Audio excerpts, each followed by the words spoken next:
Project Sentinel. Written by Elle E. Published by Faith Writes Publishing. Narrated by Emily Norman and Nick Flesher. Chapter 1.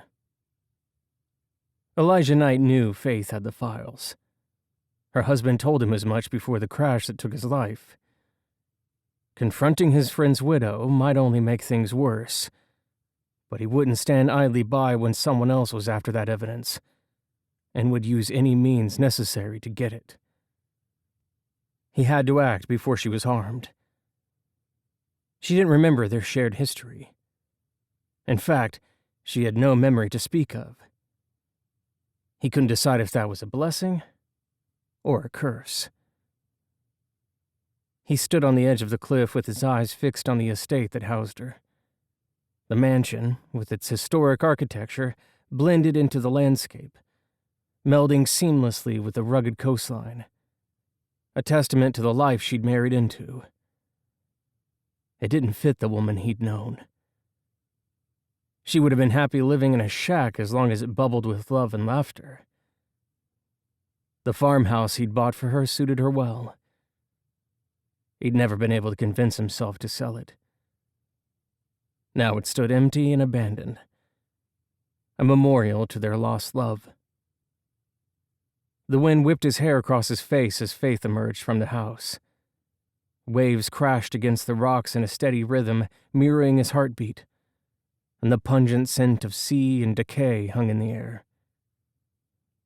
Faith sprinted along the beach trail, her silver hair pulled back in a high ponytail. Was she trying to outrun the demons of her past? Or was she still without memories 2 years after waking up from the coma? The upcoming confrontation didn't worry him. What he feared was Faith's hazel eyes locking into his with no hint of recognition. Faith was unforgettable. Petite but athletic with a graceful poise. Their connection still blazed within him despite the years she'd spent married to another man. Heaven knew he'd tried to sever the ties that bound him to her. But sometimes at night, he heard the sound of her laughter on the breeze, a reminder of all he'd given up. He didn't blame her. He'd made his own choices back then. Selfish decisions that had taken him half a world away, instead of beside her, where he belonged. Filled with pride and chasing an adrenaline high, he'd walked away from what mattered most. Faith slowed to a walk. Elijah needed to tell her the truth about the peril she faced, but he was reluctant to add to her stress, especially when the details of the threat were scarce. She stopped and stared out over the frothy water before turning back and ascending the stairs. Once she was inside, he smiled. She'd soon be curling up on the couch reading a good book. Something flickered along the rocky coast. A flash from a camera? Maybe. Could be a tourist taking pictures of the coast. But this wasn't a popular area for sightseeing. The people around here valued their privacy. Their sprawling estates usually ensured it. Faith Flanagan groaned and slammed her fist into her pillow.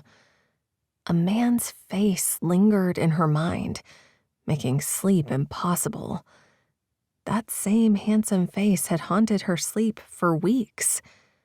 The strength of his embrace was almost tangible, but he wasn't the man in the photographs on her walls. Who was he? Could she have been having an affair?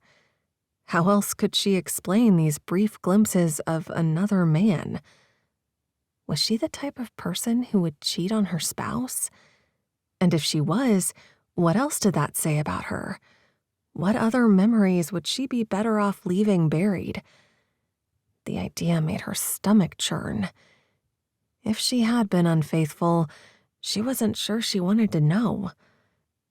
If she didn't rise soon, she wouldn't have time to run before her appointment with Dr. Lee, her neuropsychiatrist.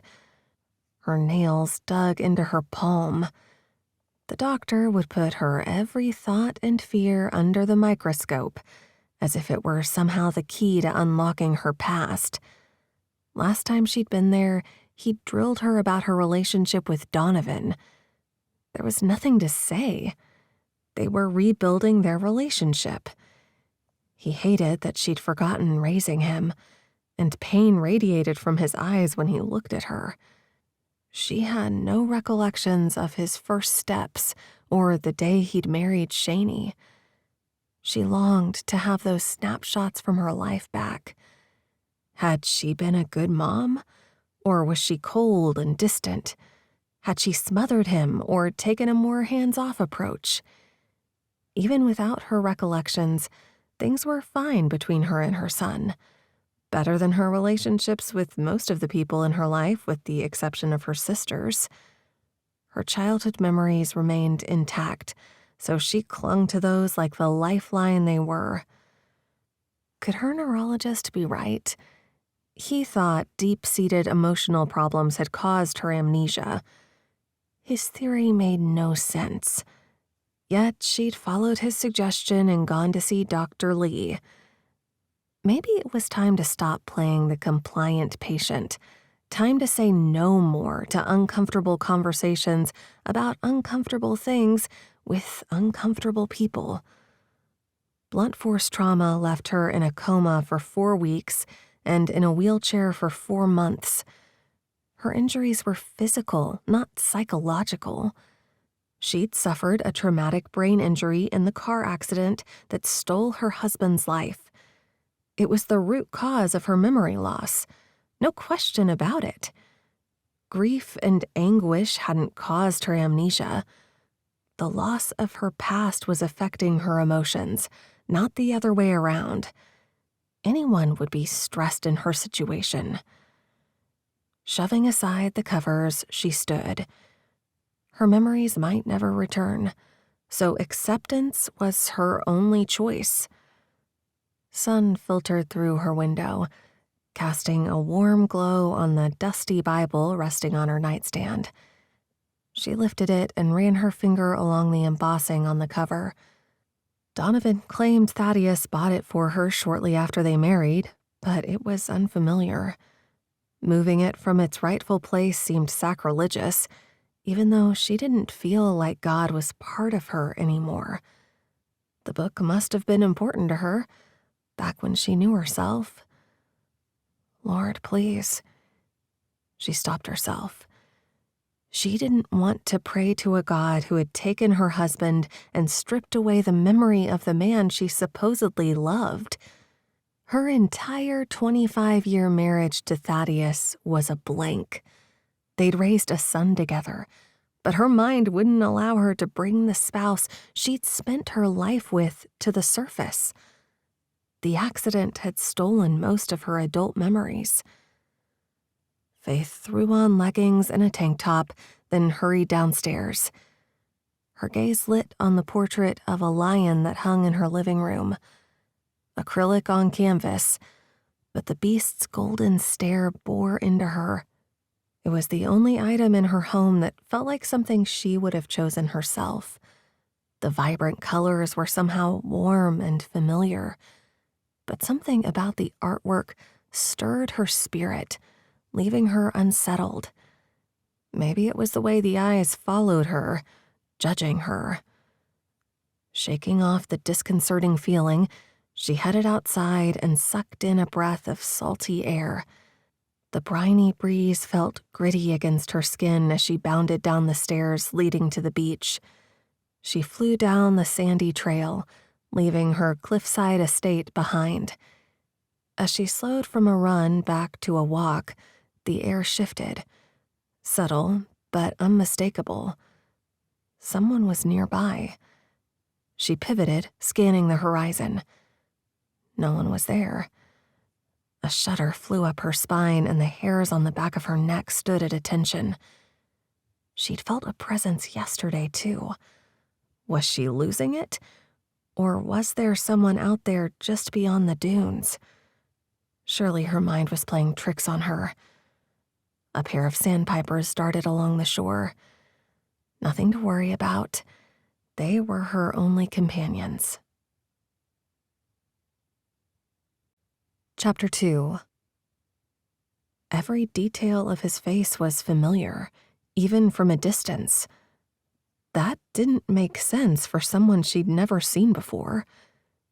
She rubbed her temples and studied the handsome mountain of a man standing alone near a grove of quaking aspens not far from her husband's grave. A strong, clean-shaven jawline and dark hair along with an obviously custom-tailored suit made him hard to miss. He wore sunglasses despite the overcast sky, and there was a touch of gray at his temples that gave him a distinguished appearance. She knew him. He must have been someone she'd known before the accident. He bowed his head for a moment before picking his way across the cemetery to a sedan waiting along the drive. Once he slid into the car, Faith approached Thaddeus's headstone. A gentle breeze cooled her skin as she knelt. After brushing the dirt away, she wiped her gritty hands on her leggings. The earthy scent contrasted with the single rose she laid on the stone. She visited every week, even though she didn't remember their life together. Maybe that was why she came so often. Thaddeus had the answers she so desperately craved, and even though he couldn't reply, she needed the outlet of talking things through with him. She'd flipped through photo albums and scrapbooks. They'd obviously been in love, so it felt right to come here. Faith kissed her fingers and touched them to the cold marble. I ran my first 5K. Can you believe it? She'd pushed hard to learn how to walk again after the accident, so it was a tremendous accomplishment. And the man she'd been married to would recognize the enormity of the feat. Could he hear her talking? Unlikely. Heaven wouldn't be a pleasant place if its residents spent their time watching the affairs of their loved ones on Earth. Yet talking to the stranger she'd spent her life with was her therapy, so she'd keep doing it. Standing, she brushed dirt from her hands and started back down the path toward home. As was her habit after her cemetery visits, she kept her pace slow and steady and immersed herself in nature. The surf crashed against the rocky shore, and the squawk of seagulls sounded overhead. She breathed in the salty air and swiped a hand across her moist brow to keep the sweat from dripping into her eyes and obscuring her vision. The man she'd seen at the cemetery earlier stepped into her path. Her breath hitched, and she skirted around him, heart thudding against her ribcage. But his solid form blocked her way. Panic clawed up her throat.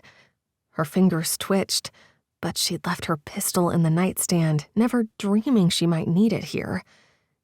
He grabbed her, and she struggled to wrench her arm free, but his hold tightened. "I'm not here to hurt you, Faith." She pulled free. Her pulse pounded in her neck, and her breath caught in her throat.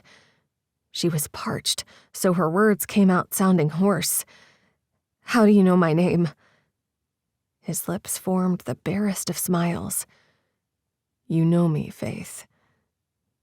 There was no way she was going to trust some random guy who approached her on the deserted path that wound around the cemetery. "Who are you?" He frowned. "A coworker." "I don't have coworkers. I'm a housewife." He smirked. "You most certainly are not, nor have you ever been a housewife." "You have something against housewives?" "Absolutely not. It may be one of the hardest jobs around, but you had a much different career." He was either lying or Donovan was.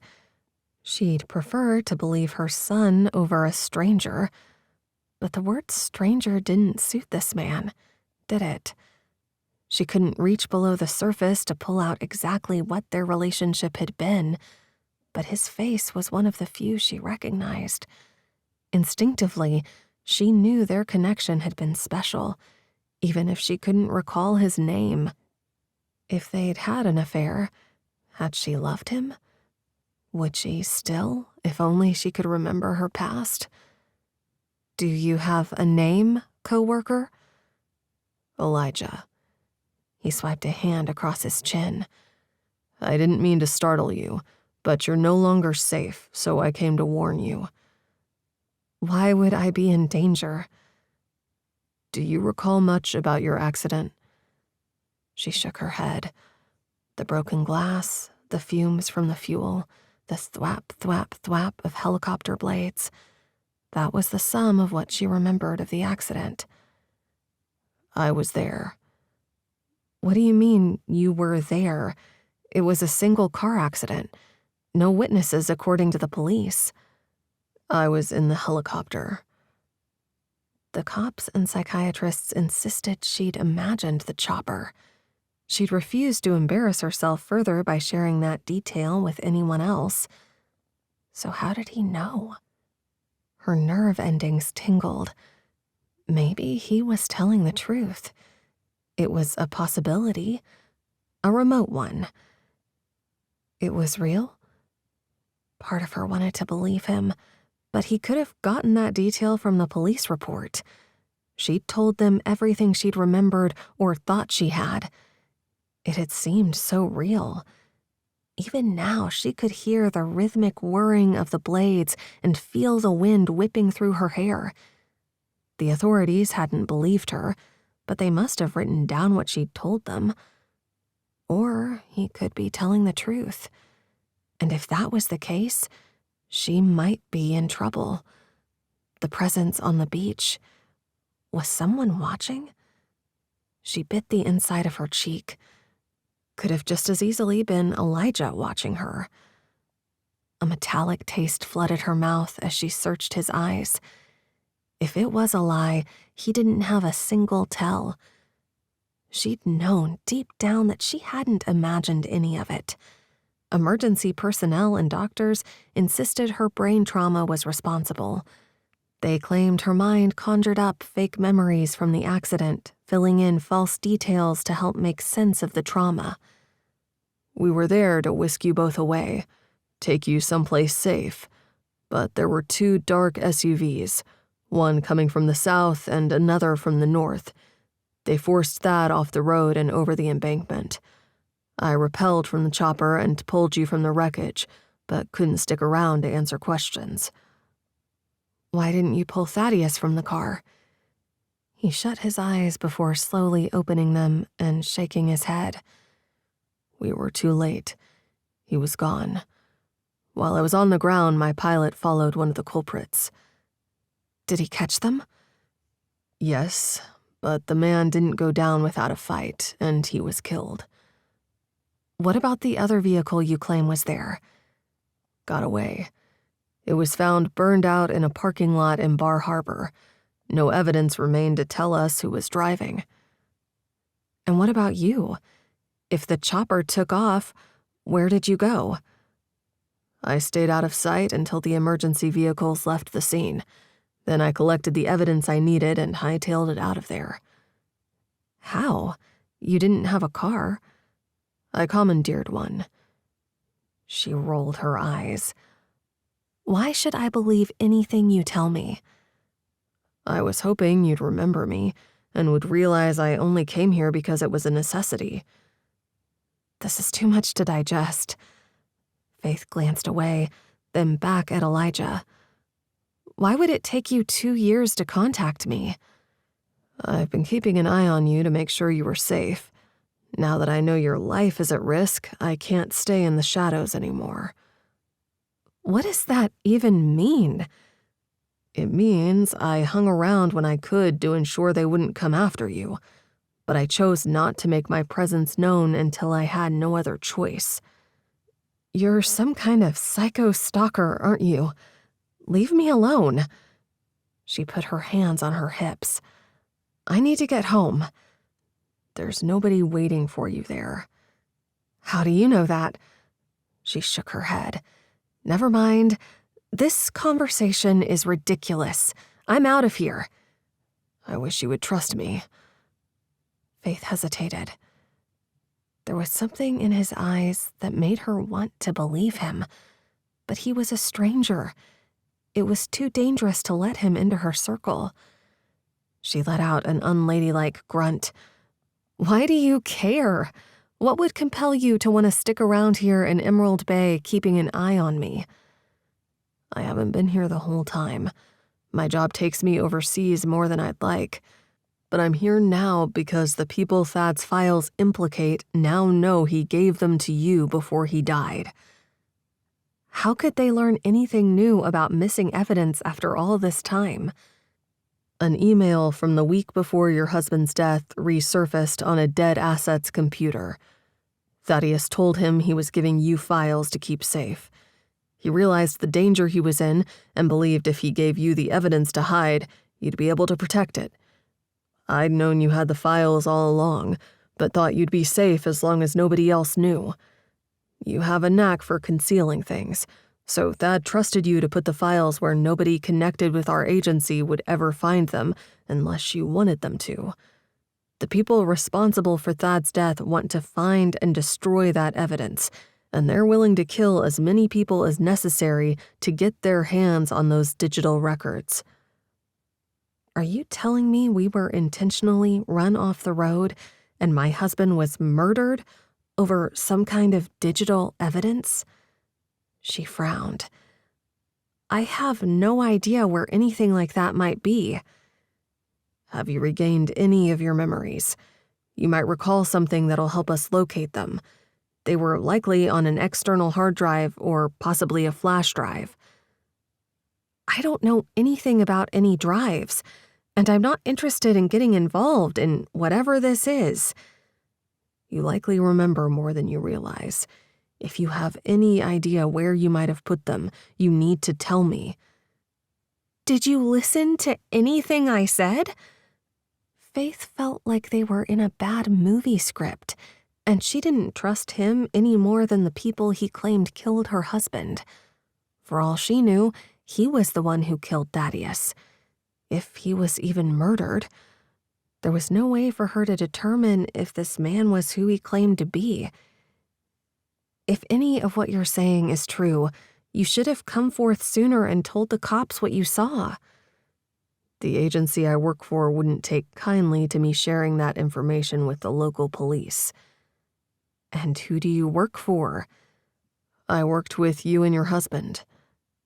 "At the think tank?" "There is no think tank. Is that what Donovan told you we did?" "That's what he said Thaddeus did." She ran a hand across her forehead. She didn't recall working anywhere, except some little diner when she'd been a teenager, but she had no reason to doubt her son when he told her she'd been a housewife and that Thaddeus had worked for a think tank. "If not a think tank, who did Thaddeus work for?" she huffed. "We all worked for the government. I still do, but the work is highly classified, so I can't share much more than I already have, unless and until you've been debriefed and brought back in." A sudden flash of recollection caught her off guard. Elijah, or a younger version of him, on a high-intensity training course. She stumbled backward, staring at him, hoping to discern the truth in his eyes, but they were shielded and revealed nothing. A certainty took hold. He was the man from her dreams. Of that she was sure, but nothing else made sense. A familiar fragrance or the cry of a child sometimes brought back a tiny snippet of her past, but it never formed a coherent picture. Her memories were fragile. Every once in a while, another fragment would float back to her, but she never fully grasped the meaning of the individual snapshots. It was like watching a soap opera in the wrong order. If what he told her was true, her husband had entrusted her with sensitive files. She turned away and took a step down the trail, but his hand snaked out and grabbed her wrist again. She yanked her hand back and glared at him. "Keep your hands off me!" He held his hands up in surrender. "I deserve that. I keep forgetting you don't remember me." Was it guilt that laced his voice, or something else? Remorse, perhaps? That would fit with her affair theory if he'd truly been Thaddeus's friend. She frowned. "Why should I try to help you?" "Ask Donovan. He'll vouch for how close I was to Thad," Elijah said. "I'll do that." She studied the crystal blue depths of his eyes. There was no clear deception in them, but if the memories were of him, he wasn't being fully honest. If they'd had an affair, he should tell her so she could understand her own character better. Was she the kind of woman who would cheat on her husband? She didn't want to believe it, but what other explanation might there be? "I'm headed home. If you go back there, I can't guarantee your safety." "I don't much care what happens to me." She looked over her shoulder back toward her husband's final resting place. "You have a lot of life left to live, Faith." He dug a card out of his wallet and handed it over. "It's an alias, but the number works." Faith sniffed. An alias. She stuffed the card into the tiny pocket in her running pants and turned away. Why would he need an alias? Just what kind of work did he do? What was the truth? Was any of what she'd been led to believe about her life real? Lies and deception abounded, so how could she know whom to trust? "I'll be praying for you." Elijah's words followed her. She didn't respond. Did prayer accomplish anything, really? She was told that she'd attended church faithfully and taught the adult women's Sunday school class. The idea seemed ludicrous at present. She didn't doubt there was a God, but the idea that he could be a close personal friend didn't fit with her experience. The Lord didn't care one iota about little old Faith Flanagan. The Almighty had a whole world to manage. She didn't even warrant an afterthought from him. Chapter 3. Elijah stood just out of sight, watching the woman who no longer remembered him. Once she stepped inside her house, he faced the bay. The wind swept across its surface, churning it into a frenzy of foam and spray. He needed Faith's help. But now that she suffered from amnesia, he wasn't sure he could convince her to trust him. Of course, considering their thorny past, her lost memories might help more than hurt his chances of gaining her cooperation. If he maintained his distance from Faith, the men who had killed Thad might stay away.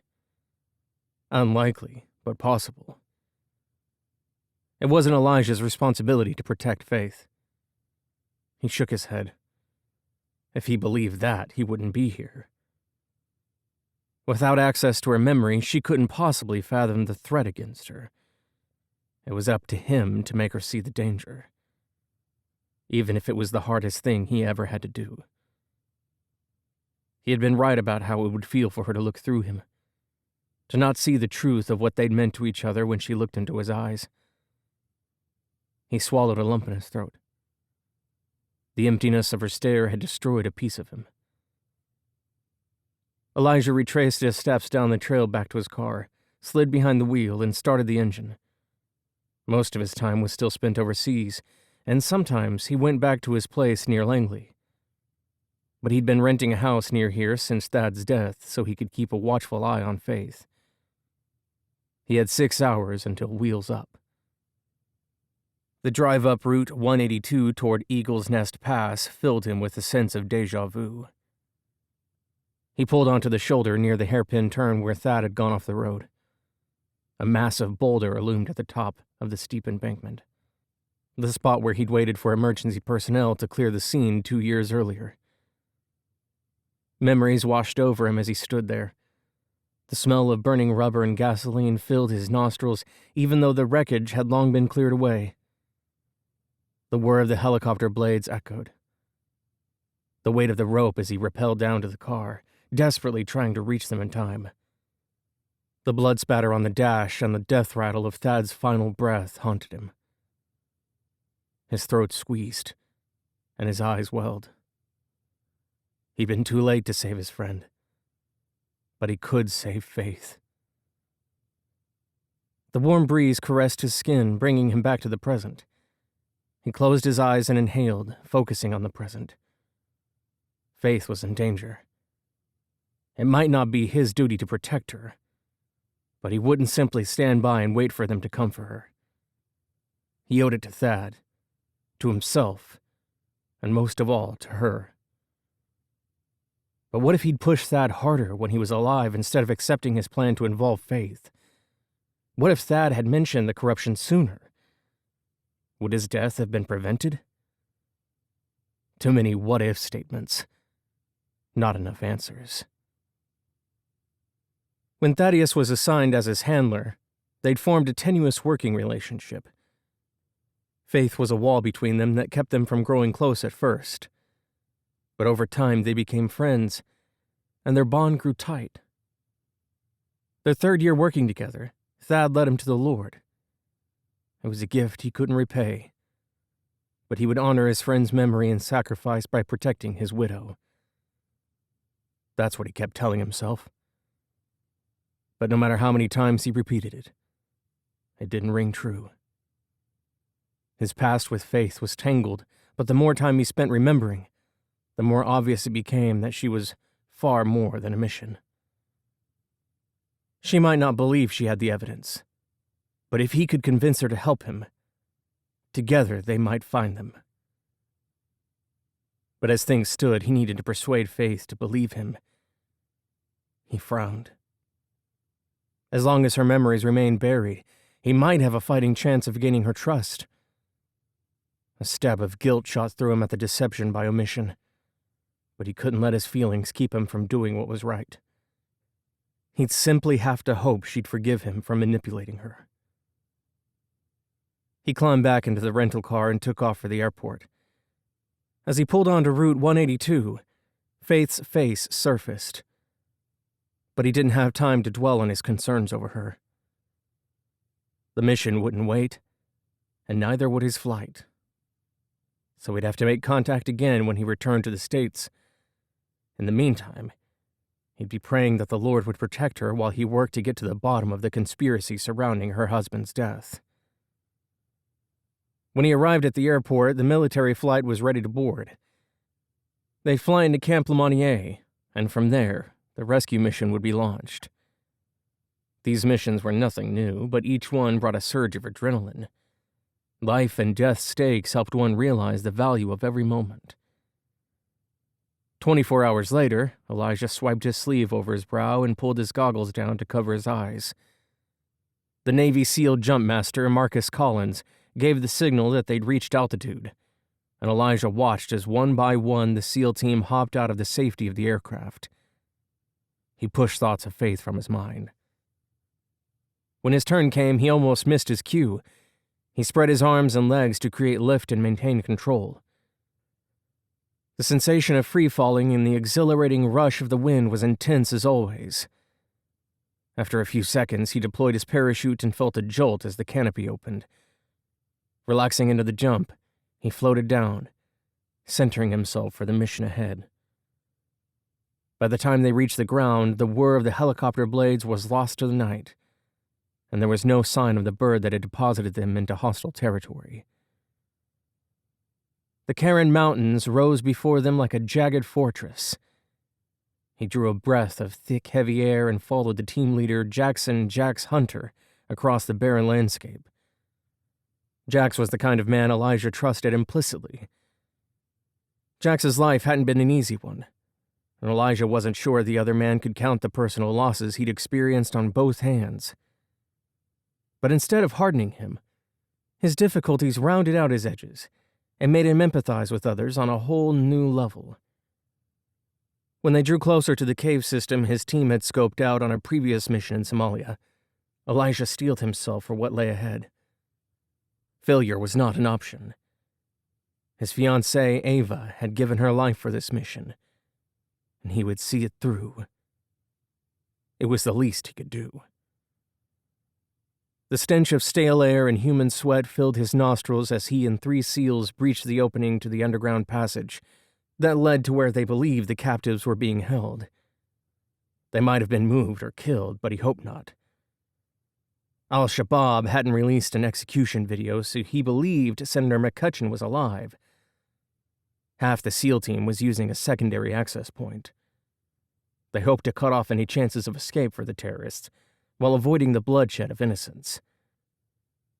It was Elijah's duty to take custody of the Pennsylvania politician and get him to the safety of Camp Lemonnier. The sound of their steps was amplified by the rock, an unintentional warning for anyone waiting inside. His muscles tensed as Jax rounded the corner in front of him. He followed, grip tightening on his M16 as they came face to face with the first enemy combatant. Jax dispatched the threat before Elijah could blink. The sound of gunfire erupted around them, but it didn't deter the team leader.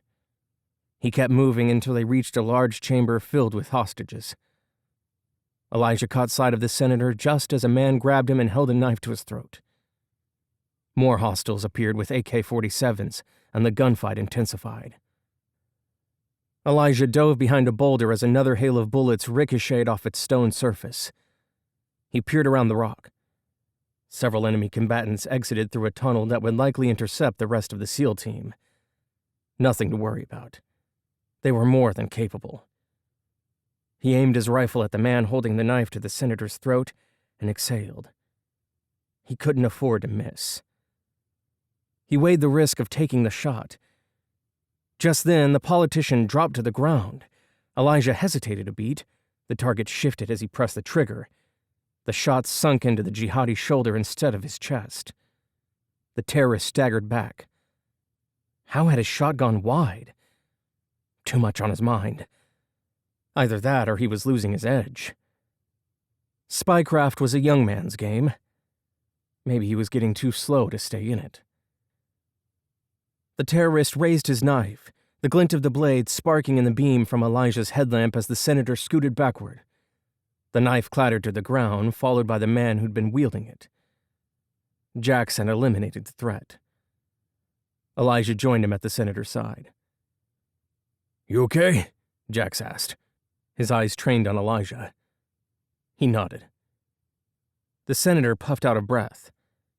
"Glad I remembered that self-defense trick and relaxed my body so he would lose his hold on me."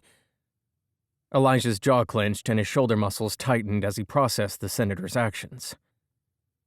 "Yeah, it worked this time, but it could have easily resulted in him slicing your throat instead." He passed the senator his canteen. "Drink up. You'll need to be hydrated for the trek out." McCutcheon grimaced. "Keep your head on a swivel." Elijah laid a hand on the man's arm. The senator had been through a rough time, so he needed to cut him some slack. But he also wanted to be sure the other man understood the ever-present danger. They couldn't afford to drop their guard. Jax reappeared by his side. "Follow me." He ushered Elijah and the politician out a different tunnel than the one they'd used to enter the cave system. They would need to hike a great distance to their waiting exfil. The team would collect the remaining hostages and meet them at the extraction point. But Elijah's priority was the senator's safety. The office was utilitarian. White walls, gray carpet squares, metal filing cabinets. No picture frames adorned the desk. It wasn't her space, but it was perfect for her. She pushed her hair over her shoulder and smiled at the man seated across from her. "Well, what's the verdict?" "The rescue mission was a success." "Unfortunate, though not unexpected with Jax leading the mission. Shall I take care of the senator?" His slow nod was all the confirmation she needed. "We may need to act on night, too." Her chest squeezed. She'd do her job if it came to that, but she didn't relish the idea. Their relationship was complicated. She'd used him and moved on, but she'd grown attached to the man. and she abhorred his fixation on the widow. The way he'd held on to their farmhouse had told her everything she needed to know about her former paramour. Sentimental dolt. She exhaled and tapped her short nails on the desk between them. "Any news on Flanagan?" "She's not a threat. We have someone watching her. If she has what we're looking for, we'll find it. As long as she remains in the dark, she can't help us or hurt us." "Is that a chance you want to take?" She raised a brow, and a smile tugged at the corner of her mouth. She wouldn't mind taking care of that problem permanently. Elijah's misplaced loyalty could follow her to the grave. "I'll let you know if our plans for her change."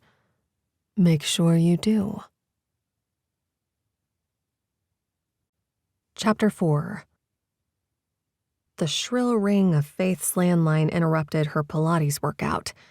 She toweled off on her way to answer the call. "Hello?" "Faith, it's Elijah." His deep voice sent a shock of awareness up her spine. That didn't make sense.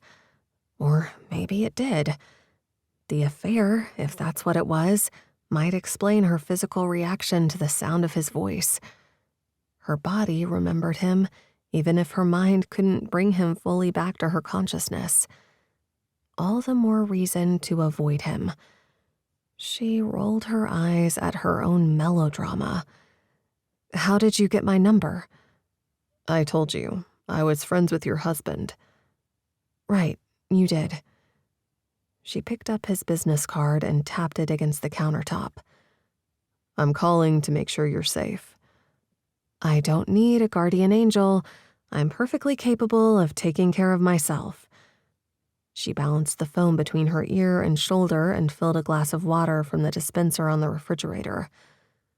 "Under normal circumstances, I'd agree." "Are you always this cryptic?"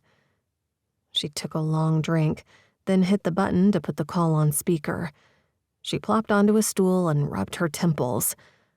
Talking to Elijah wasn't easing the pressure in her skull. He chuckled. "Usually." "I'll be cautious, but you need to stop freaking me out. If someone comes after me, you'll be the first to hear about it."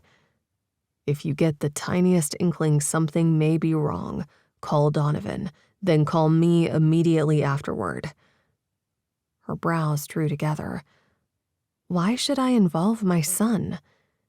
"He's closer." "Fine. If I have to, I'll call him. Where are you, anyway?" She traced a finger over the embossed lettering of the alias on his business card. Montgomery Ashcroft. A pretentious choice for a fake identity. "Overseas." The static on the line left little doubt in her mind he was telling the truth. His job really did take him all over the world. "Where overseas?" "I can't share that detail." How did he expect her to trust him when he wouldn't even tell her where he was? The man had too many secrets, and she wasn't comfortable welcoming him into her life when he wasn't willing to open up. Why all the secrecy? If he wanted her to help him in his quest for files, he'd tell her the whole truth instead of dangling bits and pieces of their shared history in front of her. "I wish I could tell you everything, but my job doesn't work that way." The murmur of voices from his end of the line reminded her that he was on some sort of mission, and her heart softened a little. He might be in real danger wherever he was. "Stay safe over there." "I'll do my best." He paused. "Keep your doors locked, and please do as I ask. Call if you see any signs of suspicious activity." "You're scaring me." "Good. Maybe you'll take my warning seriously." A sigh came over the line and his voice gentled. "I care, Faith. You might find it hard to believe, seeing as you don't remember me, but you matter to me. Please don't take any unnecessary risks." "I won't." She hated to admit it, but for some reason, she believed he cared. Though she wasn't certain yet what the connection between them had been, it wasn't the kind of connection a woman should have with her husband's friend. The line went dead. Faith clutched Elijah's business card until her hand ached. She shouldn't trust him. The man flew around the world on secret missions and used aliases. Why would she trust a single word he said? There was no good reason to believe him. But the simple fact was, she did. Everything he'd said had a ring of truth to it. Shadows from the morning sun cast patterns over the hardwood floor, and the scent of lilacs floated in the open window, filling the air with a sweet fragrance at odds with the bile threatening to come up in the back of her throat. What kind of hold did this Elijah have over her? She flicked his card and watched it float to the floor. Closing her eyes, she breathed in and out, slow and steady. Her manicured fingernails bit into her hands. How did a housewife living in Maine have a connection to a mystery man like him? It defied logic. No, not really. Donovan lied to her. As much as she hated to admit it, it was the only plausible explanation. A knock startled her. She strode to the front door and peered through the peephole. Susan from church. She'd only been to Sunday service a handful of times since coming out of the coma, but her former friends hadn't quit attempting to lure her back into the fold. They had a hard time comprehending how a woman who'd been a faithful servant of the Lord would turn her back on the church. Faith didn't understand it either, but she refused to force relationships with people she didn't remember for the sake of their comfort. She unlocked the deadbolt and threw open the door, forcing a smile that made her jaw ache. "Susan, what a surprise. I was in the neighborhood, so I stopped by." The only things in Faith's neighborhood were a few other massive estates, a jogging trail, rocky cliffs, and a cemetery. But Faith ignored the little white lie and invited her inside. "Come in." She moved aside. Susan's gaze took in her workout clothes and exercise mat. "Sorry for interrupting." "It's fine. Can I get you anything?" The other woman shook her head slowly. "I stopped by because we're all worried about you. Since the accident, we hardly see you anymore." "I know you mean well, but it's hard for me to pick up where I left off with my life when I don't remember the past. I don't feel connected to the church. Maybe I was before the accident, but I'm not now." She didn't want to be mean, but if she minced her words, she had no doubt that the woman would keep trying. Susan took a seat on the couch and twisted the strap on her purse. Faith perched on the edge of the armchair, catty-corner to her. "Your memory might be gone, but God sealed you until the day of redemption. You were bought with a price," Susan said. "Please stop with the religious talk. But if God has a plan like all of you keep telling me he does, then trust that he'll get me where I need to be in due time." Susan stood. "I'm here for you if you need someone to talk to, Faith." "Thank you." Susan hugged her. Faith stiffened, forcing herself to remain in the embrace rather than pull away. She patted the woman's back, willing the moment to end. She appreciated Susan's concern and understood they'd been close friends at one time, but she couldn't reconcile her former self with who she was now. It was hard to be around people who knew her before. Their pain over her lost memory became her burden, even though she'd done nothing wrong. She was more comfortable keeping to herself for the most part. Her sisters were there when she needed someone to talk to, and her recollections of her early days with her family were clear. Those memories might not be recent, but they were solid, familiar, real. While so much of her life remained adrift, hope, joy, patience, and charity kept her anchored in a past where she'd been loved. They weren't biding time and hoping she'd regain what she'd lost. They loved her just as she was. The unappealing aroma of burned coffee infiltrated the conference room where Elijah sat at a long table. Senator McCutcheon was seated across from him, his posture rigid. The man had shown an enormous amount of bravery by traveling to Somalia despite the Level 4 advisory issued by the Department of State. He'd gone to the third world country demanding fair elections and advocating against human rights violations, and that took guts. A stupid move, but Elijah admired the man's courage. "How long until we head back to the U.S.? McCutcheon gripped his coffee cup so hard his knuckles turned white. Elijah took a sip of his own tepid coffee and grimaced at the bitter taste. "We leave in 12 hours, sir." The man looked up at the clock. "Oh, 600 hours?" Elijah nodded. "I should have known better than to leave home, but the threats against my family left me little choice." Elijah sat up straighter. A threat to the man's family? That was news to him. What might that have to do with his trip? "You were threatened?" "They found out I was working with the CIA, feeding them intel." He released his cup and rapped his knuckles against the table. "The woman who called told me she was watching my daughter's school, and she knew my wife was at her sister's house. I couldn't risk staying and putting them at further risk." "Who was the woman on the phone?" Elijah steepled his hands together and frowned. "I'm not certain. I was funneling information to Director Tierney. Someone must have found out. They said they'd kill Bobby and Rose if I didn't follow their instructions precisely." Elijah leaned back in his chair, bracing his hands out on the armrests, and analyzed what Senator McCutcheon had shared. "You were instructed to go to Somalia? It wasn't your idea." The senator shook his head slowly. "Listen, Knight, when I got into politics, I had high hopes for making the world a better place.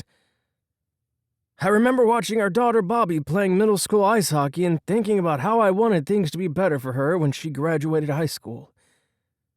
I hoped to bring some semblance of decency back to the halls of Congress. Figured it was nothing more than a pipe dream, but never imagined I'd be putting my family at risk." What was he relaying to the CIA that would have prompted someone to risk threatening a senator and his family? "Do you think the people who told you to go to Somalia arranged your abduction?" "Even if they didn't, they knew having an American politician spouting off his mouth in that part of the world would result in a kidnapping. Or worse." Elijah considered McCutcheon's words. No doubt they were true. "What exactly were you sharing with Tierney?" "I'm afraid I can't say. Need to know basis." The senator's chin lifted a fraction. Elijah raised an eyebrow. "Why didn't you contact the Capitol Police when you received the threats?"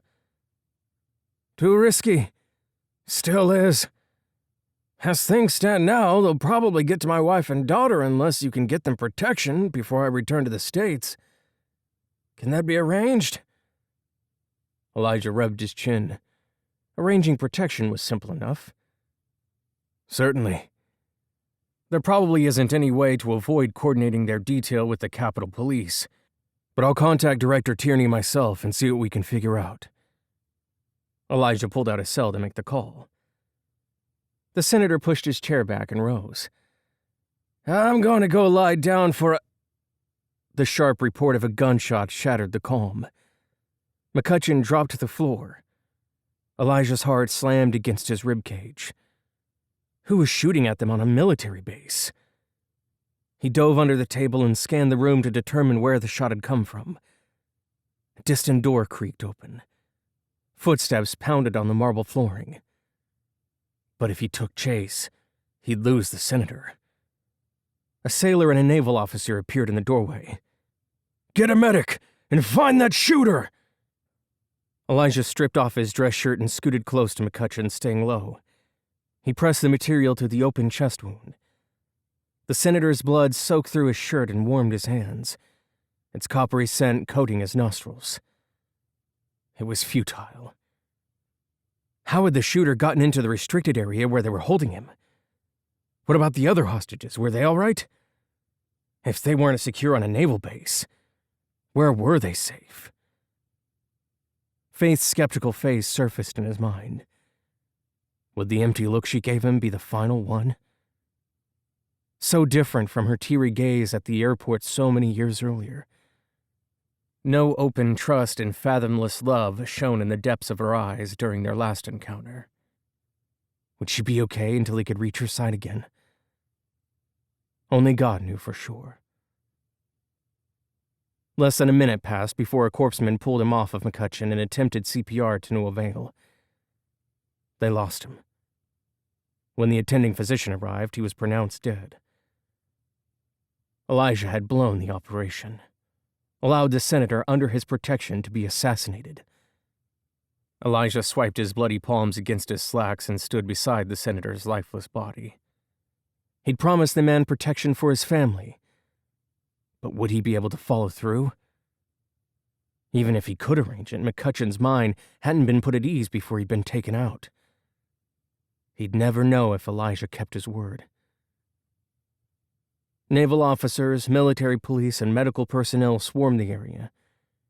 Jax came up beside him and clasped his shoulder, pulling him from his stupor. "What happened here?"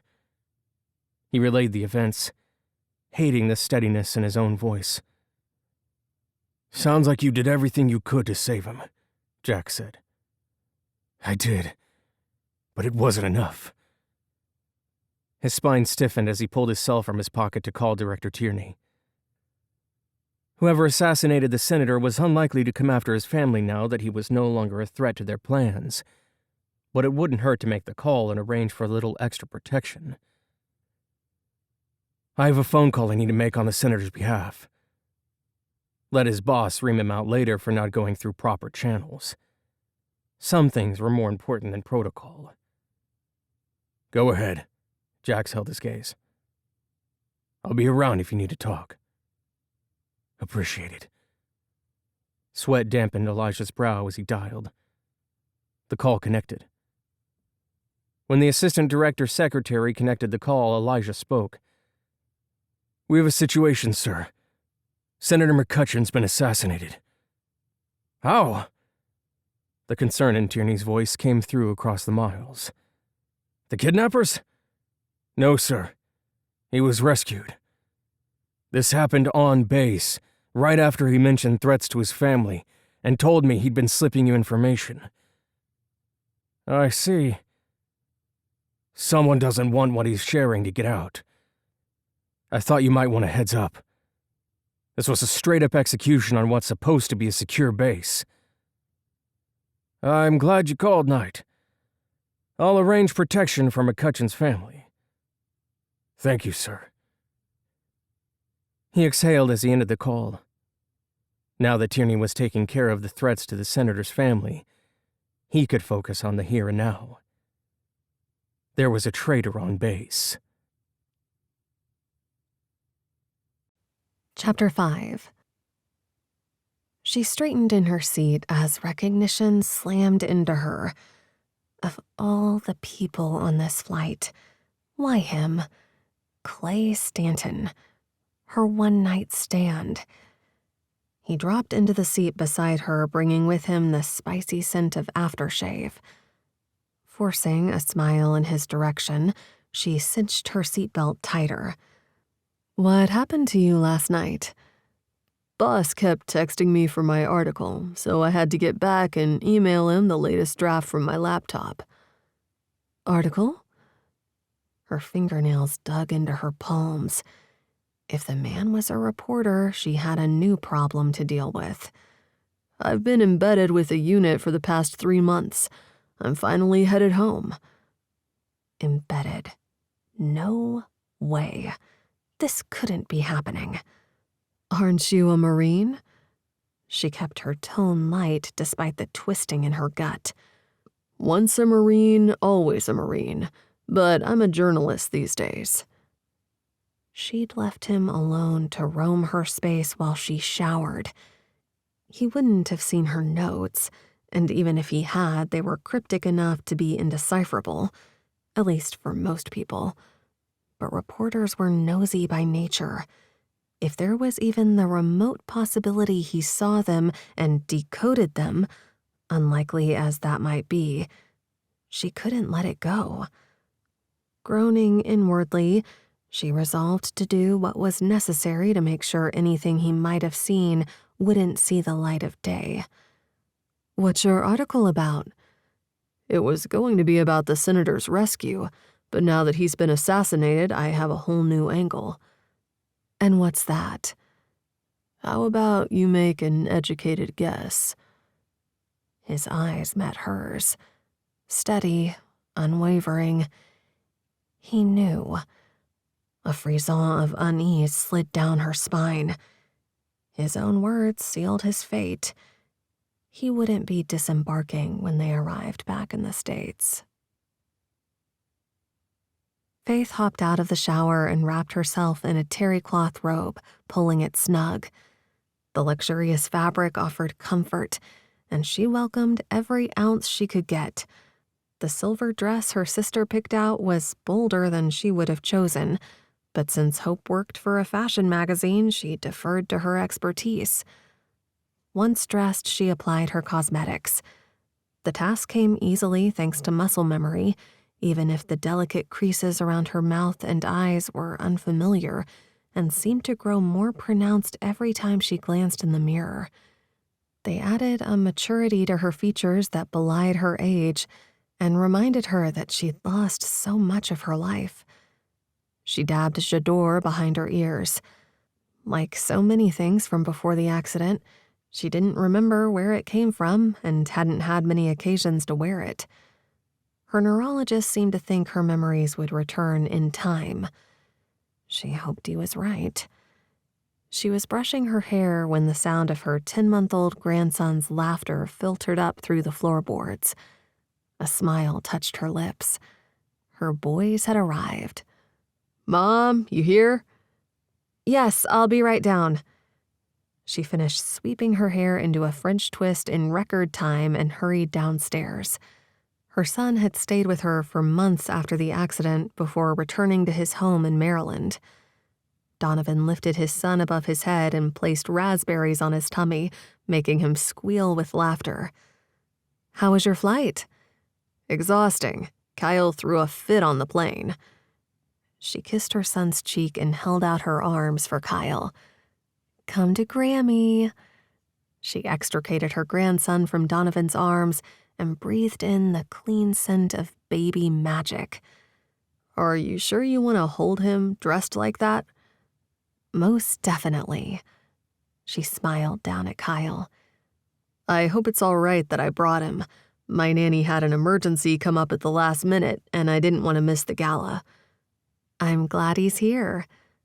"Are you sure, Mom? I can ask Rainey to babysit." She nodded. "Bring him to the gala. You could ask Rainey to join us." He clucked his tongue. "I'm not sure how she'll feel about the last-minute invitation, but it'd be great if she can make it. We could take turns holding Kyle, which would give me the chance to mingle with the donors." She received an invite and RSVP'd with her regrets. She patted Donovan's hand. "If you call, I'm sure she'll change her mind." Faith was certain Rainey had a crush on her son, but hopefully the girl wouldn't act on her feelings. Donovan was a married man, even though Shaney was gone. He'd returned home from work one day to find Kyle alone in his crib crying. He'd called the police, believing she'd been abducted. A few days later, her sister Rainey received a letter explaining her hasty departure. None of it made sense to Faith. She might not remember being a mother, but she couldn't imagine being unhappy enough to abandon her own baby. She drew her bottom lip between her teeth, but thought better of chewing on it. No sense in ruining her makeup. It was a shame. Kyle needed his mother, and Donovan needed his wife. Her throat tightened at the reminder of all Donovan had been through in the past few months. But this wasn't the time to dwell on it. Tonight was about celebrating Thaddeus. She still hadn't asked about her husband's so-called friend. Now was as good a time as any. "Do you recall a man named Elijah who worked with your father?" His brow tensed. "Why?" "He approached me at the cemetery." She didn't mention knowing his face before he'd approached. It seemed disloyal for her to have such a strong recognition of the man when she couldn't recall her own husband. Truth was, he felt more like family than Thaddeus did. In every flash of his face that came to mind, there was an awareness, a familiarity. But Faith wouldn't share that with anyone. Not Donovan, and definitely not Elijah. "What did he want?" A muscle jumped in his jaw. "It's not important. He must have expected me to remember him. Maybe he wanted to reminisce." His expression shuddered. He released the diaper bag and it dropped to the floor with a thud. "He and Dad were close." He raked his fingers through his hair, a frown marring his handsome features. "Avoid him, Mom. No good can come from involving yourself in anything he has going on." Donovan was keeping something from her. That much was clear. But what? And why? She turned away from her son and stared out the massive windows overlooking the bay and kissed the top of Kyle's soft head before adjusting him on her hip and swaying with the rhythm of the waves. Maybe Donovan was aware of her indiscretions and wanted to spare her the shame of having them brought to light. She glanced at the delicate gold band on her smartwatch. A Christmas gift from Donovan shortly after she'd regained the use of her legs. He'd even bought her 5 different bands for it so she could match it with all her outfits. At the time, he'd been in deep mourning for his father. "It's getting late. You should call Rainey, then hurry and get changed so you're not late. I'm going to head to the museum now to make sure everything is in order." Chapter 6. Faith bustled around the space, ensuring everything was running smoothly. The room filled with laughter and soft music. A priceless painting that looked like something she'd find in an old attic hung on the wall near the entrance. One of the many pieces they'd informed her that Thaddeus had donated. A carving of 2 lovebirds rested under glass. Another piece that did nothing for her. She and her husband must have had very different taste in art. Faith doubted it was the only area where they were incompatible, but they'd made their marriage work. As she adjusted the final centerpiece, a sense of déjà vu washed over her. This gala would be the best one yet. She wasn't certain she'd attended others, but something told her she'd been to her fair share. This night was about Thaddeus and the monetary contributions he'd made to the arts over his lifetime, so she needed to keep her focus on honoring him. A server came by, and she snagged a canapé from his tray, popped it into her mouth, and savored the delectable blend of smoked salmon and cream cheese. Donovan entered the room with Rainey and Kyle. He was handsome, dressed in a fitted tuxedo, as dashing as his father in the pictures on their mantel. Donovan met her gaze from across the room and offered up a reassuring smile. She slipped outside for some fresh air and stopped on the terrace overlooking the garden. The heady scent of lilacs welcomed her, and she whispered a prayer for guidance. Mid-prayer, she stopped herself, puzzled. God didn't care, so why waste her breath praying? Even with retrograde amnesia, old habits died hard. There had to be a way to reconcile the woman she was now with the godly woman people claimed she'd been before. Someone lurked in the shadows near the garden's edge. The mysterious presence made her pulse quicken. Heading inside would have been the smart choice, but she lingered. There was a familiarity to the movements. It was someone from inside. A waiter, perhaps? Curiosity won out, and she descended the wide concrete stairs. Before she reached him, he tossed his cigarette butt aside and turned. She didn't see his face, but the uniform was unmistakable. She forced her breathing to slow.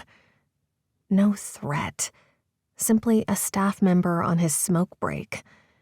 He probably wasn't supposed to be sneaking a cigarette where the guests might see him, though. She released a pent-up breath and held the railing for support. The threat was nothing more than her overactive imagination. As she turned to head back inside, she lost her balance. A hand reached out to steady her, and she instinctively leaned into the man attached to it before she caught herself and stepped back, shocked at her own boldness. Her hand fluttered to her chest. "Where did you come from?" Elijah's eyes crinkled in the moonlight. "I saw you come outside and wanted to be sure you were safe." Faith pressed her lips together and took a moment to collect herself. Fragmented memories of him teased the edges of her mind, but she couldn't quite grasp them. If they'd had an affair, she wasn't sure either of them should be trusted. His penetrating gaze scrutinized her. "How much do you remember?" he asked. A sigh escaped. "Most of my childhood. The rest of my recollections come in flashes that don't add up to anything concrete." He clucked his tongue. Empathy filled his eyes. "That must be hard." "It is." His gaze softened. "Instead of focusing on all you've forgotten, why don't you share a happy memory from your childhood with me?" She hesitated, studying him. His jawline was strong and oh so familiar. A sudden urge to reach up and trace it had her clasping her hands behind her back. A mixture of pungent fragrances wafted toward them from the gardens. A soft smile graced his face, and she sighed in resignation. What would it hurt to open up to him? Yes, sharing left her feeling vulnerable, but so did everything else where he was concerned. "I spent my summers at the Jersey Shore with my family." "That must have been nice." "It was. I remember this one time when we had a picnic on the beach. My dad spent hours building an elaborate sandcastle with me while my mom and sisters played in the water." "Tell me about the castle." "I don't remember much, but I remember the moat. The water kept flowing up and filling it." His grin widened. "Surprising it didn't wash away the castle." "I'm sure it did eventually." "What else happened that summer?" "Not much. It was a lazy day. I don't recall if it was that year or a different one, but I remember Dad pointing out a group of seagulls diving into the sea to catch fish. Tossing an arm over my shoulders, he squeezed me to his side and said, 'God asks us to take a leap of faith sometimes, just like those gulls. We have to plunge headfirst into deep waters without knowing what's below the surface. Once we do, we're drawn closer to him, and he'll help us through the currents of life.' At the time, I didn't understand what he meant, but his words stuck with me." The memory of her father's words resonated in her heart, and she wanted to believe them. But her feelings about God were complex, and she wasn't ready to trust him, even if she was barely treading water. He'd done enough damage when he'd taken her memories of Thaddeus. Elijah nodded. "That's a beautiful memory. Your father sounds like a wise man." Warmth spread through her chest when she realized how relevant her father's words were in her current circumstances. But she could subtract God from the equation. She just needed to dive in headfirst with Elijah and discover the truth about her past, regardless of the consequences. A cool breeze floated in off the water, causing Faith to shiver and wrap her arms around herself. Noticing her discomfort, Elijah held out his suit jacket. She shook her head. "I won't need it. I'm going back inside." He held out an arm, and she tucked her hand inside the crook of his elbow. A zing of electricity shot through her, reminding her of all the reasons she needed to be cautious around him. When he moved forward to re-enter the gala, Faith stopped him. "There's something you're not telling me." His smile was enigmatic.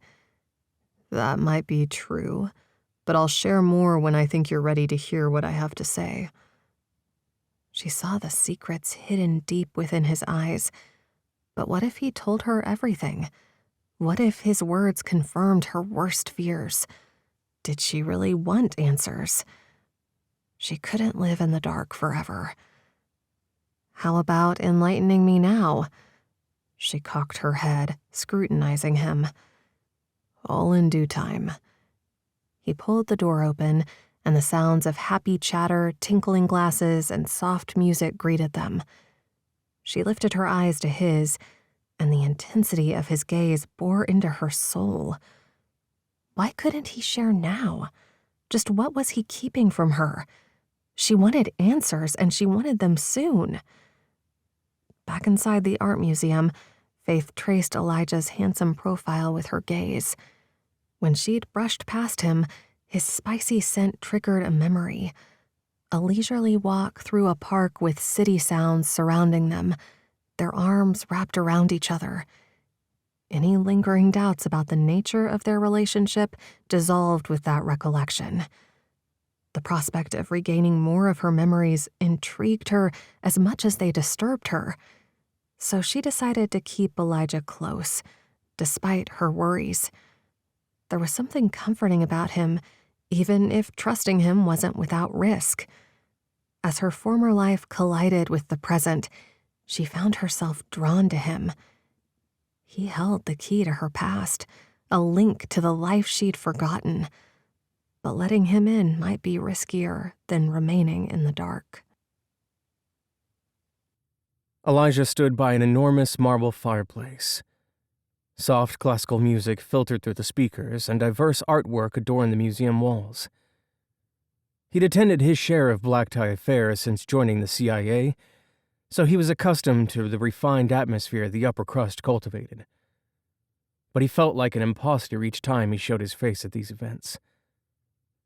His backwoods roots meant being far more comfortable at a backyard barbecue than an elaborate gala. He scanned the room looking for Faith. She was due to give a speech in 15 minutes, but he hadn't seen her in a while. Guests milled about engaging in small talk. Elijah caught a glimpse of Faith with her son and the pretty blonde he'd brought with him. She wasn't Faith's daughter-in-law. He'd seen the dark-haired beauty at Thad's funeral. Was the blonde someone from the agency? If so, why would he bring her to the function instead of his wife? Strange. The young man was a spitting image of his father. It was like looking at Thad back when they'd first met, before he'd married Faith. After Faith's speech, Elijah took a moment to use the restroom. When he returned, Faith was nowhere to be found. Security was tight, so it was probably nothing to stress over, but the gnawing in his gut wouldn't let go. Something was off. He needed to find her. He hurried outside to look for her there. Faith's full-throated laugh floated on the air as Donovan spoke. Looked like they were heading out early. Made sense since he'd brought his son with him. Elijah kept his distance as Faith leaned into the car and kissed the tow-headed boy on his forehead.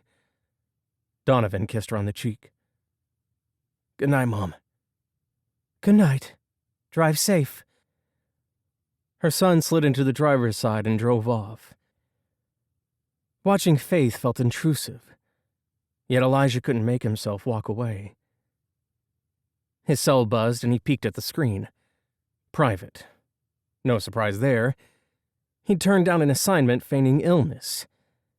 It wouldn't take long for his longtime boss and close friend, Craig Harper, to realize he was perfectly well and demand he follow orders if he wanted to retain his employment. In the meantime, he intended to finish his personal mission to recover the digital evidence. He shoved his phone into his back pocket. Faith's scream pierced the air. Elijah looked over, and his heart caught in his throat. A giant of a man pushed Faith into the back of a limousine and slammed the door. Elijah ran, racing toward them, but it was no use. He'd need wheels or wings to catch them. The car flew forward. Elijah sprinted to his Dodge Charger and hopped in, glad he tipped the valet generously to ensure it was nearby. With the limo's taillights barely visible, he stomped on the accelerator to keep them in sight. Elijah tightened his grip on the wheel as the car careened down the road. He voice-dialed 911. When the operator asked him about his emergency, he drew in a sharp breath. "A woman was abducted from the art museum." He shared the meager details he had with the woman on the other end of the line before disconnecting despite her request for him to remain on the line. Streetlights flickered by as he drove through Emerald Bay, but he stayed on the car in front of him. He had to catch them before they vanished. Zigzagging around other vehicles, he narrowly avoided a collision, but he was glued to the limo's bumper. The driver turned a corner and accelerated, pulling farther ahead. Elijah gritted his teeth and floored it. The engine roared in response. The limo veered left, then right, trying to shake him. It turned onto a long stretch of highway, taillights barely visible in the darkness. Faith was inside that car. He had to stop them. His heartbeat thundered as he drew closer. The limousine drifted right, ramming through a row of traffic cones before veering onto the shoulder. Elijah swerved to the left, pulling alongside them. Faith sat in the back, hands cuffed in front of her. But there was a man on either side blocking her view. Unable to give her a warning of what he was about to do, he gritted his teeth, accelerated and sideswiped the limo while hitting the brakes, sending the other vehicle flying down the embankment. He braked, leapt out of his Dodge, and sprinted toward the limo. The driver's door opened, and a man in a suit jumped from the vehicle. Elijah tackled him, wrestling him to the ground. Another larger man, dressed in a tux like he'd been a guest at the gala, emerged from the back seat of the limo. He drew a pistol, leveling it at Elijah. A gunshot split the air. The suit-clad man fell. Elijah twisted around. Faith stood there, a pistol steady in her right hand. His mind whirred with questions. Where had she gotten a gun? How had she freed her hands? Not that it should surprise him. Memory loss or not, she was a skilled operative. The driver Elijah was restraining held up his hands in a pacifying gesture, so Elijah loosened his hold. Sirens sounded in the distance. Faith glanced toward the noise. The guy in the suit took advantage of her distraction and hopped back into the car. Faith stumbled on the uneven ground and bumped into Elijah. He lost his grip on the driver, and the man sprinted for the car. Elijah let him go and dropped beside the fallen man to check for a pulse. Weak but steady. He'd make it as long as help arrived soon. In the meantime, he needed to get Faith to safety. An engine roared to life and the limo hobbled off. Amazing that it ran at all. Faith stepped toward him and Elijah's arms encircled her. Her body trembled against his. How he'd dreamed of holding her again. But not like this. If he couldn't protect her at a gala filled with security, how could he expect to keep her safe the rest of the time? He tightened his hold on her and pressed a kiss to the top of her head. Chapter 7. Faith took a step back and swayed. Elijah steadied her for the second time that night. When their eyes met, she looked away, wiping her sweaty palms on her dress. She'd clung to him like a barnacle to a ship. He may have rescued her, but he was practically a stranger. Why are you going to so much trouble to protect me? I owe you that much. He scratched his chin. Why? Let's save that story for another day. His smile was edged with sadness. Let's get out of here. She tucked a loose curl behind her ear. I need to return to the gala. Your dress is torn, your fancy hair is a mess, and your wrists are raw from getting out of those cuffs. You positive you want to return there? She looked down at her dress. Here she was standing before her presumed ex-lover, and she was a mess. There was no way she wanted the crowd at the gala to see her in her current condition. Good point. Take me home. Elijah looked heavenward before locking eyes with her. Going to your place is a bad idea. It's the first place they'll look for you. Her eyes widened. Donovan is there with my grandson. He heaved out a sigh. That isn't ideal. Let me get you somewhere safe. You can call him while I drive. He's going to need help with Kyle. I'm sure the blonde he's with will help. He would have taken his sister-in-law home before heading back to the house. Maybe he hasn't made it there yet. Call his cell and try to stop him.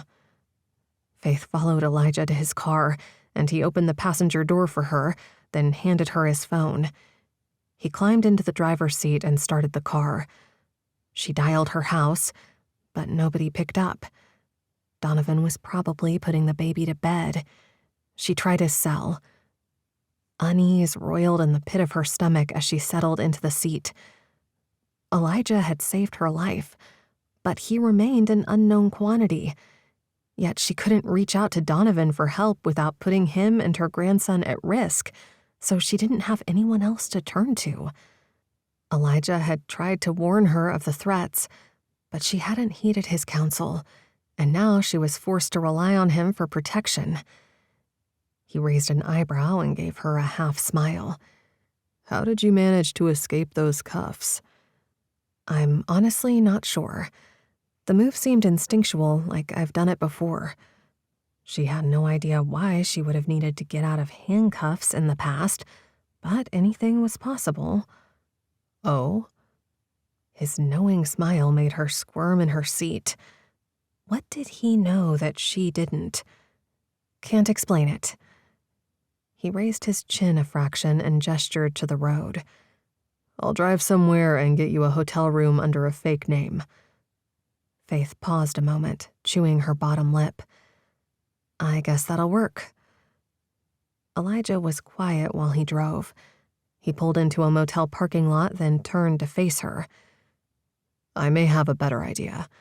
You own a cabin near Baxter State Park. It's remote. Why do I have a place way out there? The idea was ludicrous. Did Thaddeus hunt? He chuckled. What's so funny? He hunted, but not deer. Then what did he hunt? Moose? Not so much. He searched her gaze. How about it? Does going there sound okay to you? He waited for her agreement before driving off. A good sign. Maybe she could trust him. Okay, let's head there, she said.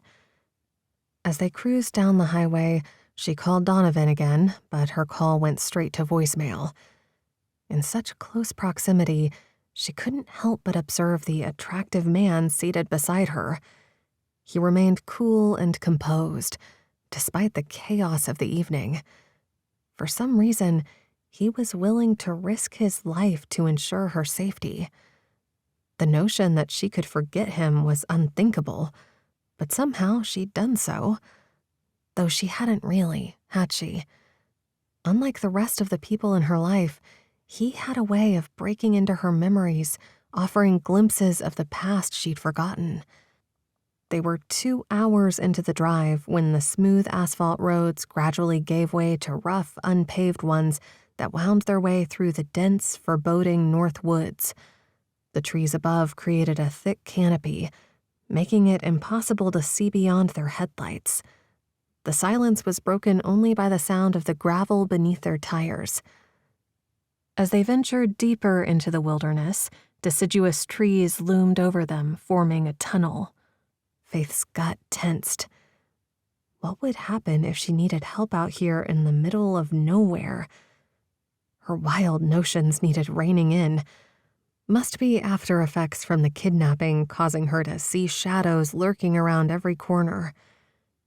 She studied the man beside her, her self-appointed protector. Would he drop her off and leave her alone in the woods? No. She was fairly certain he was trustworthy. They had a history, even if he wouldn't reveal all the details to her. With each turn, the road narrowed. Sharp curves and steep drops threatened to send them plummeting to their doom. Faith held her breath as Elijah maneuvered along the twisty, winding road. They approached a log structure, and Faith braced herself for the conversation they had to have. She needed to confront him about their shared past and find out what he was hiding from her. When they pulled into the drive at the cabin, Faith breathed out a sigh. It wasn't the grand estate house she'd grown accustomed to, but it would make a decent sanctuary. The heavy scent of pine greeted them as Elijah escorted her to the door. "I'll stay here with you until we're sure you're safe." Faith hesitated as the cricket sounded an alarm. Donovan suggested she keep her distance from him, and that should have been enough to make her nervous around him. But she wasn't. He felt like home.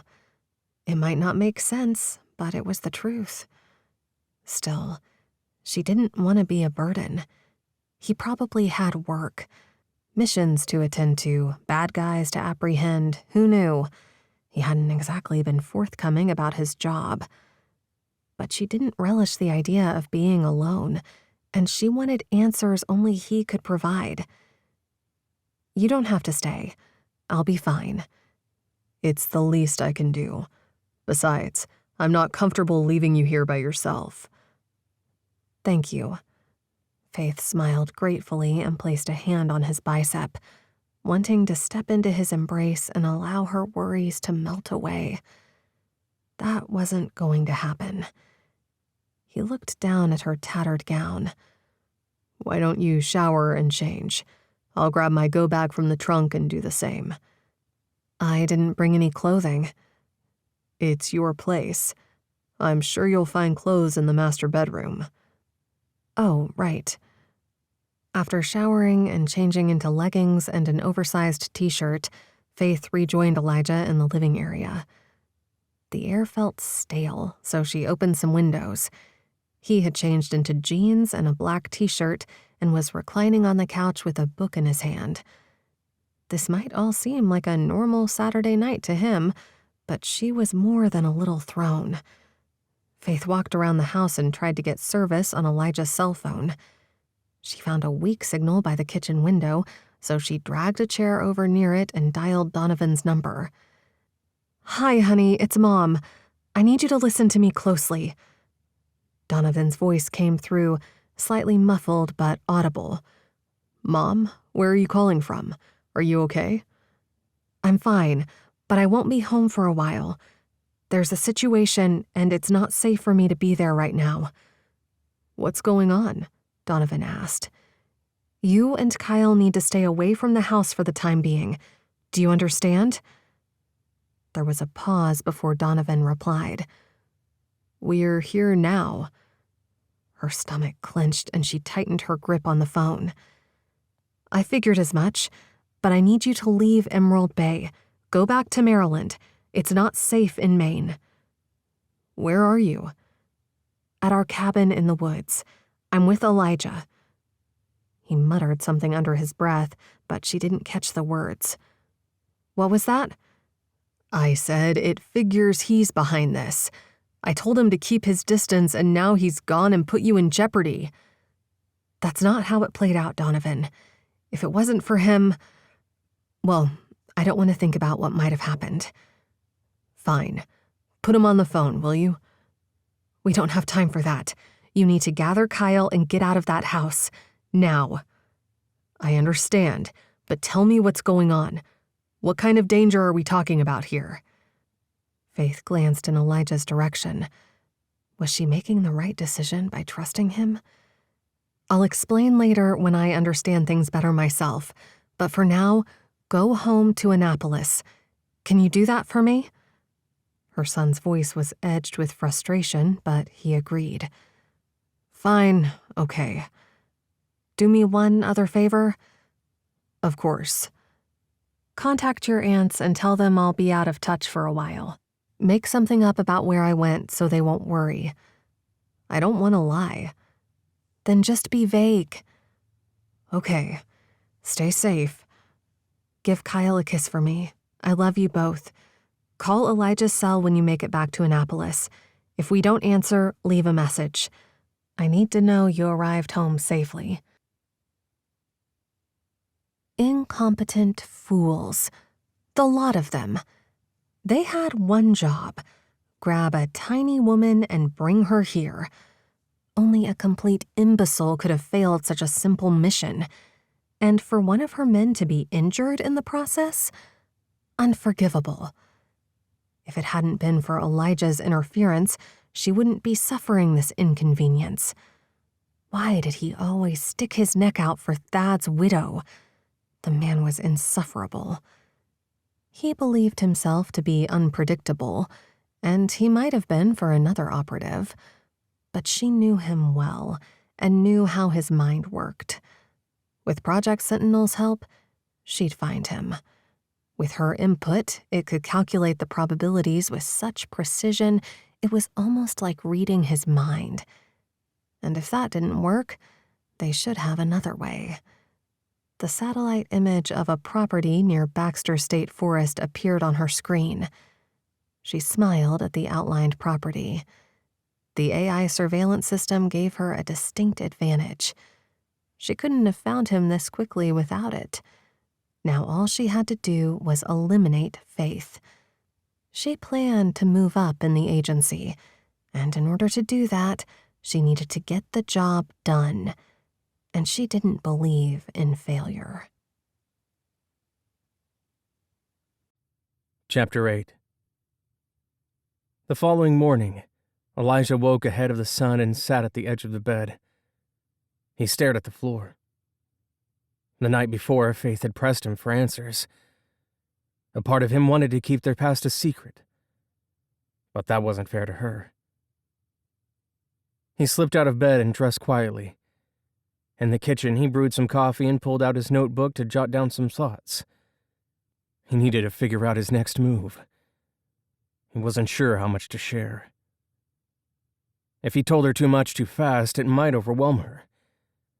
The life of a CIA agent was something she'd been planning to walk away from before the accident. She and Thad had been working remotely from their Emerald Bay home with plans for retirement on the horizon. A soft noise behind him made him turn. Faith shuffled in, rubbing sleep from her eyes. "Good morning," Elijah forced a smile. "Morning." Faith pulled out the chair beside him and dropped into it. "Coffee?" he asked. "Sure. I'll get it, though. I'll pour you one. You look like you're dragging."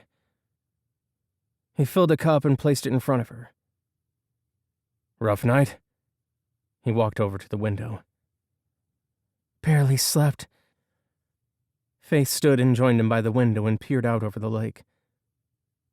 "It's beautiful here." "Care to walk with me?" They both needed to get out of the cabin. Maybe some fresh air would help him clear his head so he could formulate a plan for their return to Emerald Bay. "Sure."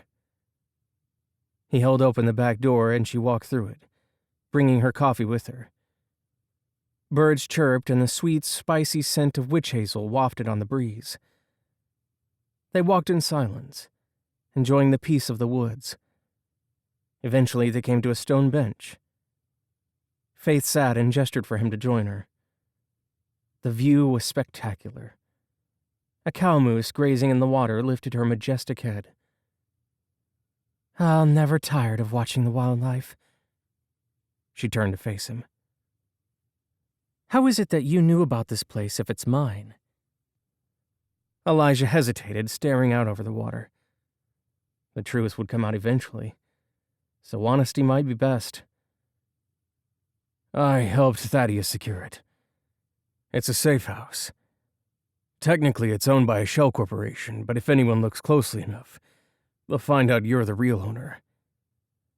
In our line of work, things get dangerous, so we need a safe place we can disappear to when necessary.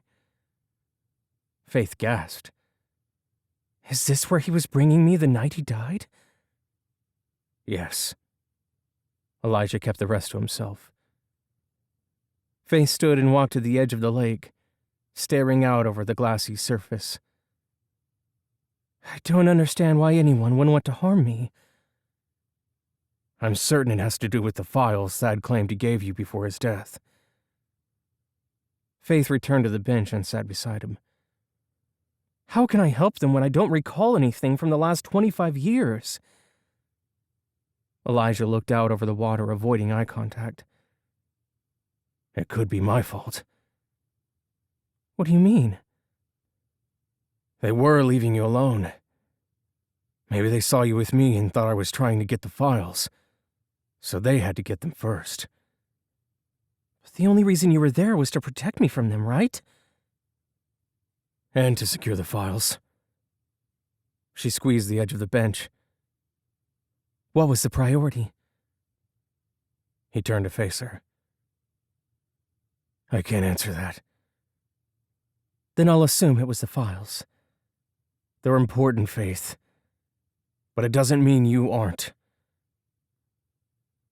They sat in silence for a while, and he ran his hand over the gritty texture of the bench and prayed for Faith's safety. It was obvious she didn't remember anything, but she might know something without realizing it. If he could get her to open up to him, he might be able to figure out what she did with those files. She was the key to uncovering some serious governmental corruption. Elijah wanted to see the people responsible for his friend's death behind bars. He forced his thoughts to happier topics, and before long his mind drifted to memories from his childhood spent sitting on a lake similar to this one, fishing with his grandfather and his brother. He took in a deep breath and decided to share the memory with Faith. I used to spend summers in Maine with my grandfather. Where was home the rest of the year? She stretched her legs out in front of her, crossing them at the ankles. Big Stone Gap, Virginia. How about you? Elijah knew all about her upbringing in northeastern Philadelphia. His knowledge would raise too many questions he wasn't prepared to answer quite yet. I grew up in Philly, but from what I've been told, I met Thad in college and never looked back. It was a whirlwind romance. He mentioned that. A lump formed in his throat. The truth was she and Thad had both attended Yale, but they were recruited separately and didn't meet until they were at the farm. Their romance came later. The story about Yale was a cover story to explain how they met when they were from different worlds. My parents relocated to Florida and later died in an automobile collision.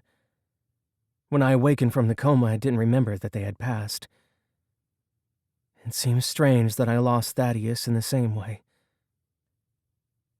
I'm sorry. Nobody should have to suffer so much loss. Thanks. My sisters have been a godsend. Hope lives and works as a fashion designer in New York City, but she stayed with me for a few months after the accident. Patience, Joy, and Charity all live in the Philadelphia suburbs, but they've come by as often as possible, and we Skype once a week. They sound amazing. He remembered them well. If things had gone according to his plans those many years ago, they would have been his sisters-in-law. They are. I don't know what I would have done without them these past 2 years. You would have managed. You're a strong woman. Tell me more about those summers with your grandfather, she said. When we weren't sitting lakeside with fishing poles in the water, we were out in a boat along the coast of Bar Harbor. His eyes lost their focus as he remembered. We'd spend time whale watching and exploring the coves and islands along the shoreline. They're some of my happiest memories. Faith listened intently, and an overwhelming desire to tell her everything plagued him. But the more she learned about their past, the less she would trust him, and he needed her to follow his lead. She turned in her seat and faced him. Elijah continued his story, swallowing past the lump in his throat. My grandfather passed a few years back, he said. We were close. He taught me and Isaac everything we know about fishing and life. I'm sorry for your loss. Faith placed a hand on his arm, and he covered her hand with his. A warmth spread through him at her touch. He looked down at their joined hands, then back up at her face. For a moment, they held each other's gaze. As much as he wished for a second chance with Faith, he shouldn't take the risk.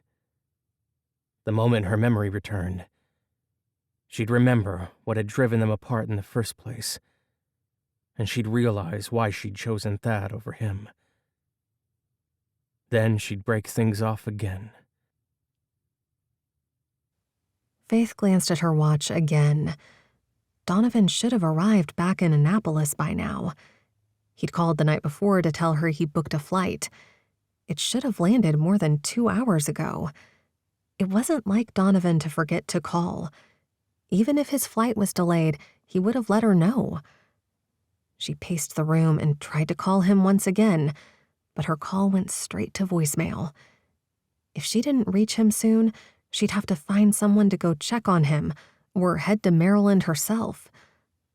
She huffed out a breath and rubbed the back of her neck. Whoever was after her in Emerald Bay probably wouldn't look for her there. Unless, of course, they knew she had a son and grandson. Then they might expect her to show up there when they couldn't find her at home. Her chest tightened. She had to do what was best for her son and grandson, and right now that meant staying away from them. Elijah came into the room as she ended the call, checking on Donovan's flight. I checked with the airline. The flight was on time. He should have made it home by now. He watched her from the doorway, and the concern in his eyes stirred something inside her she didn't want to acknowledge. Her throat tightened, and her eyes burned with unshed tears. I can't shake the feeling that something's happened to them. Worrying won't fix anything. Elijah joined her and put his hand on her shoulder. Why don't we go outside and get some fresh air? It might help clear your head. Faith hesitated a moment before nodding. Once on the porch, a cool breeze washed over her. The scent of pine and wood smoke floated on the air, and she sucked in a deep, cleansing breath. How about I show you some self-defense moves? It's important to know how to defend yourself in case of another ambush. She fiddled with the edge of her fitted t-shirt. His suggestion made sense, and it might help take her mind off her worries. Okay, I guess. Elijah led the way to a clearing a short distance away where the grass lay flat against the earth, likely where the deer bedded at night. Elijah took a relaxed stance. Faith stood opposite him, ready to learn the first maneuver, but it was difficult to concentrate on his words and movements with his eyes locked on hers. He raised his hands in a defensive position, inviting her to take a swing. As she swung, he shifted his weight and used her momentum to his advantage, deflecting her onslaught and countering with a feigned strike to her neck without making contact. Remember to engage your entire body when attacking. He demonstrated what he meant. Harness the power of your hips and legs and aim for the weak spots. Targeting the eyes can be particularly effective. Faith tried again, feeling awkward. Her pulse increased, not from the activity, but from his magnetic draw. Elijah observed her moves and provided correction as needed. Both speed and accuracy are crucial if you want to effectively execute the maneuver. Work on accuracy first, and then we'll see if we can improve your speed." She nodded. He grabbed her wrist like he'd done back on the trail, but this time it was a test. Instead of resisting, she stepped closer, rotating her hips to draw his arm across her body. The motion used his body weight and forward momentum against him. Dropping her center of gravity, she twisted sharply, but didn't overdo it. She didn't want to hurt him. Elijah laughed. "Looks like you haven't forgotten that one." Gradually, with each subsequent test, Faith's confidence grew, and her movements became increasingly fluid. It felt like she'd run through the same drills with him before. Maybe she had. The more time she spent with Elijah, the more she let her guard down, and the more she ruminated on those dreams he frequented, and the more she longed to relive the lingering kisses she believed they'd once shared. "Let's do that again, but this time use the last method we covered." He stepped back and gestured for her to take his place. "I'll simulate an assault, and you defend yourself." Faith stood ready, her heart racing as Elijah charged toward her. She raised her hands in a defensive position and used the tactic to deflect him, countering with a strike of her own. "Good job. Now remember, the key to effective self-defense is not just technique, but quick thinking under pressure. A little confidence never hurts either." When she finished the move, she looked up at Elijah. "I did it." A smile spread across her face. "You did. You're a natural. With some practice, you'll be a force to be reckoned with."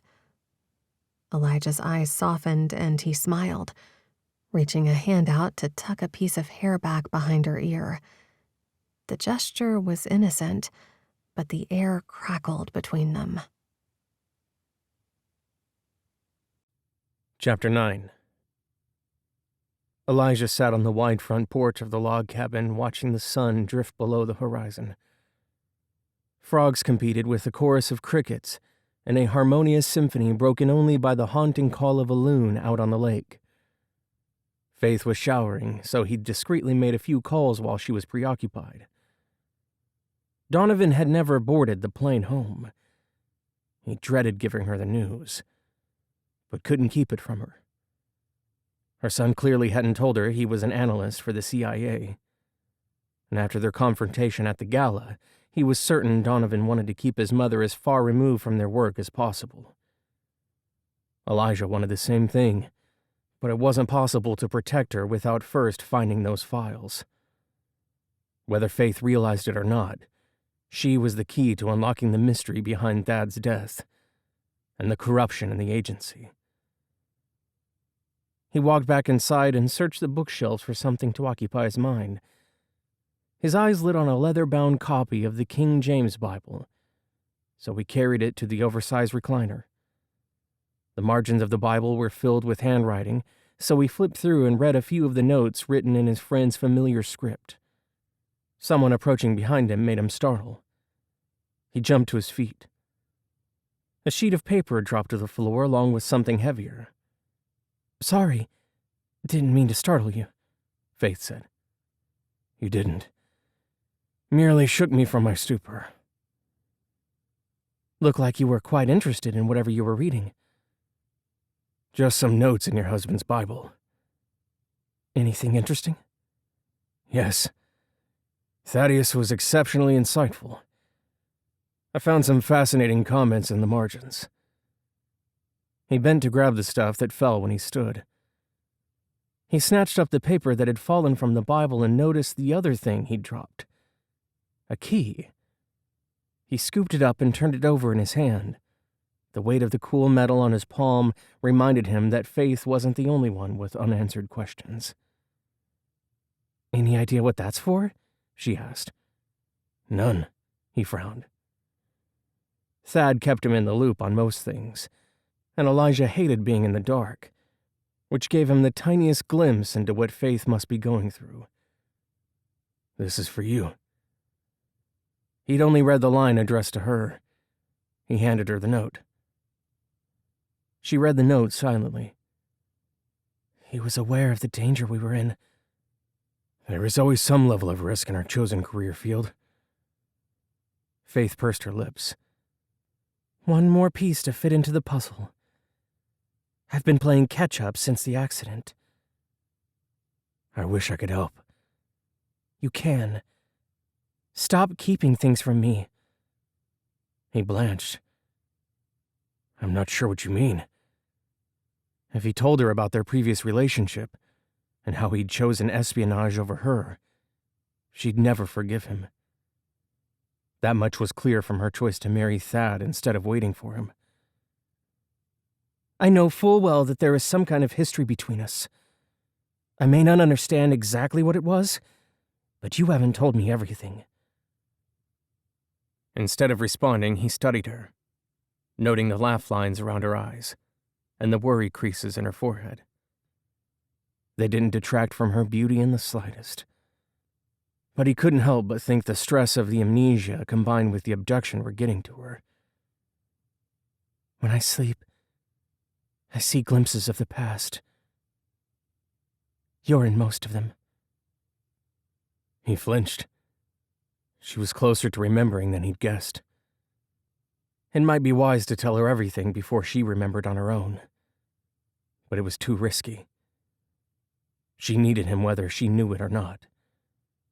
So he couldn't risk her refusing his help when she learned the truth. I think it's best if you recover your memories on your own. You don't need me confusing matters. He rubbed his forehead. That might not happen. It will. Give it time. She crossed her arms over her chest. It's been 2 years. How's this? If you don't have your memories back before I have to leave again, I'll tell you everything. Faith hesitated, but must have realized it was the best she would get from him. Deal. And I plan to hold you to it. We'll need to head out and grab dinner. We've exhausted the meager food supply. There were stores of food in the bunker below the log home, but it would do them good to get out of the cabin and have a nice dinner. I'm not hungry. You need to eat. Fine. Let's eat then.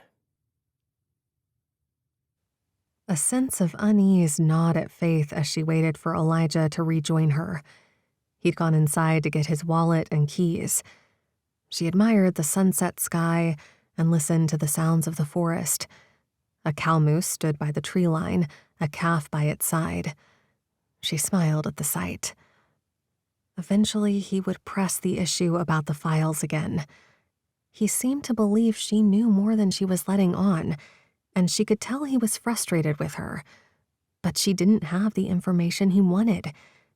And as much as she wanted to trust him completely, she couldn't.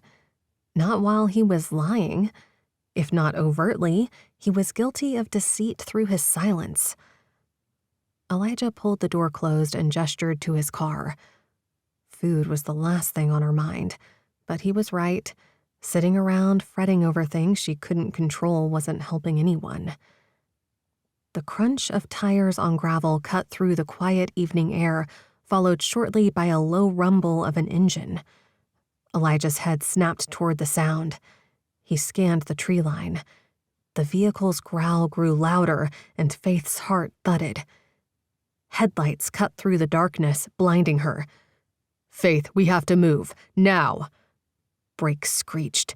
He grabbed her hand and pulled her back inside the cabin. A car door slammed. Elijah cut through the house. She stumbled after a few steps. He motioned to the back door, and she ran ahead of him. About 10 feet from the house, he halted. Dropping to his knees, he swept away some debris, revealing a hidden access panel. Faith's eyes widened. "What's this?" No time to explain. He gestured toward the hatch. "Just get inside."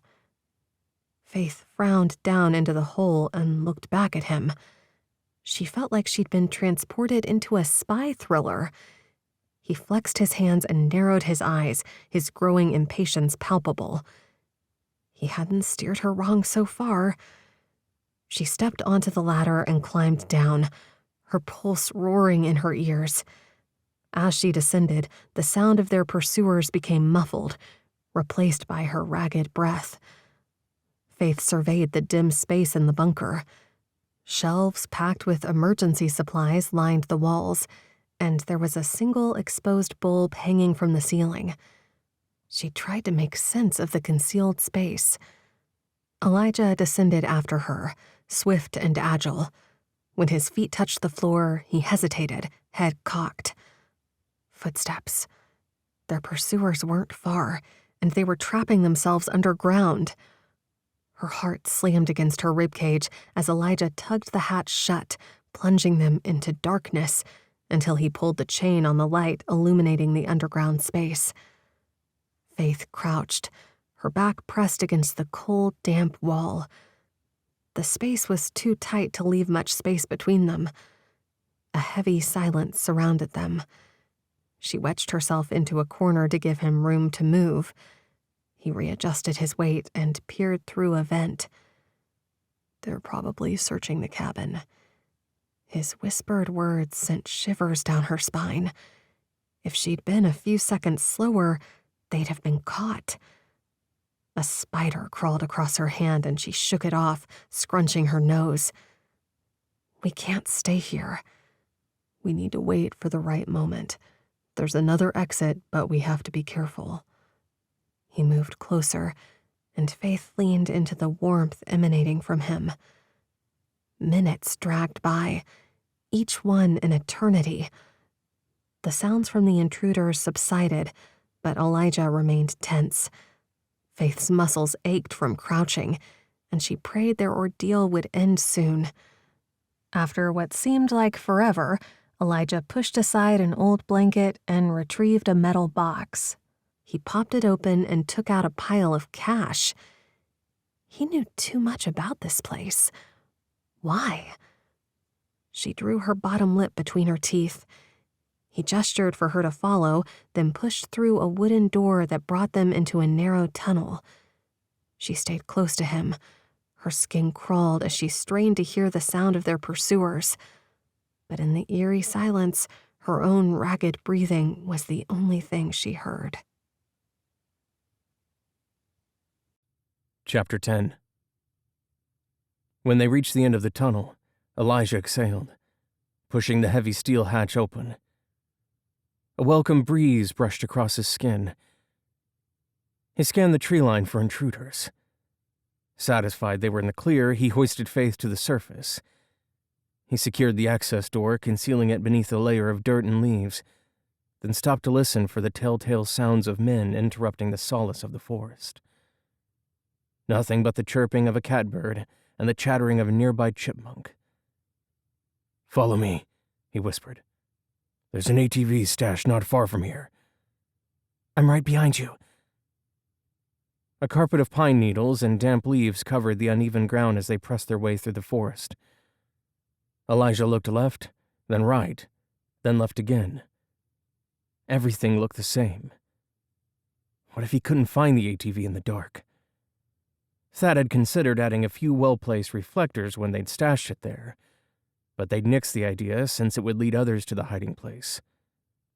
At least they thought to use non-ethanol gasoline, so it wouldn't gunk up the tank or destroy the carburetor. 20 minutes later, they arrived at the old tree stand they'd used to mark the area. 30 paces to the left of it, he found the spot where they'd hidden it, tucked behind a thick copse of bushes covered by a camouflage tarp. Elijah yanked the tarp off, revealing the rugged gas-powered vehicle. It was an older model, Can-Am, but it would serve their needs. "How did they find us?" she asked. "That watch you're wearing. Does it have GPS?" "Probably. It's a smartwatch, a gift from Donovan." "Give it to me." She slipped it from her wrist and placed it in his outstretched hand. He threw it into the woods, took a deep breath, and yanked the recoil starter. The engine roared to life, and the machine rumbled beneath him. Faith stared at the ATV with a mixture of relief and trepidation. "Hop on." We need to put as much distance between us and the cabin as possible. Faith climbed onto the back and held the bars on the sides. You'll need to hold on to me if you want to stay on. He chuckled at her reluctance to place her arms around his waist. She released her grip on the bars and wrapped her arms around him. The warmth of her body pressed against his back was a pleasant distraction, but he forced himself to concentrate on getting them to safety. He scanned the surrounding woods for danger, then gunned the throttle. The ATV tore through the underbrush, and low-hanging branches scratched up his arms as he drove. The sound of gunshots echoed through the forest. Faith gasped. Elijah's pulse quickened, and he swerved to avoid the bullets zipping past them. They were closing in fast. He leaned into a sharp turn, narrowly avoiding a fallen tree. His adrenaline soared as they hurtled through the woods. The wind whipped through his hair, and the branches overhead blurred into a canopy of green. Faith's grip tightened. He wanted to comfort her, but that would have to wait. If she squeezed her phone any tighter, it would fracture, or her hand would. A dressing down from her boss hadn't been on her to-do list when she awakened that morning. "Yes, sir." "I trust this situation will be under control by the end of the week. Do I make myself clear?" Heat blazed in her chest, but there was no time for rage. Others may be to blame for the failed mission, but she was in charge of those beneath her, so ultimately she was responsible for their incompetent blunders. If they'd parked a quarter-mile down the road instead of driving right up on their targets, they could have grabbed Faith and brought her back to base camp. But no, the lazy, no-good fools drove right up, alerting Elijah to their presence. She'd be sure they knew of her displeasure. "I'm on it." She palmed Faith's smartwatch. It had been retrieved by one of her men. The clasp was broken, but it was lovely. A fine gold band with intricate detail. Pity. She must have thought they were using it to track her. They weren't. They hadn't even known she had one. Maybe she'd get it repaired and keep it for herself. The corners of her lips turned up. Yes, it could be a trophy of sorts. If her team didn't get results soon, she'd step in and handle the situation herself, same as she had with the senator. Faith clung to Elijah's waist as the ATV roared into town, her heart racing from their narrow escape. When they approached a gas station, she loosened her hold. Elijah pulled the ATV to a stop beside a pump, and Faith dismounted, her legs shaky from the rough ride. The smell of gasoline filled her nostrils, and she pinched the bridge of her nose, trying to steady her nerves without inhaling fumes. Elijah refueled their vehicle while Faith surveyed the deserted station. "Stay close." Elijah scanned their surroundings. "I'll make a quick call. If we're going to get answers, we need to find a way back to your place so we can secure those files." Leaning against the side of the store, Elijah fished out his cell and made a call. "We need safe transport back to Emerald Bay. We're at a gas station in Millinocket. Can you help us?" He listened intently, his eyes narrowing. "Understood. We'll be waiting." He ended the call and slid his phone into his pocket. "Our contact will be here in 45 minutes. He'll drive us back." Faith forced out a breath. "Let's grab some snacks, then we'll find cover where we can wait without being seen." Faith followed him into the convenience store. The fluorescent lights flickered overhead, casting an eerie glow on the rows of candy and chips. She wandered down the aisle. She grabbed the healthiest snacks she could find. Elijah approached the counter with an armful of water bottles and paid the cashier for their items. Tension radiated from him, and he kept one eye on the door until they left. They climbed back onto the ATV, and she leaned into Elijah. He headed down the path until he found a place to stash their vehicle. Then they walked back to the edge of the woods where Elijah motioned to a large rock at the base of a tree. She sat on the stone and leaned against the rough bark, her body aching from the bumpy ride through the forest. "Eat. Who knows when we'll get another chance." Faith tore open a bag of trail mix. She chewed mechanically, barely tasting the bland nuts and dried fruit. Her thoughts spun with the events of the past few hours. The minutes ticked by slowly. Faith's breathing was steady, but seemed loud in her own ears. It was close to an hour later when an approaching vehicle broke the silence. Faith's pulse spiked. A black SUV pulled into the gas station. Faith glanced at Elijah. His posture was tense and a muscle jumped in his jaw, the only signs of his distress. The vehicle slowed to a stop, its tinted windows concealing any occupants.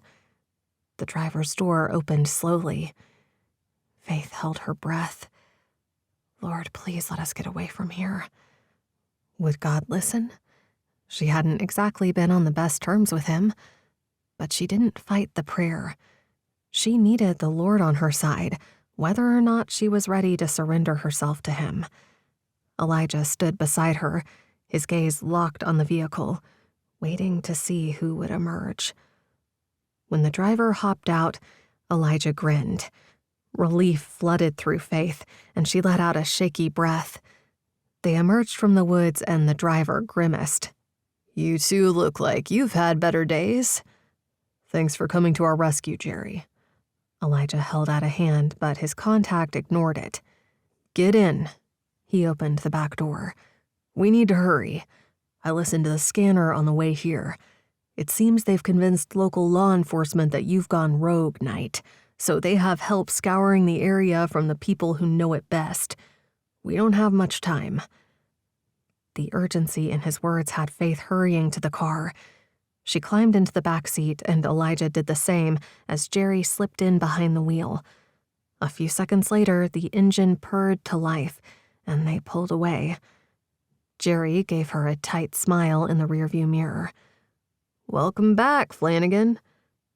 She raised an eyebrow at Elijah, but he didn't explain what the man meant or how she knew him. Even after 2 years, she wasn't used to being known by people she didn't recognize. They passed 2 main fish and wildlife trucks on their way through town. Were they looking for them? Her fingers dug into the smooth leather of the seats. She half expected to run into their pursuers around every corner. Her stomach twisted. Street signs blurred as they drove by. She rolled her neck to relieve the tension building there. Every muscle in her body ached.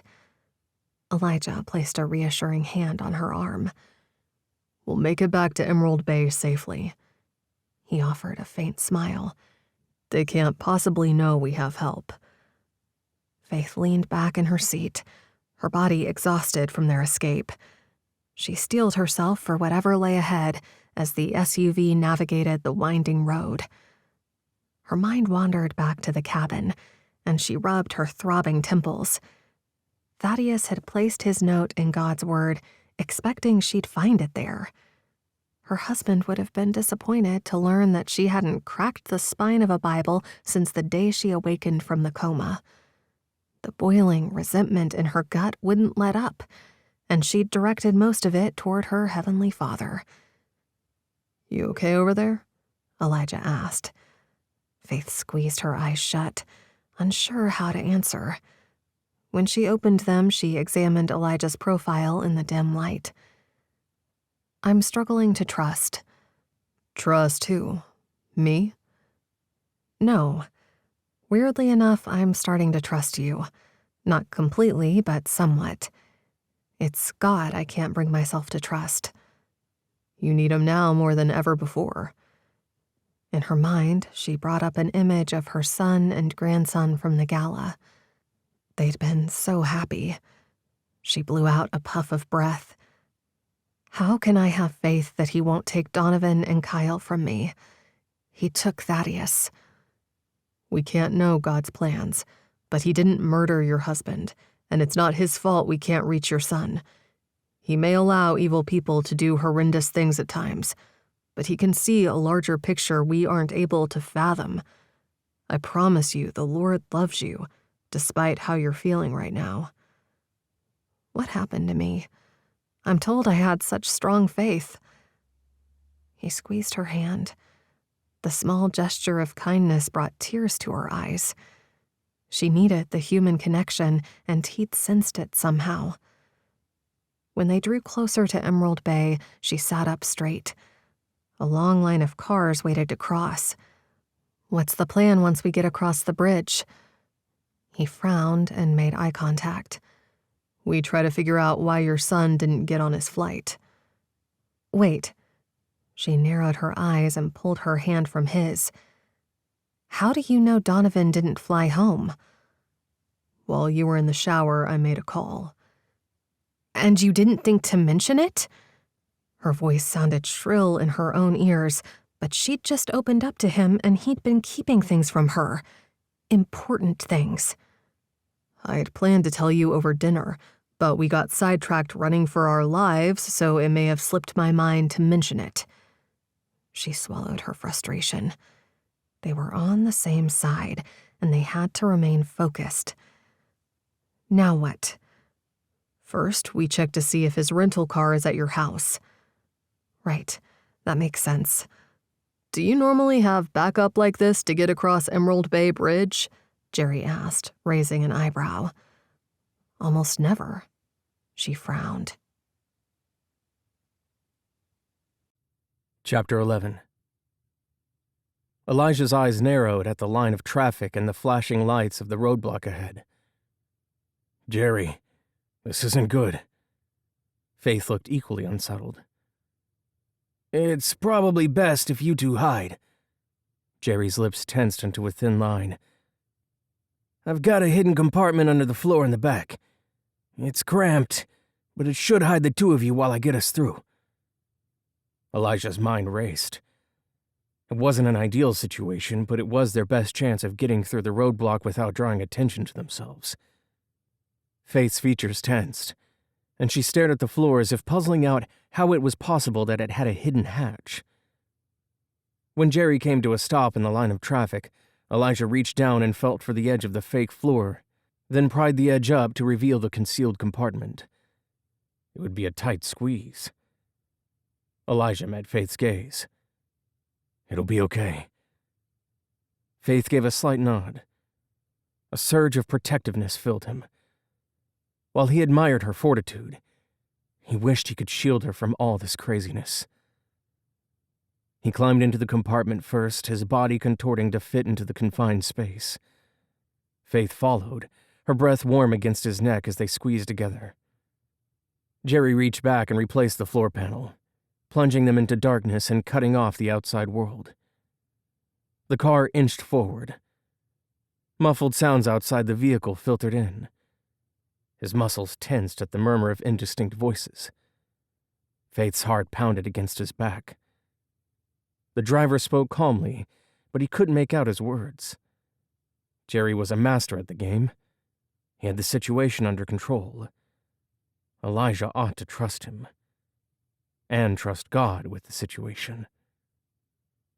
The car slowly accelerated, and he released a pent-up breath. His body ached from the cramped position. Faith's hold on his arm loosened, clearly as relieved as he was that they were moving again. Only the sound of wheels on asphalt broke the silence as they waited for the all-clear. What if someone had gotten suspicious and followed? They could be stuck down here for a while. Jerry made a right-hand turn. They must be off the bridge. The car slowed, then stopped. "We're clear," Jerry said. "You can come out now." Faith climbed from the compartment and he followed. He rolled his neck and shoulders. Someone his height had no business curling up under floorboards. They both settled back into their seats. The tiny lines around Faith's mouth showed the tension of their recent ordeal. "You okay?" "I'll be fine. I just need a minute." Elijah lifted his chin in acknowledgement and turned his attention back to Jerry.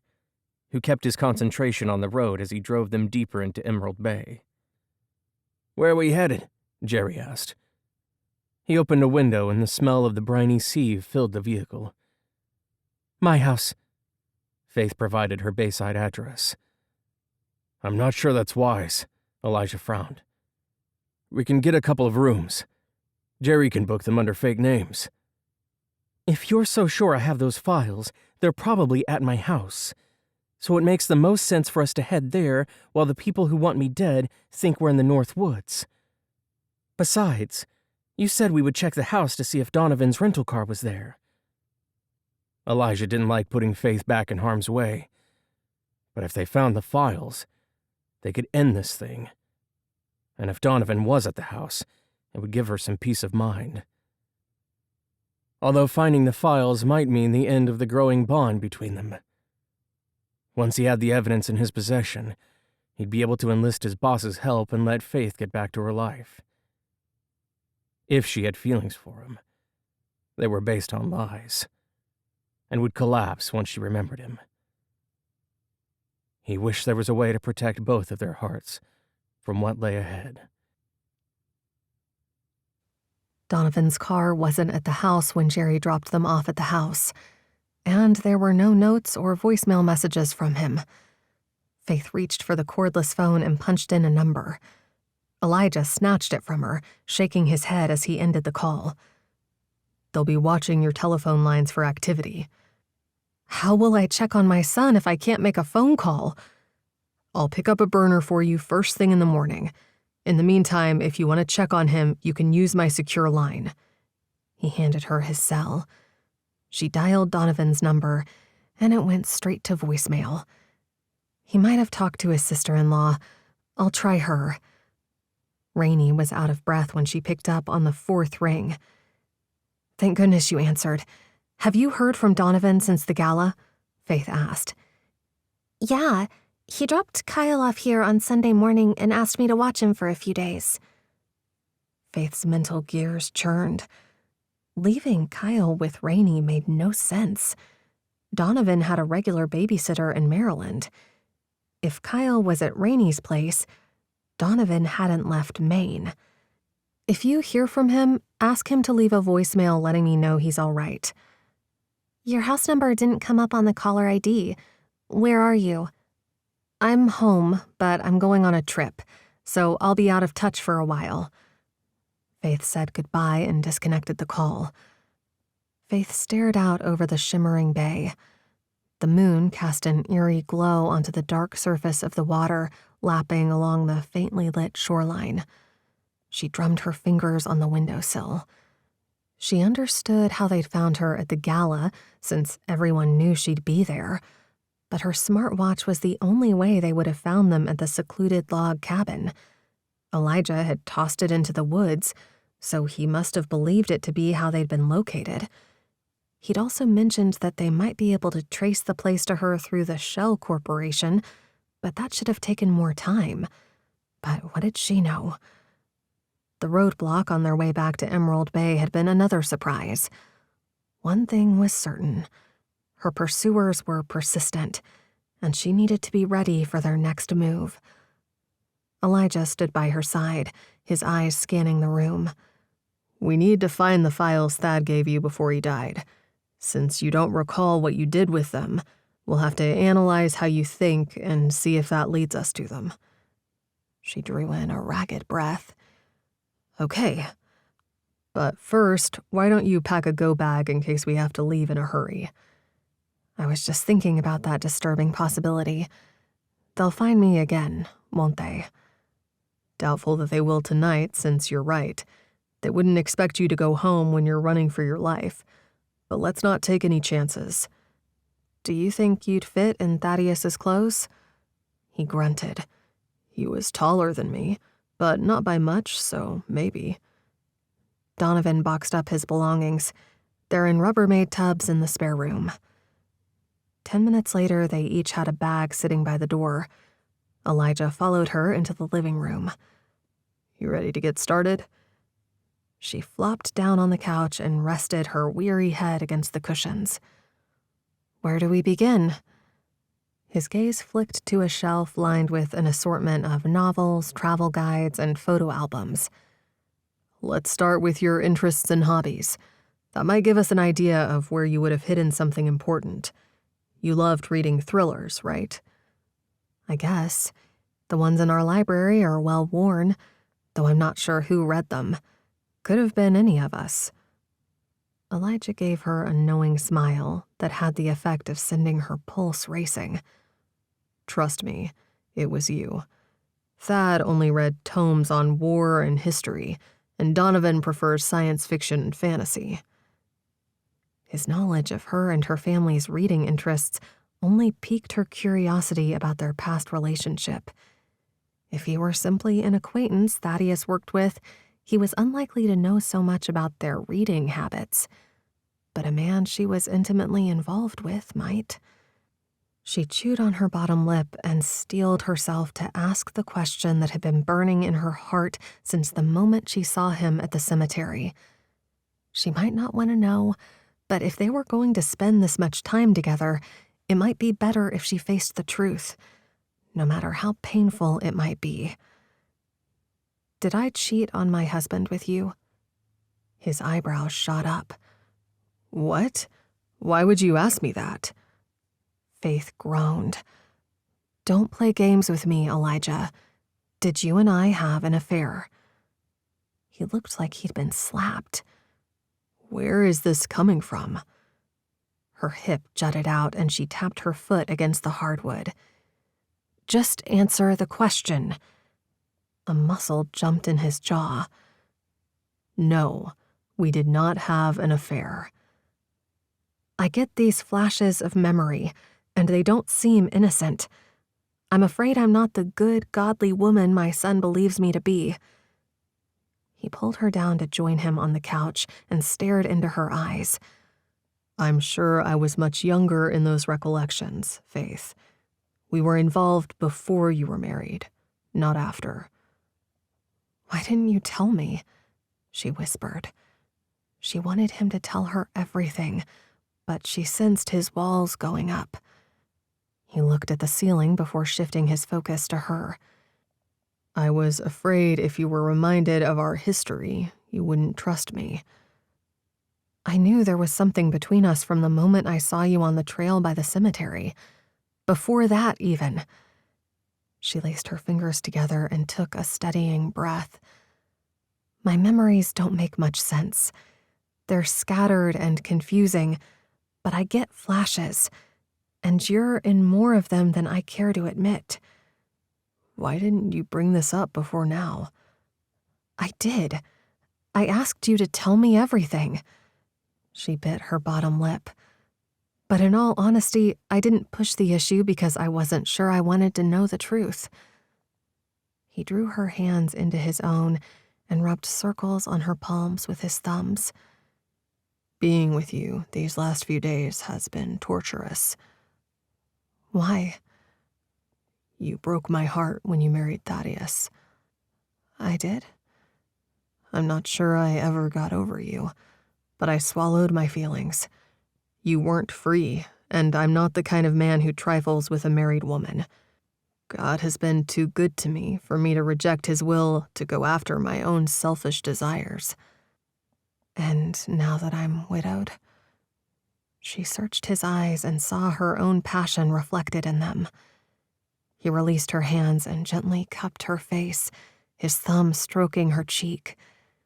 For a moment, she sensed he would close the distance and kiss her, but his eyes shuddered and he turned away, releasing her. I'd give anything for another opportunity to be together, but it wouldn't be fair to ask you for a second chance until you remember our past. It's been 2 years. What if I never get my memory back? His shoulders hunched. Let's hope you do.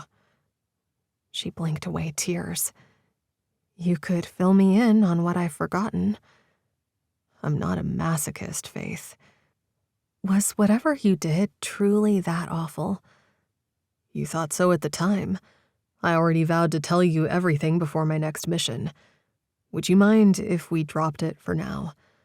The past few days have been exhausting.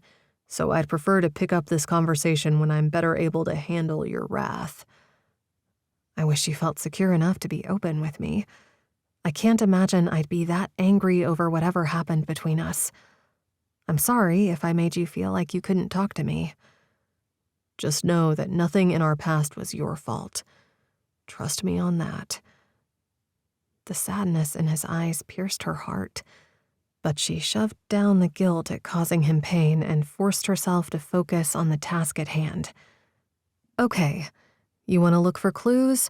We'll dig into this puzzle instead of the one involving our history. Let's start in the library." They methodically sifted through the library shelves. The familiar scent of the books and texture of the pages sparked fragments of memories in Faith's mind. She recalled the sensation of grabbing a comfort read from the shelf and sitting with a well-worn novel, but the specific stories eluded her. Faith lifted a small, intricately carved wooden box that was tucked in the corner of the shelf. She brushed her fingers against the surface. Something about this seems familiar. She studied the box, turning it over to scrutinize it from all angles. Elijah took the box, examining it carefully. "It's one of those puzzle boxes. There's a hidden compartment that's revealed once you complete the challenge." He slid the pieces around until he solved it and revealed a crumpled piece of paper in the hidden space, then unfolded it and squinted as he read the contents. It's a note. It says, "In the heart of the lion I find my courage." Faith tilted her head. The cryptic message told her nothing. "I have no idea what it means. Do you?" Elijah's eyes shone with intensity. "It may be a clue to where you hid the drive." She let out an unladylike snort.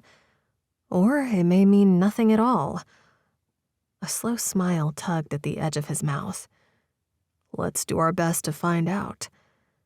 "I'm sensing you enjoy a good mystery." He chuckled. "I prefer when they don't involve running for our lives, but yes, I enjoy a brain teaser." They searched for any connection to the lion mentioned in the note. They rummaged through drawers, combed through closets, and scoured the shelves, their frustration mounting with each passing moment.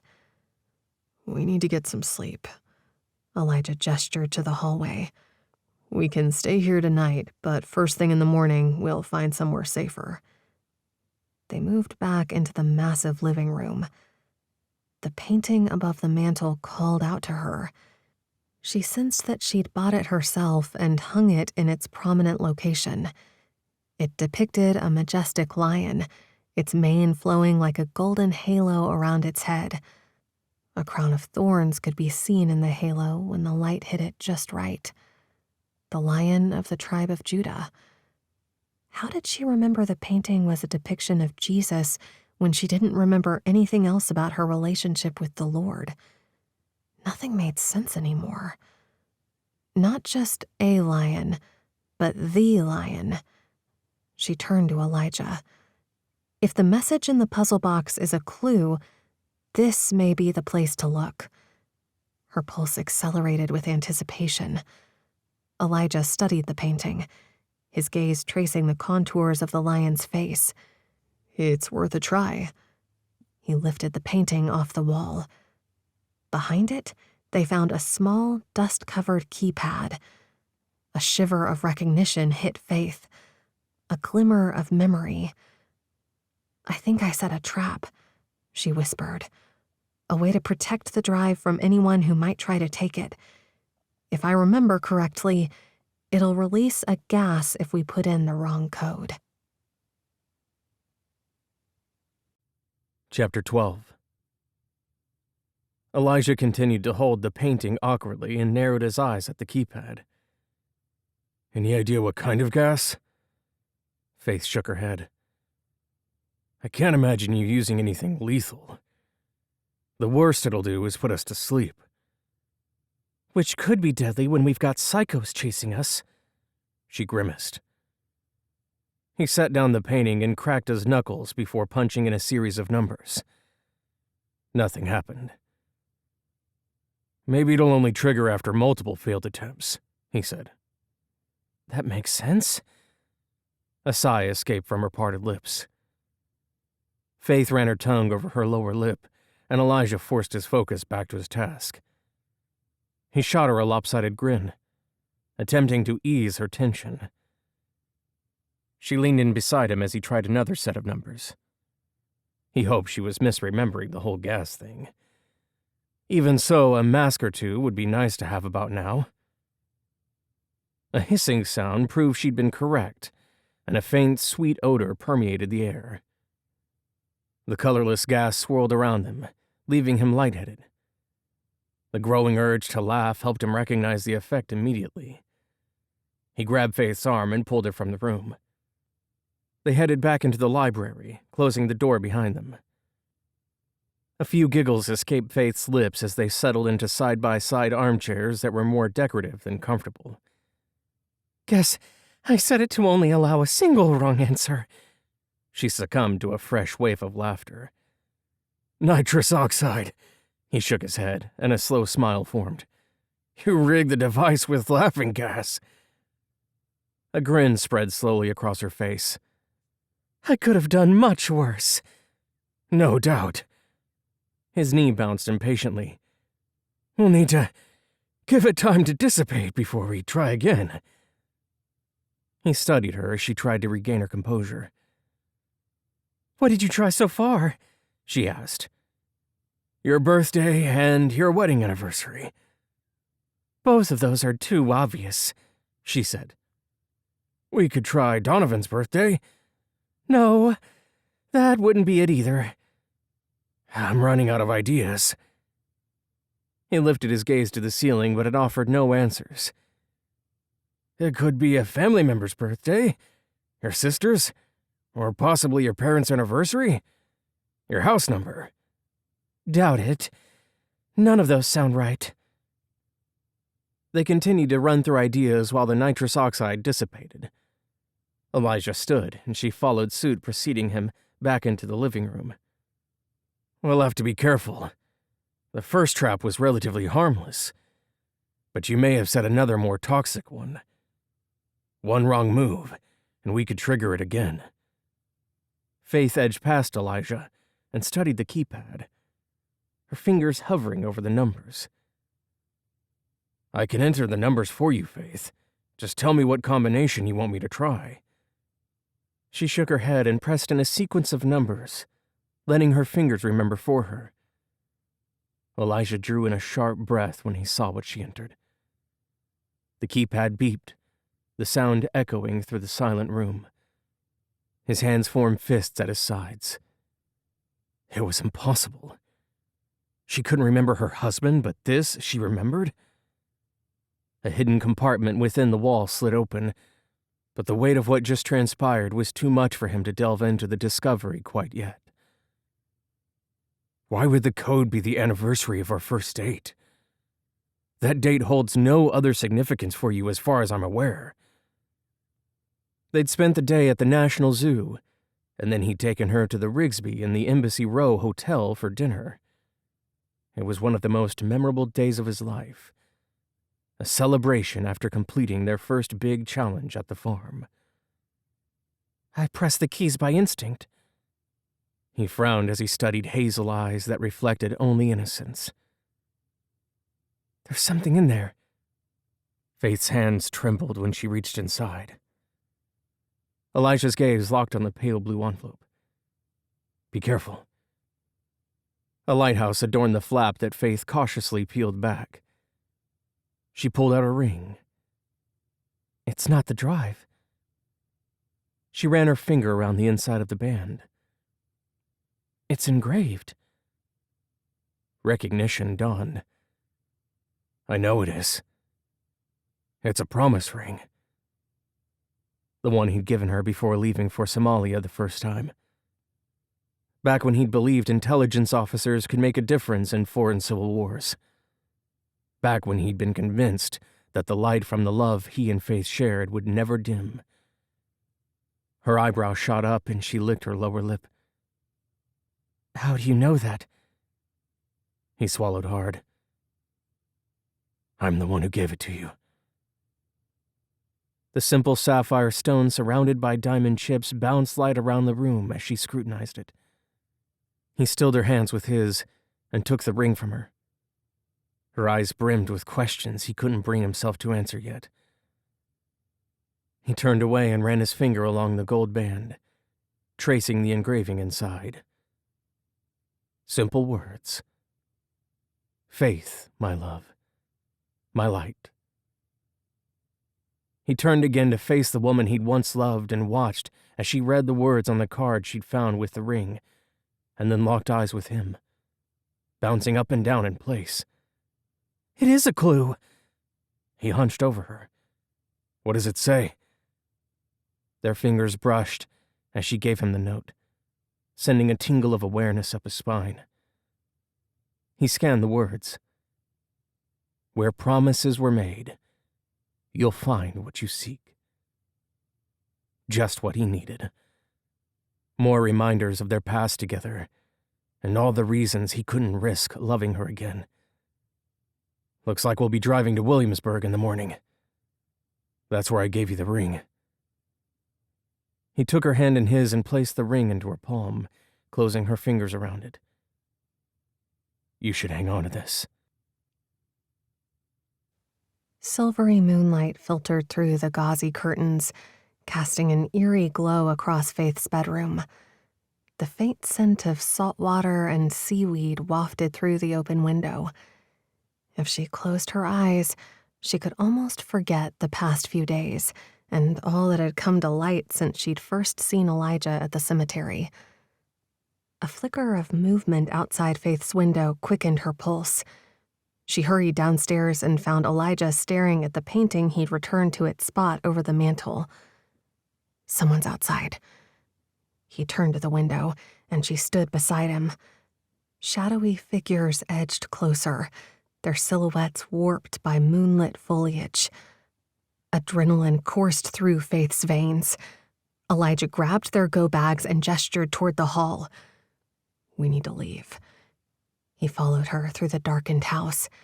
They slipped out the side door opposite the library. Faith hadn't returned Thaddeus's F-350 to the garage the last time she used it to haul plants and mulch from the local nursery, so it was parked nearby, but she wouldn't have left the key in the ignition.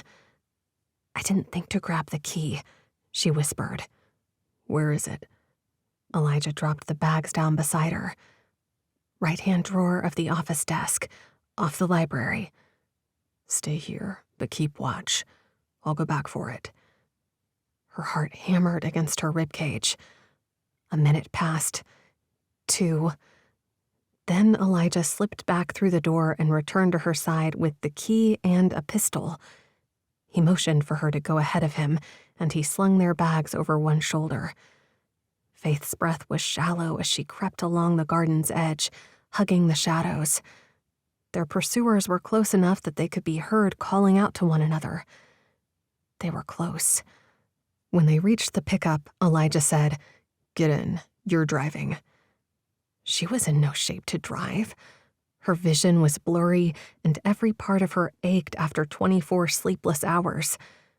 Drawing a deep, steadying breath, she climbed behind the wheel and closed the driver's door with a soft thud while she waited for him to make his way around to the passenger side. Faith twisted the key in the ignition. The sound of a gunshot shattered the relative silence, piercing the bed of the Ford. Faith ducked low in her seat to avoid being struck by a bullet. Elijah jumped in and lowered his window, then leaned out, pistol ready.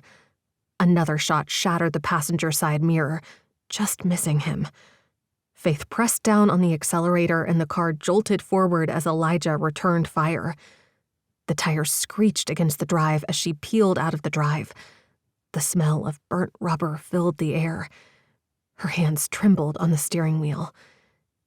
Even after they'd lost their tail, Elijah stared straight ahead, silent. Was he devising a plan or sulking over what happened earlier? Mind reading would be a real handy skill to have right about now. He'd been upset with her over the clues, that much she could tell.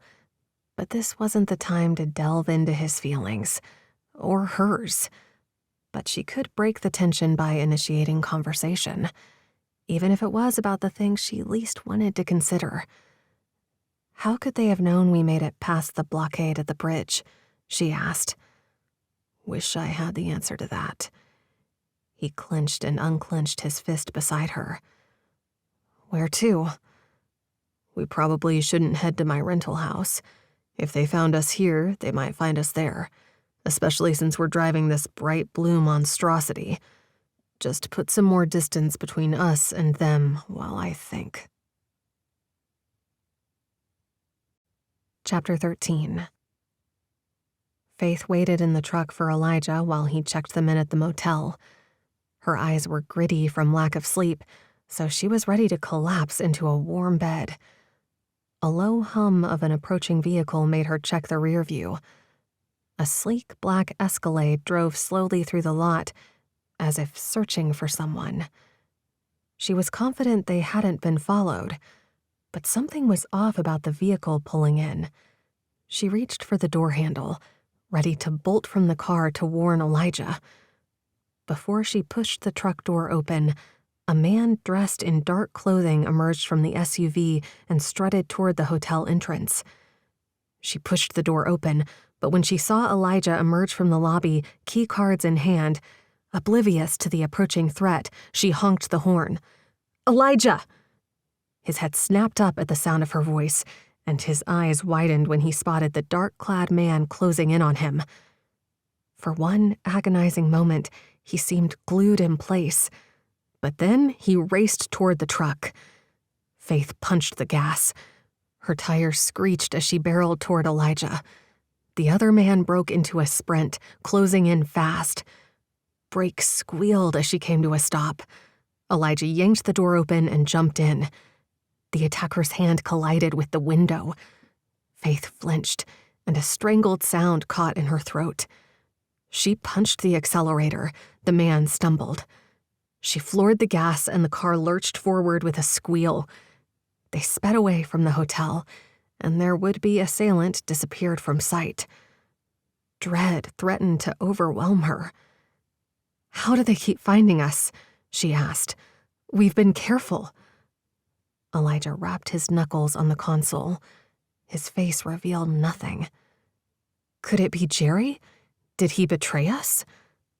Elijah shook his head.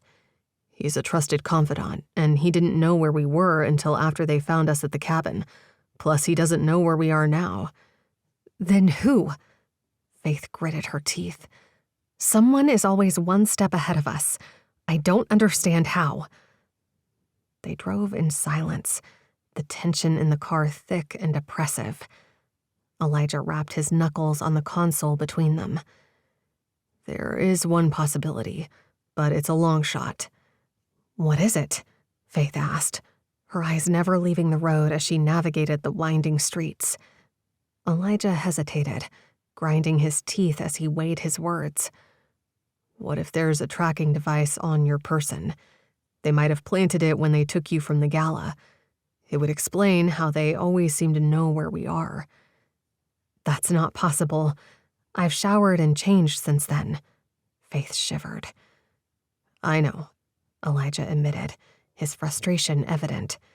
But if someone has access to advanced technology, they could have planted a tracker that's difficult to find, or even one that's virtually undetectable. They would have been smart about it. He pointed to the side of the road. Pull over. She steered the truck onto the shoulder. Hop out. What? Why? Just humor me. Doing as he asked, she slid out of the vehicle. A soft breeze ruffled her hair, bringing with it honeysuckle. The sweet scent was at odds with her raging emotions. Elijah scanned every inch of her from head to toe, and she squirmed under his scrutiny. Why are you looking at me that way? He reached for her wrist and unclasped her bracelet. Take off your diamond studs. I need to check them. She removed them and tucked them into his palm. These are good. You can put them back on. He lifted her left hand and slid off her wedding and engagement rings. Her stomach clenched.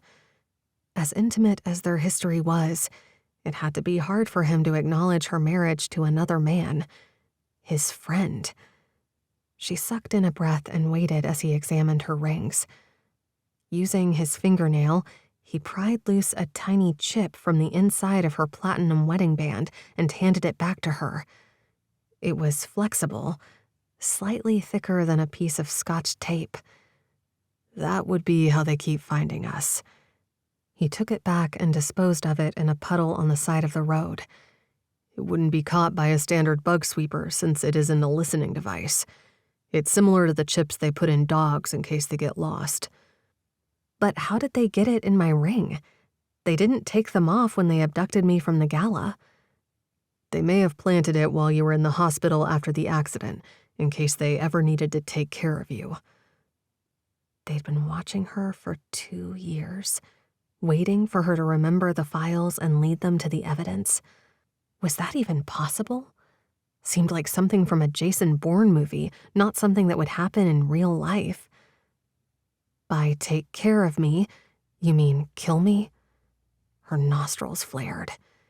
He nodded. Let's be glad they didn't inject you with a tracker. If it was under the skin, it'd be much harder to find. How do we know they didn't? We don't. Let's just hope that was the only one. Holding open the passenger door, he said, "How about I drive from here?" Faith's muscles tensed when Elijah pulled into the parking lot of a motel in a rundown area. He turned to face her. "Let's get rooms here tonight. Nobody will think of looking for us in this part of town. Tomorrow, we'll figure out what comes next." The knot in her gut tightened. Spending the night in a rundown motel wasn't on her bucket list, but staying alive was. The next morning, they headed away from Emerald Bay before sunrise. They spent most of the day driving south, heading to a Virginia farmhouse. Elijah gripped the steering wheel, tension evident in his posture and jawline. Elijah had picked up a couple of burner phones so Faith could try to call Donovan, but she couldn't reach him. After getting his voicemail again, she tried Rainey, but the girl hadn't heard from him either. He reached for Faith's cell once she hung up. "I thought you got your own," she said. "No, I bought both of them for you. I have my secure phone, but I don't plan to use it unless absolutely necessary." He tossed the cell out the driver's window. "You can't keep it. They'll use it to find you. I'm sure they're watching Donovan's number." "Oh." She turned to the window and silence filled the car. They didn't speak again until they reached Delaware. He pulled into a McDonald's drive-thru and grabbed them each a burger and sweet tea. They ate in silence as they plowed down I-95. Beside him, Faith continued staring out the window instead of engaging him in conversation. He understood she was upset with his less-than-friendly demeanor, but he couldn't get past what she'd done with her little scavenger hunt. Why had she used the promise ring and the location of where he'd given it to her as clues? She may have known he'd be the one to go after the files if something happened to her. But dredging up the past was cruel. What possible reason could she have for playing games with his heart? "You've been awfully quiet," Faith said. "What's on your mind?" Elijah wasn't sure how much to share. He wanted to protect Faith from more pain, but her need for honesty might be greater. "Honestly, I'm angry at you. But not the you that doesn't remember. The one who planted the clues. I don't understand why you used our past. You were happily married to my best friend." Faith's lip quivered. "I don't know. I wish I could remember, but I can't." "I know you can't remember. But you'll have to be patient with me while I process this." He hated being the cause of her distress. "I don't believe you went out of your way to dredge up our past in order to hurt me. But it's difficult for me to understand what you could have been thinking when you came up with this little scavenger hunt. She reached over and rested her hand on his arm. A move meant to comfort, but he had to keep himself from pulling away. As they neared Maryland, he lifted a silent prayer up to the Lord, asking for strength and patience.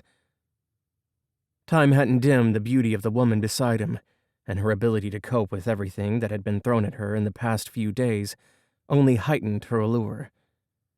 But the woman she was, before she lost her memory, was severely testing his resilience.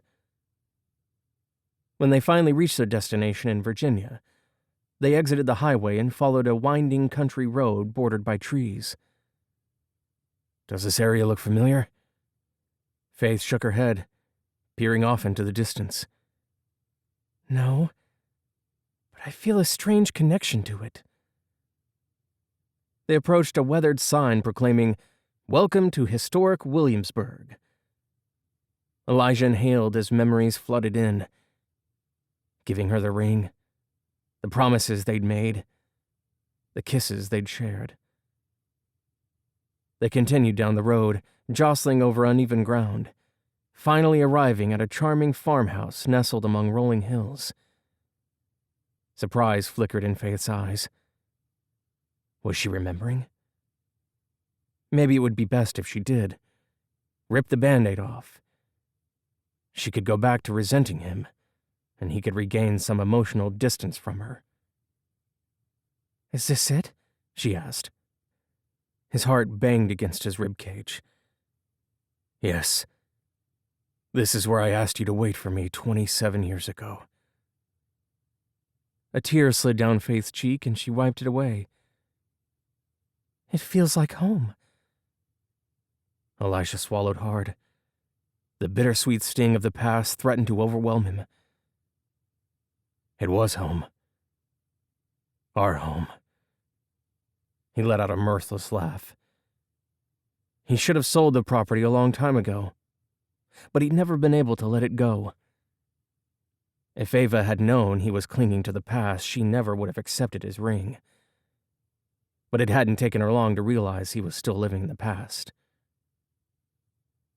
"I've only been back a handful of times, so the house has fallen into disrepair.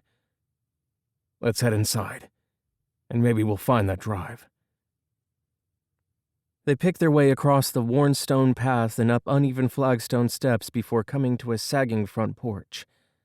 The door creaked open, revealing a faintly lit interior, thick with the scent of age. Dust motes floated in the shafts of sunlight that filtered through the windows. As they ventured inside, the wooden floorboards groaned beneath their feet. Faith reached for his hand, and he couldn't deny her the comfort she sought no matter how much the contact caused his heart to ache. He laced his fingers with hers. They moved from room to room, each space a tableau of a life that had been put on hold. In the living room, there was a faded afghan draped over the back of a tweed armchair beside a mismatched couch, where they should have spent their early years together, had his whole world not fallen apart. Their kitchen, with its chipped countertops and peeling wallpaper, had once held the promise of intimate meals. They climbed the stairs to the second floor, the treads creaking beneath their feet. They were intruders trespassing on a life they'd both abandoned. Faith paused in a doorway of a small bedroom, her eyes wide with disbelief. "A nursery? I'm afraid to ask." She wrapped her arms around her waist. He followed.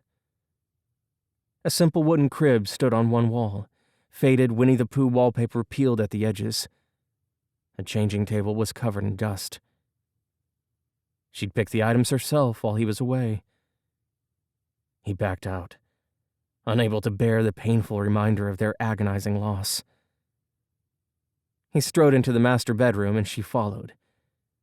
She didn't immediately say anything else about the nursery, so he prayed she'd let it drop. For now.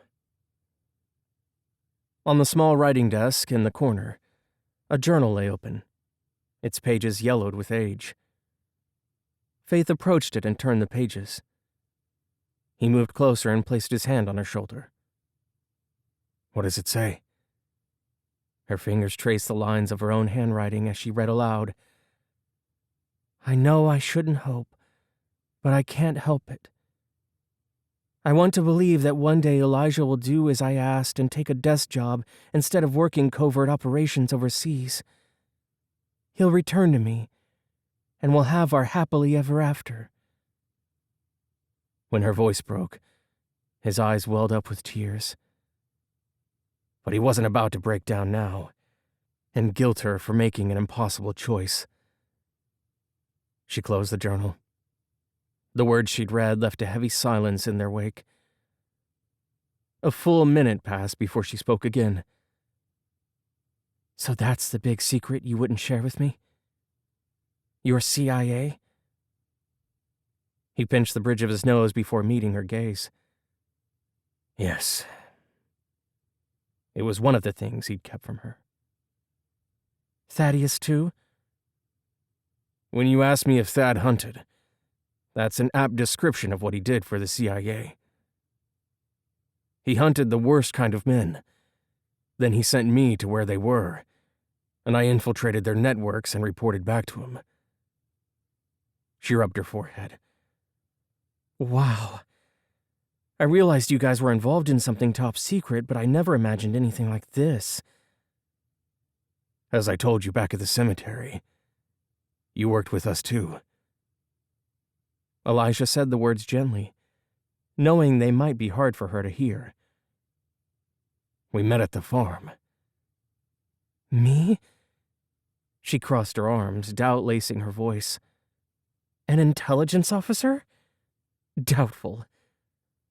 A flicker of recognition lit her eyes. She might not remember, but he could tell it wasn't a total shock either.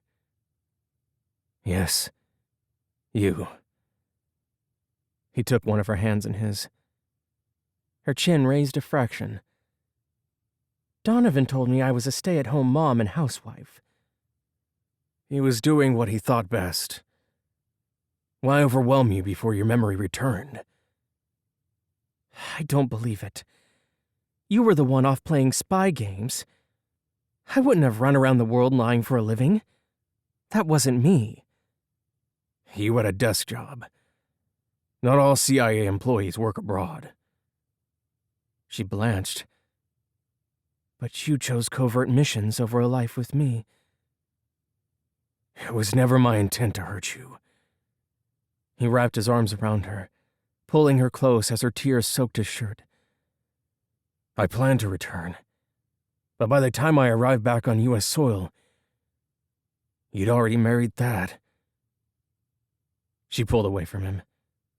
I don't understand. She tapped the journal. These words are not the words of someone who planned to marry another man. Why didn't I wait? When you wrote them, I'm sure you had every intention of waiting for me. Then why didn't I? Her eyes widened. You didn't know if I was alive or dead. I was in one of the most volatile countries in the world during a brutal civil war, and I couldn't contact you. Her jaw tightened. How much of this does my son know? He knows we dated before you were married. But I don't think he knows we lived together. Why didn't he want you to get in touch with me? She tilted her head. He didn't want you involved with the CIA. She raised an eyebrow. He knows you're with the agency? Donovan is one of our top analysts. Faith shook her head, looking deflated. This is a lot to take in. I know it is. She turned away from him and walked to the window. Tell me about the files we've been searching for. I honestly don't know much about them. Thad claimed he'd given you the electronic files to keep safe. He said if anything should happen to him, I should make sure they were recovered and used to prove there was corruption within our ranks. When I pressed him on the matter, he said it wasn't safe to speak on the phone and told me to meet him at the cabin. I commissioned a helicopter and was on my way when you called. You were in the midst of a car chase. You know the rest. The so-called accident. She lowered her head and closed her eyes. If you had stayed and given a statement to the authorities, you would have tipped your hand that you knew it wasn't an accident, and you were aware of why Thad was targeted. Exactly. Why wait 2 years to investigate further? I visited a few times before you came out of the coma. Donovan asked me to keep my distance. He didn't want you involved with any of this. I kept you in the dark as long as possible, and I tried to uncover the corruption myself. But when I came across new information that made it clear they planned to come after you, I had to warn you before they got to you. So, now what? That's the million-dollar question, sweetheart. He looked off into the distance. Now what? Chapter 14. Faith closed the distance between her and Elijah and laid a hand on his back. He turned, and she rested her head on his chest. His arms tightened around her, and she melted against him, reveling in his embrace and his spicy masculine scent. It defied logic for him to smell so good after a night and a day on the run. In the fading light, the clue that had led them there mocked them, a cruel reminder of a love that never had a chance to fully bloom. She might not remember much, but she knew enough to know that there was a lot of heartbreak between the two of them. So, as they stood in the room where, according to the journal, she'd once dreamed of their future together, she wanted to believe they could somehow pick up the pieces of their shattered past and try again. But it didn't seem possible. Faith lifted her head and stepped out of his embrace. A shaft of light shone on a trinket on the desk. A carousel. She must have used it as a paperweight, but it was a music box. She lifted it and turned the dial on the bottom. Tinny classical music filled the room. In its place stood a pale blue envelope, still partially tucked under the journal she'd read from. She reached for it, heart pounding. "What is it?" Elijah asked. She traced a finger over the lighthouse on the flap and handed it to him. Her breath caught in her throat as he peeled it open and pulled its contents free. He lifted the photograph so that she could see it too. Together, they studied the image of a younger version of the two of them standing in front of the farmhouse, their arms wrapped around each other's waists, grinning into the camera. Their happiness was palpable, tangible evidence of the love they'd once shared. A love that hadn't been enough to hold them together. Even if they were both brave enough to give each other a second chance, there were no guarantees it wouldn't end as painfully as it obviously had the first time. Elijah handed the items back to her, and she continued staring at their faces. She blinked away tears. This day had dredged up more of their past than she could process. It was too much. Peering into the envelope, she noticed another note card with the same lighthouse image. A message written in her own script. Where love was lost, the truth awaits. Faith handed him the note card. His brows drew together and he sighed. Another clue leading us to the hidden drive. Where to now? They had no choice but to follow the trail of breadcrumbs she'd left, no matter how painful. Where was love lost, Elijah? I don't know. Could be any number of places. The airport? You must have taken a flight from there when you left. I did, but it doesn't seem like a practical choice. Faith chewed on her bottom lip. Her fingers clenched the photograph. He was right. It wasn't a feasible place to hide a clue. You're right. Any other ideas? He gestured toward the car. Let's head to a hotel and get a couple of rooms. Hopefully we'll think of something after we've had some rest. Doubtful, but a few hours to digest everything she'd learned today would be welcome. The woman smoothed her hair even though she was certain every hair was in place. It had been ages since she'd been back at Langley. The faces might be different, but the people remained the same. Stuffed shirts devoid of personalities. Data flashed across the screens, taking up the entire wall before them. Beside her, the boss stood over a young analyst whose fingers flew across the keyboard, letting Project Sentinel do the bulk of the work for them. Once upon a time, they had to do all that work through slow, methodical research and surveillance. But now, with a few keystrokes or the flick of a mouse, they could see live video feeds in any area and search them for specific data. It could predict a subject's move before they even planned the act. It was chilling how much information the government had on its citizens. Not simple surveillance of identified targets, but rather preemptive intel that could be used against any threat, foreign or domestic. She cleared her throat. That's how they did it. See the black Escalade with the tinted windows? What about it? Run the plates. I'm willing to bet it's one of ours. The analyst did as she requested. It's assigned to Jerry Van Horn. He's in covert operations, but he lives in Maine when he's not overseas. Maybe he just happened to be crossing the bridge around the same time as our rogue agents disappeared. She shook her head. He helped them. Bring him to me.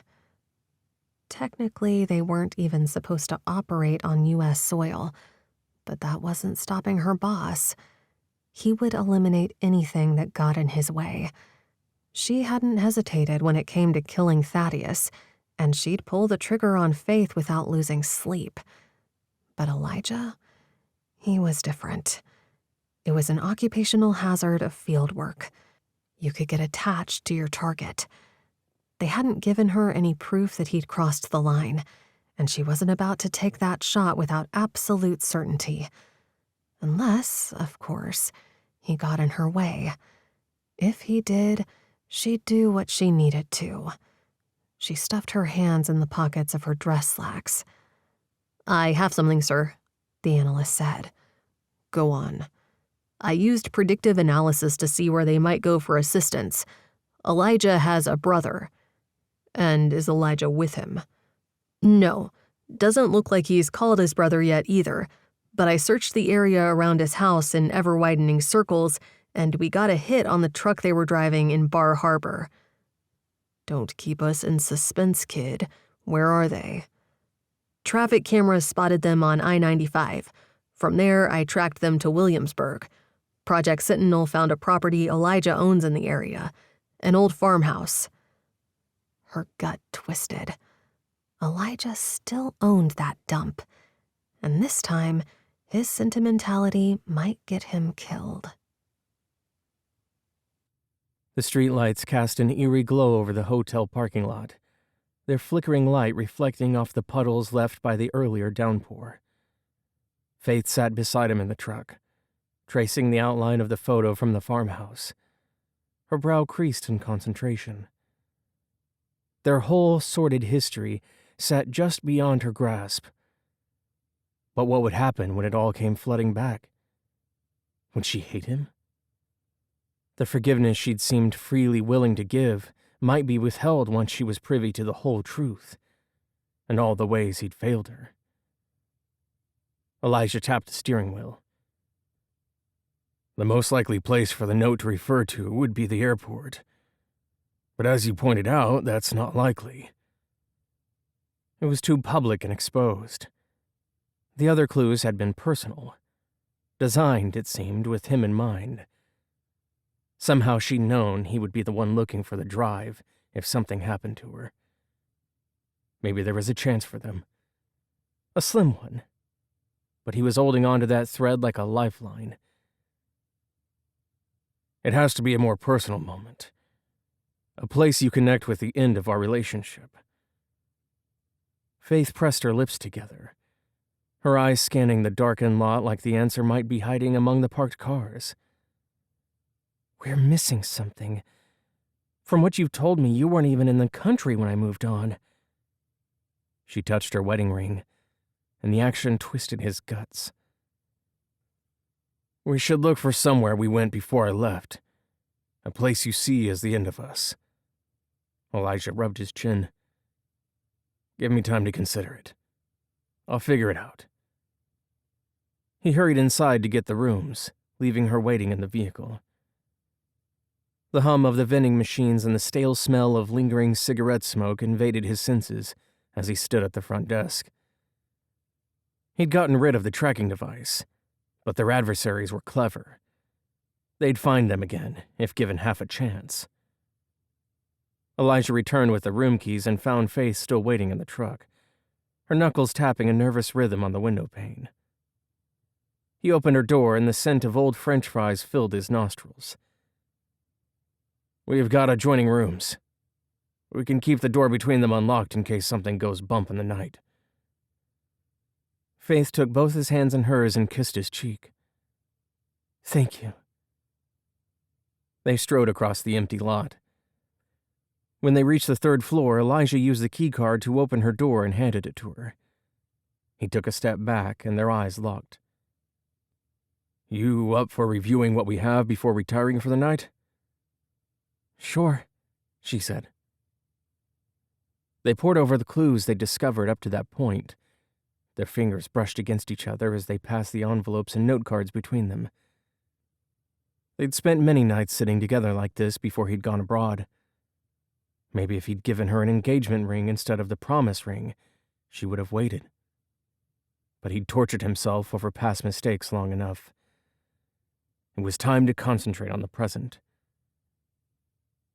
Faith stared off into the distance, but when she looked at Elijah, there was a spark in her eyes. "I have a thought." "That's the scariest thing I've heard all night," he grinned. She narrowed her eyes and punched him playfully in the bicep. "Do you think maybe the clue was meant to point to when you told me you were taking the assignment, rather than when you actually left?" His eyes lit up with the possibility. "Could be. We spent the day at Busch Gardens, and then we stopped at Baskin-Robbins on our way home. I gave you the news over ice cream." "You told me about the assignment in public while we were having a romantic outing?" "I had this ridiculous notion that the atmosphere would soften the blow." "Not your wisest move." She tilted her head and smiled. "At the time, I believed I had the world in the palm of my hands, that I could have it all. The brilliant, beautiful woman in my dream job. Kids, even. I was deluding myself with fanciful notions." "Do you think I might have hidden the drive at the ice cream shop?" Faith asked. "No, but it's worth checking. But first, let's get some rest." Elijah gestured toward the adjoining door. "Try to get some sleep. Tomorrow's a new day." Faith offered him a small, tired smile. "You too." After he closed the room door, a sense of isolation settled over him, and he paced the tiny space. His mind was a whirlwind, refusing to settle as he replayed the night's revelations.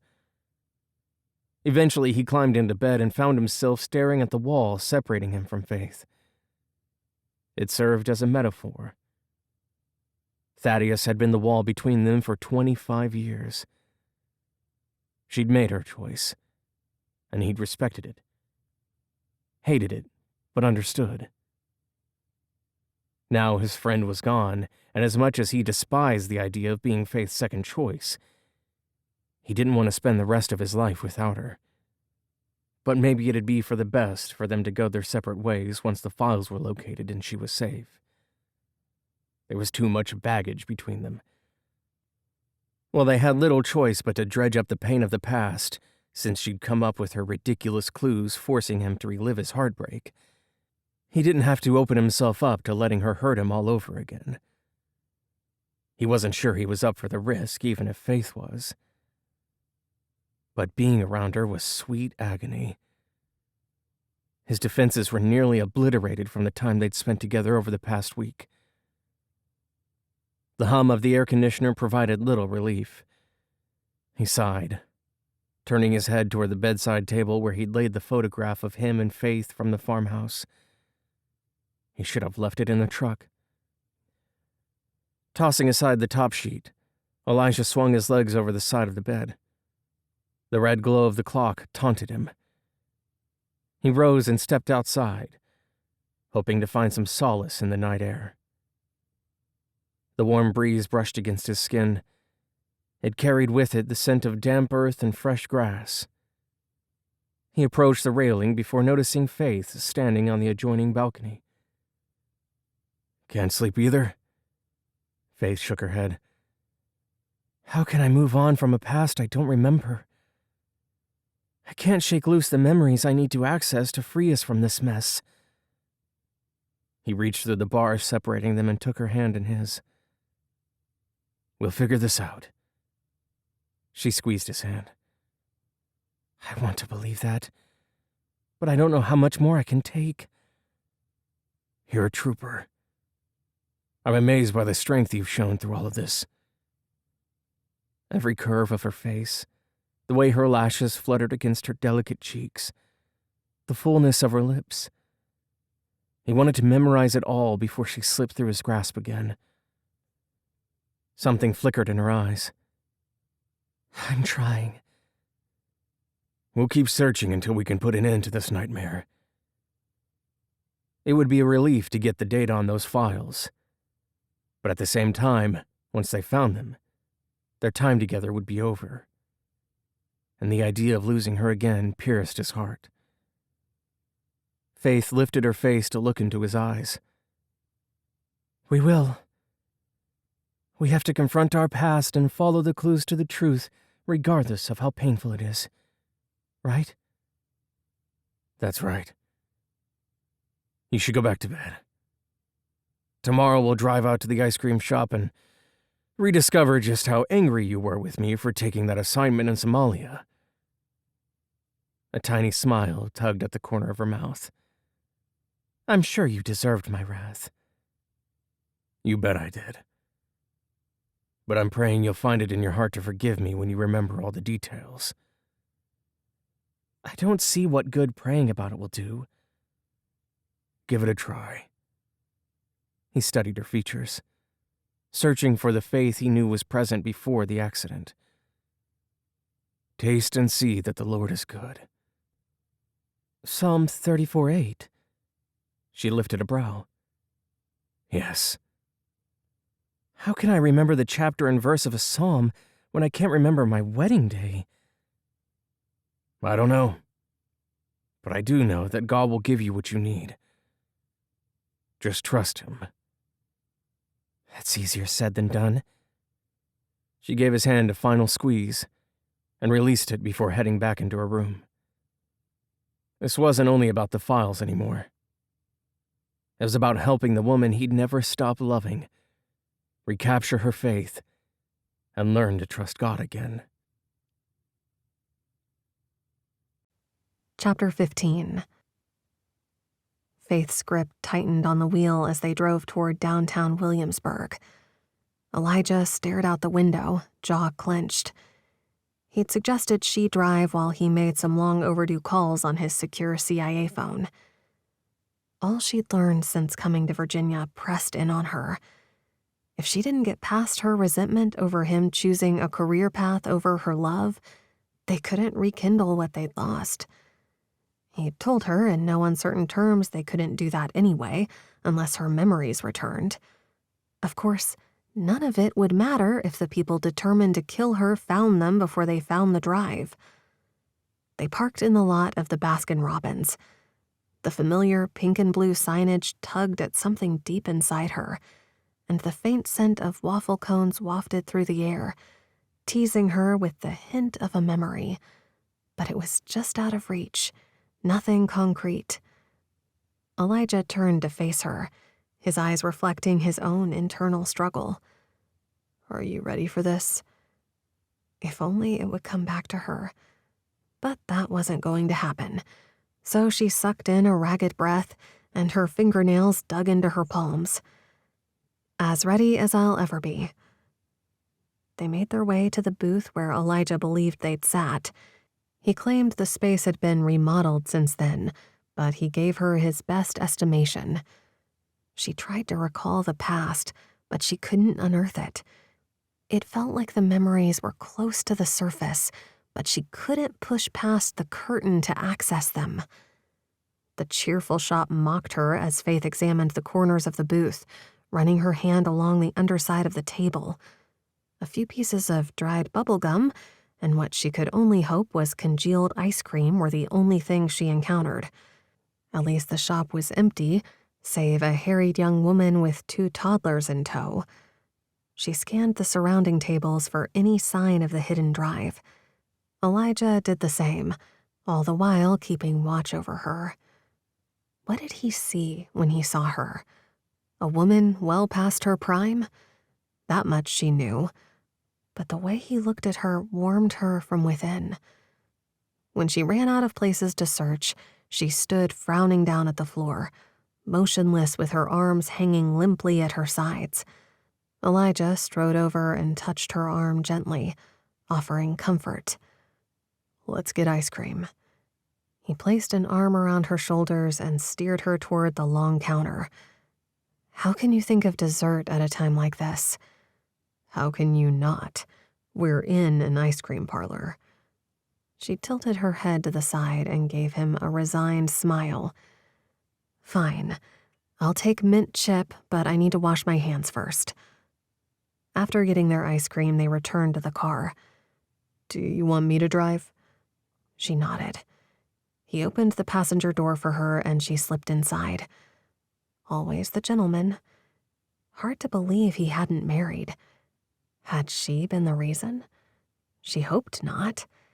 It was bad enough finding out she'd married Thaddeus while Elijah was away.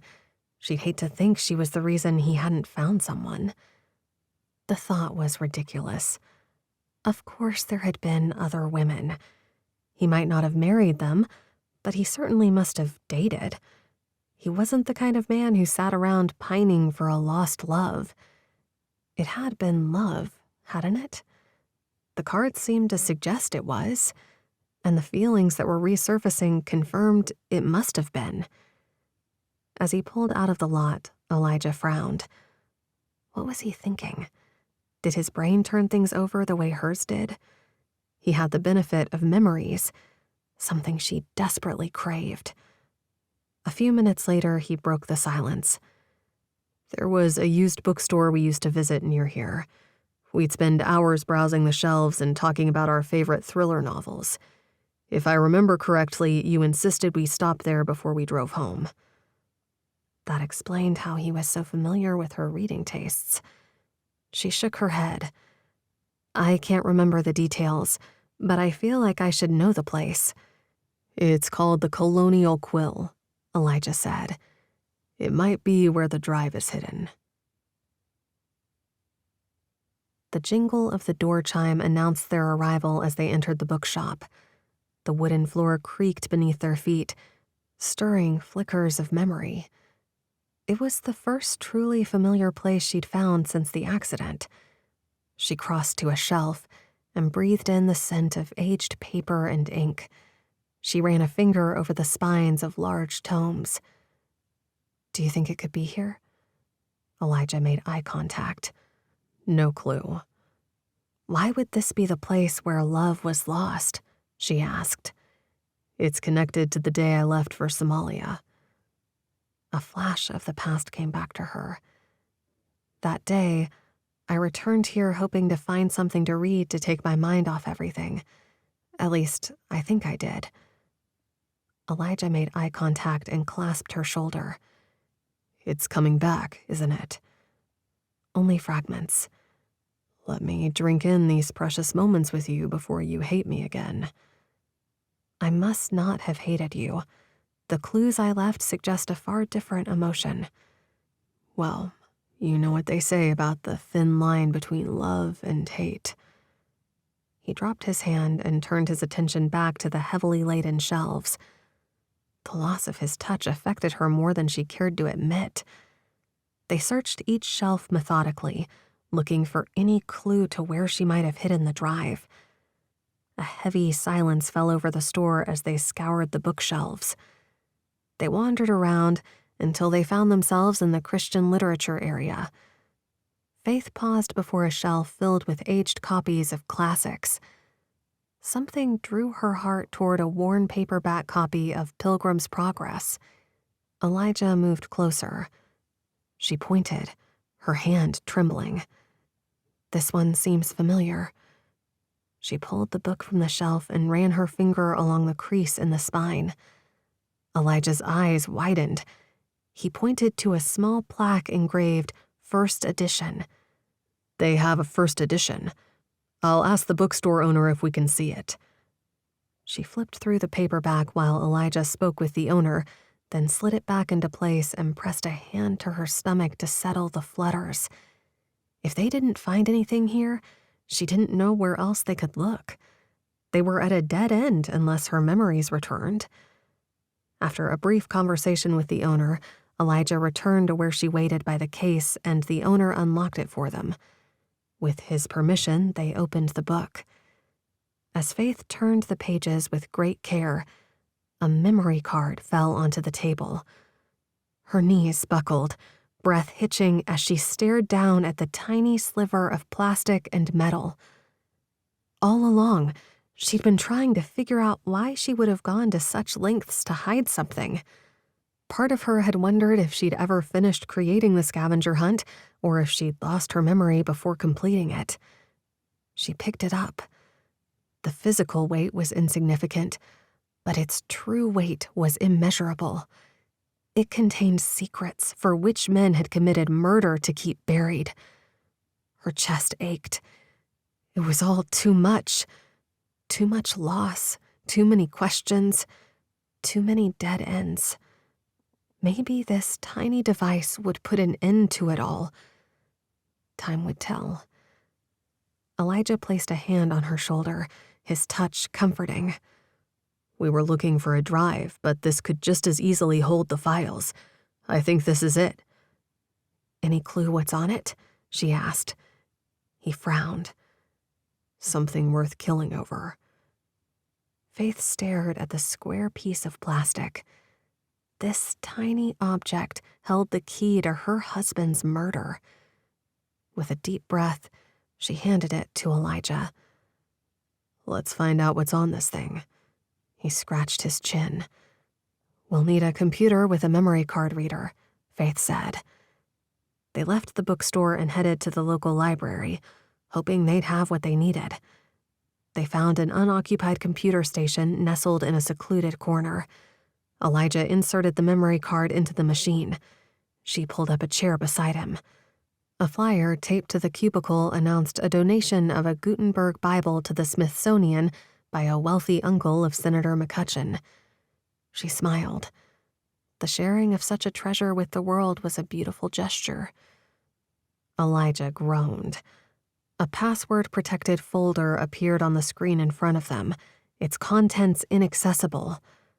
Elijah's fingers flew over the keyboard, trying various password combinations. Each attempt was met with failure.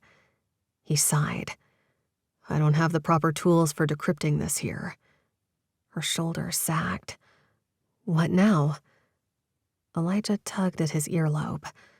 "My brother Isaac might be able to help us. He's a tech expert, and he's a whiz with encryption."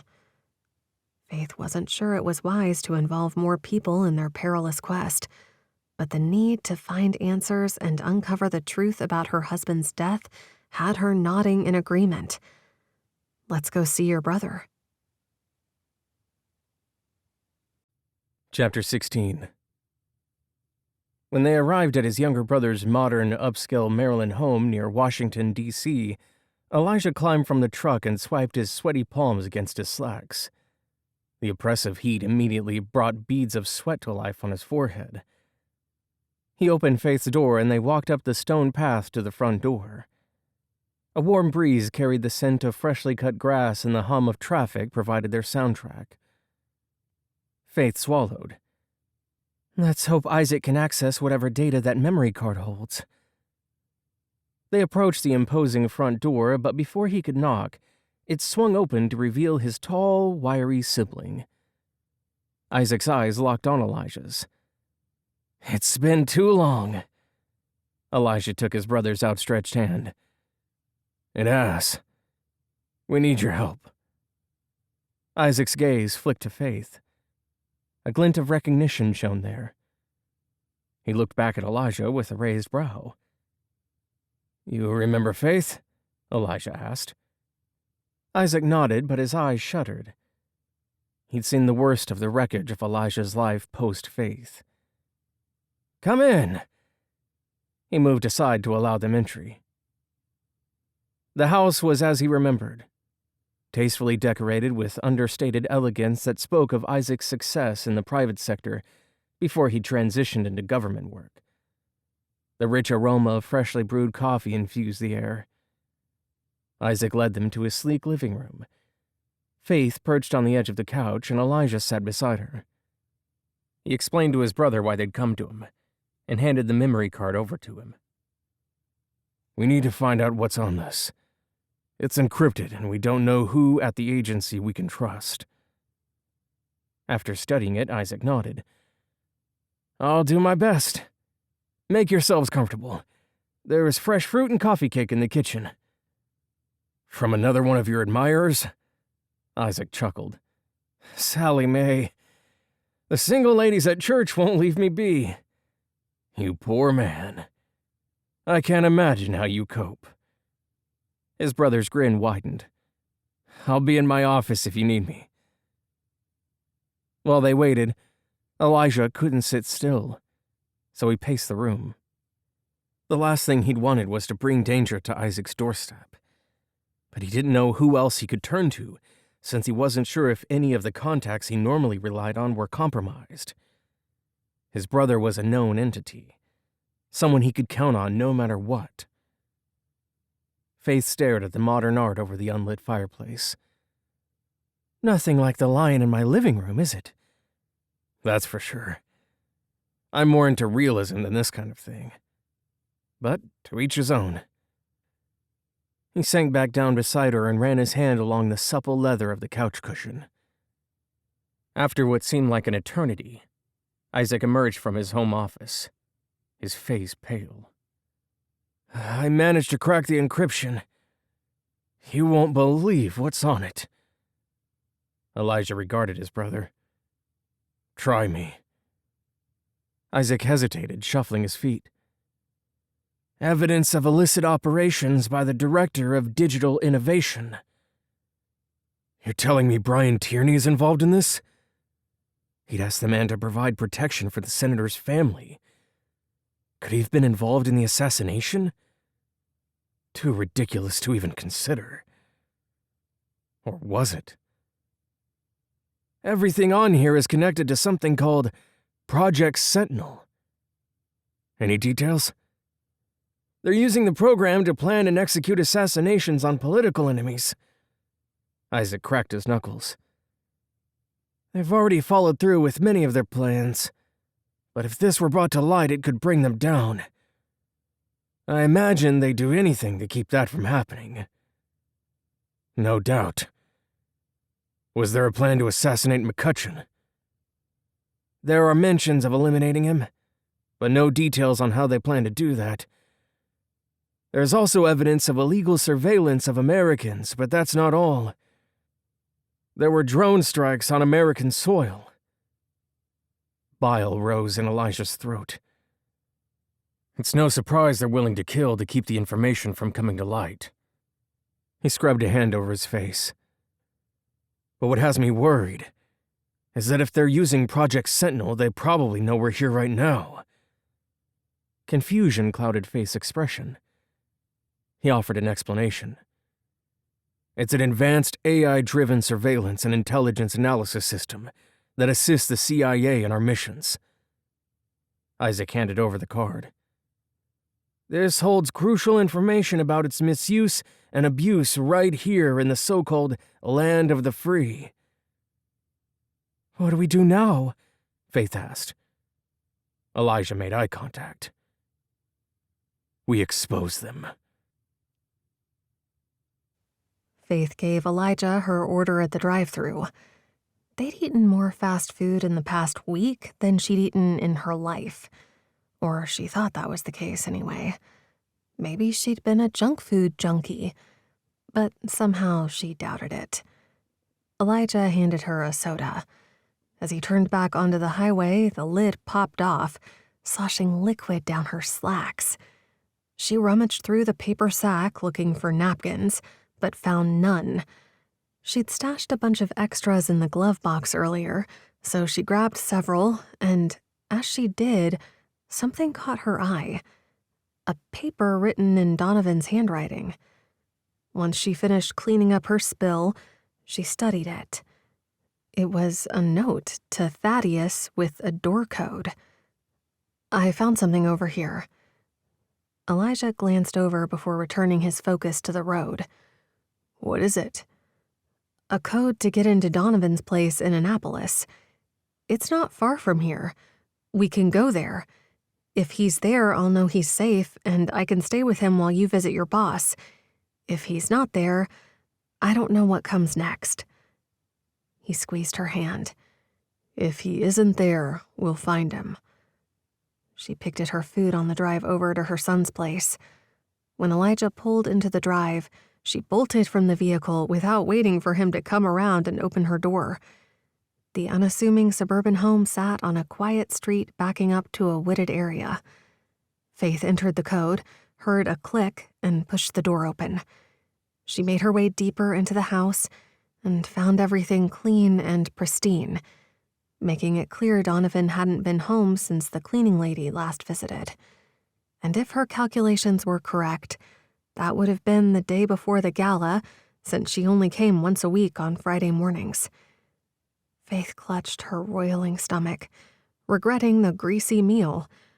Her mind reeled with nightmare scenarios.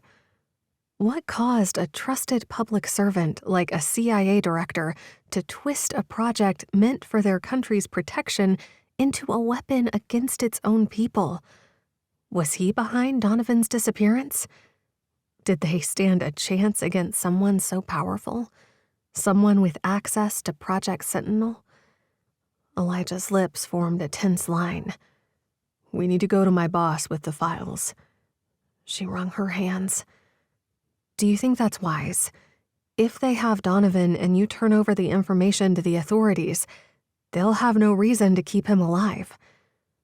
"We can't sit on this, Faith." She bit her lip. "I don't like it." He pushed a lock of hair behind her ear and stared into her eyes. "I know, but we can trust Harper. If I didn't believe he was solid, I wouldn't risk it." "I hope your instincts about him are right." "They are. Trust me." He gave her a tender smile.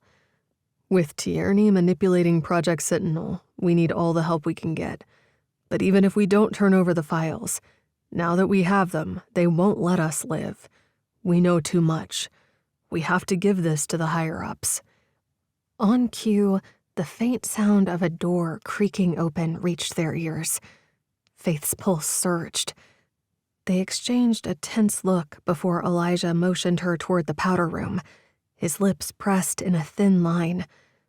She glanced at the tiny window, then back at Elijah. "You'll never fit through there." "Don't worry about me. Get to safety. I'll be right behind you." She squeezed through the window, dropped to the ground, and scurried behind a hedgerow. The sound of a gunshot rang through the air, and she cringed. Please, Lord, spare Elijah. She couldn't bear to lose him, too. Another shot was fired. Elijah emerged from the house and ran a serpentine pattern into the woods while gunshots rang out around them. Faith ducked low and followed his example, running in a jagged line to get to the cover of the forest. When she caught up, her breath came out in gasps. The thick, humid air made breathing a chore even without the added exertion. Footsteps crunched in the dried leaves of the forest floor. Their pursuers were too close for comfort. Her heart hammered against her chest. Lord, protect us.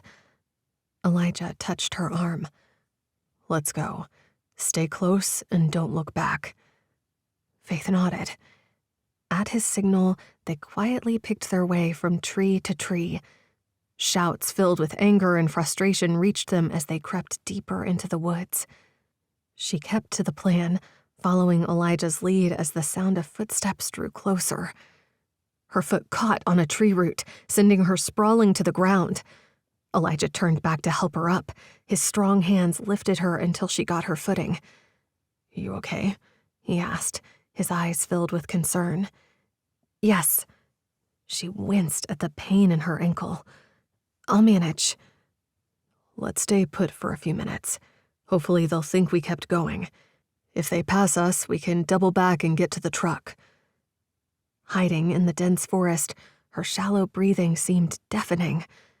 She rested her head against the trunk of the tree and prayed their tormentors wouldn't find them. Elijah motioned for her to return the way they'd come. As they neared the tree line, a man shouted, "There they are!" A shot hit a nearby tree. "Run to the truck while I cover you." He took aim. The first step sent pain shooting up her leg, but she kept going, running in the same zigzag pattern as before, and jumped into the driver's seat. A bullet pierced the back window as she started the truck. Elijah swung the passenger door open and dove in. "Go!" Without adjusting the seat or the mirrors, she flew down the road. He turned in his seat to look out the back window. "They're right behind us. We need to lose them." She adjusted her rear view so she could see behind them. The SUV was gaining on them. She sped down a side street, then swung back onto the main drag and quickly turned into a Walmart parking lot.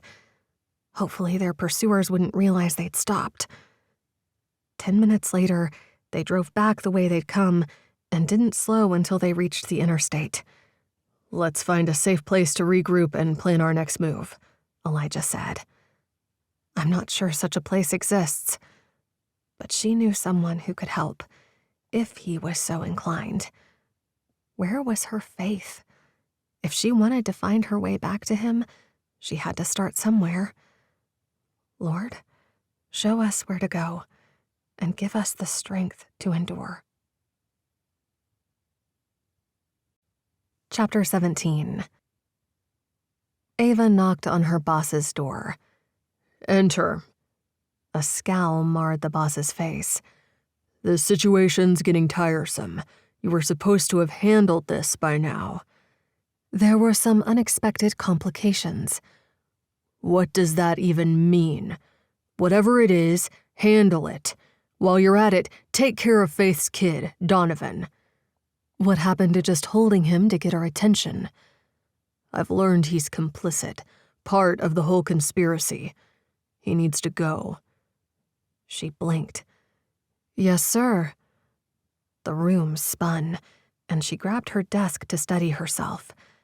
She could shoot a man between the eyes from 600 yards, run overseas ops solo, knowing the agency would deny her if she got caught. But she couldn't go 4 hours without protein. Not anymore. The boss turned on his heel and left. Why must he keep lobbing curveballs, each more absurd than the last? First, it was Thaddeus Flanagan, then his wife. Easy enough to accept a husband and wife team as traitors. Sure, she'd bought it. But then they'd thrown Elijah in the mix. A harder sell once she'd gotten to know him, and now Donovan Flanagan? 4 of their own in a conspiracy to sell out the government? It wasn't unheard of, but it stretched credulity. Now the team she'd sent in had opened fire in a suburban neighborhood filled with minivans and swing sets. No thought to bystanders. What would they do next? Mow down a mother pushing a baby carriage? And yet Elijah was once again on the run. They'd found him easily enough. What had he been thinking, showing up at Faith's son's house? He had to know they'd find him there. He was too smart to make that kind of mistake. It had to be Faith muddling his brain. She squeezed her eyes shut. Faith. The woman needed to be dealt with. If the boss was right, and Elijah was a traitor, He had to be stopped. But what if he wasn't? They hadn't disabled his secure phone, removed his access, canceled his keycards or daily codes. Why? The CIA had no problem shutting down internal threats without proof. So what made this case different? Following orders was second nature, had been since she started her career as an infantry sniper. She didn't get the luxury of intel summaries or moral clarity. She got the order, she took the shot. It was ingrained. But this felt off. She rubbed her temples. If she didn't eat soon, she'd be on the floor, and the last thing she needed was for them to find out she was hiding her diabetes. They'd reassign her to a desk job. Unacceptable. She'd rather go to work for the private sector. There were always people looking to solve problems that required her particular area of expertise. A slight sigh escaped as she unpacked her lunch. If Elijah had any feelings left for her, any at all, she could use those, and quite possibly save his life. If not, well, she had her orders. When the time came to test her theory, she'd execute the plan herself rather than trust it to her underlings. Elijah drummed his fingers on the console as Faith sped down the interstate, heading toward Washington.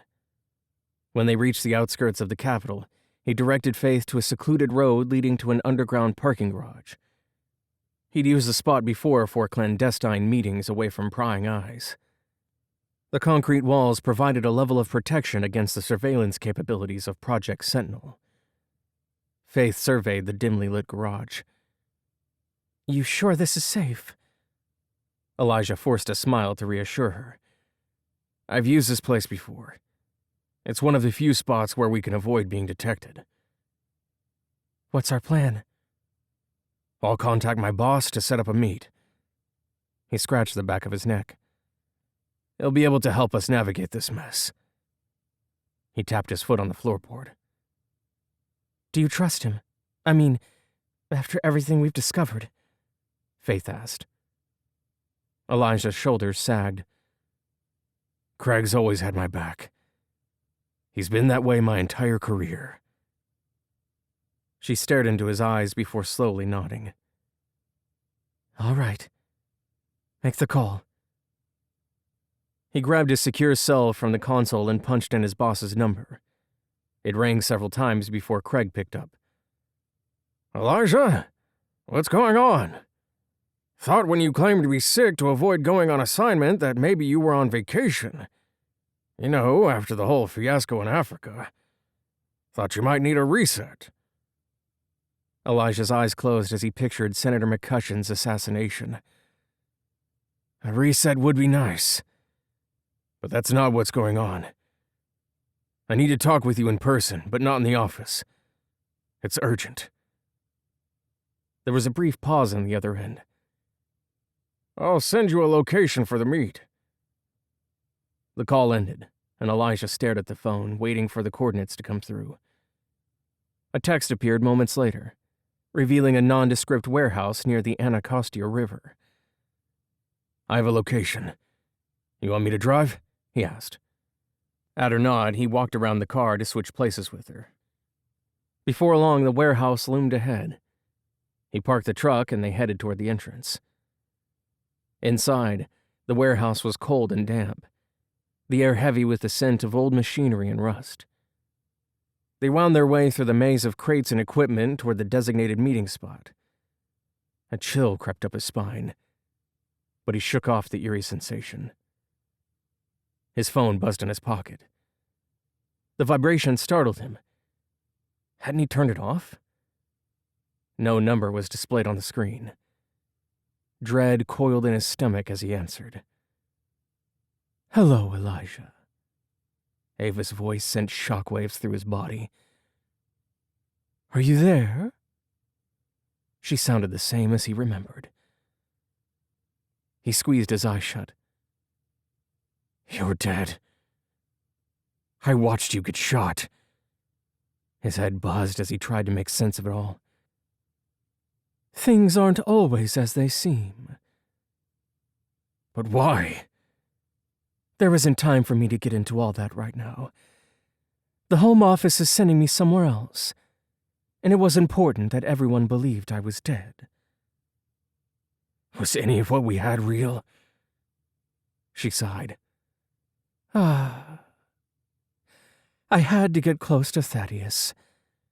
Dating you was the simplest way in. It was no hardship for me, I'll say that much.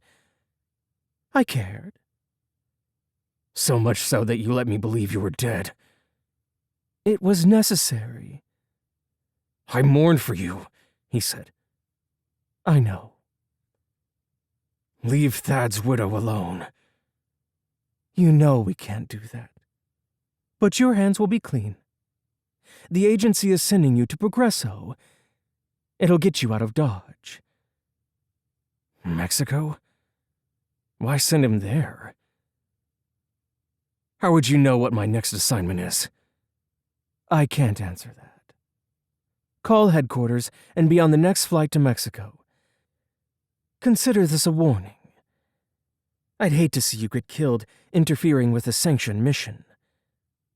Get on that plane. I'm begging you, Elijah. There was a hitch in her voice. He disconnected the call, unwilling to hear another word. Progresso? How did that track with everything else? Elijah was certain Faith could hear his heart pounding as it echoed in his own ears. Not only was Ava alive, her words confirmed she was complicit in the conspiracy. How deep did it run? He faced Faith, who had been listening to the exchange with wide eyes. He shook his head. The plane could leave without him. He wasn't going anywhere. If it came down to it, he'd give his life to protect Faith and Donovan. That was my ex-fiancée. I've been wallowing in grief over her death. I blame myself for letting it happen. But it turns out, she's alive. She warned me to leave the country. Faith paled considerably as she processed his revelation. Maybe he should have mentioned Ava sooner. But there was no way Faith believed he'd spent the entire 25 years they were apart alone. Elijah couldn't bear to hurt Faith more than he already had, but it was too late to prevent it. His pulse pounded in his ears as the surreal conversation with the woman he'd planned to marry swirled through his mind. He stared at the darkened cell screen, wishing it held answers. A flicker of uncertainty lit her eyes. I'll admit it comes as a shock that you had a fiancé, but it shouldn't have. You never mentioned her, but I didn't ask about your past relationships. I'm sorry she caused you so much pain.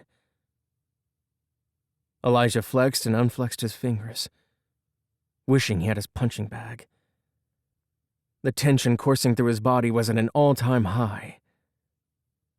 Here I was thinking she was dead. And all along she's been part of this mess. I can't imagine what you're going through. Finding out someone you love betrayed your trust like that. She laced her fingers with his, her words piercing like a dagger. All those years earlier, he'd disappointed her as surely as Ava had him. He cracked his knuckles. We need to find out who else is behind this.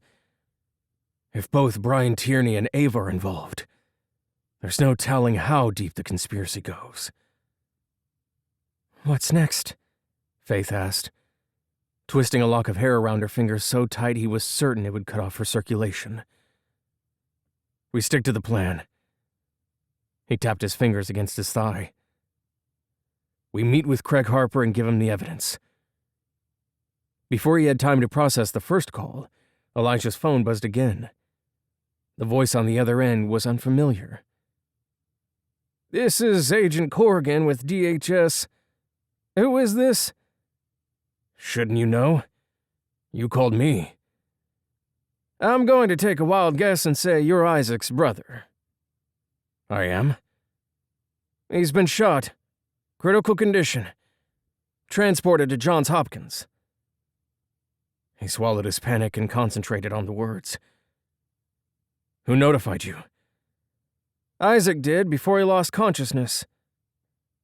How'd you get this number? It was programmed into his phone under a contact named Ice. In case of emergency. He had one in his cell, too. Isaac was his contact. When all else failed, they'd always had each other. Faith reached out and placed a hand on his arm. His heart dropped. His world was crumbling around him, and he was powerless over all of it. Faith leaned against the cool brick wall of the warehouse. Distant sirens and honking horns mingled with a faint scent of garbage. Elijah had decided they should wait for his boss rather than head to the hospital. Their presence there would put Isaac at greater risk, and they couldn't risk drawing more attention to themselves. Faith ached for Elijah, wishing she had a way to ease his pain. Tension hung between them, but she didn't know how to fix it. While they waited for news about Isaac, she sank to the ground. He joined her on the concrete floor, and they sat in silence a long while. Maybe she should just come right out and ask about his fiancée. At the very least, it would break the tension. "Can we talk?" Faith asked. She winced at her words. No good ever came from those 3 words, did it? "Sure, what's on your mind?" Elijah lifted a brow. "This woman you were engaged to, can you tell me more about her?" He pulled his wallet from his back pocket and extracted a photograph. "She was working for a different division, but we had a common goal. We wound up working together. The girl had talent.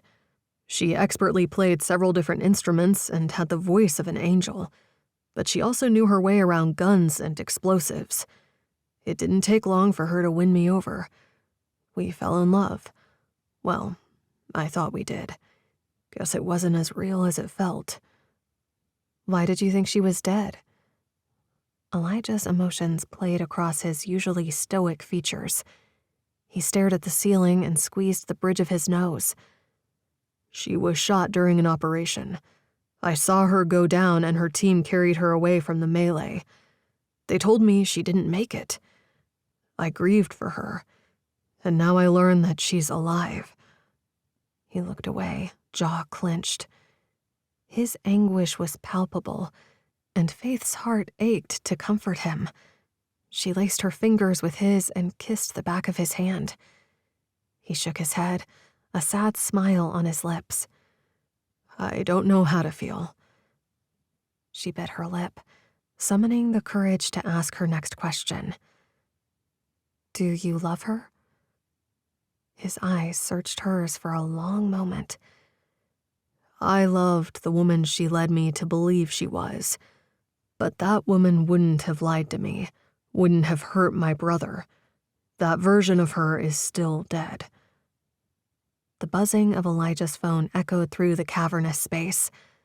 Questions flickered in his eyes as they met hers before he answered. "Night here." Elijah listened to the caller while rubbing his neck. He looked up at her, and her pulse jumped.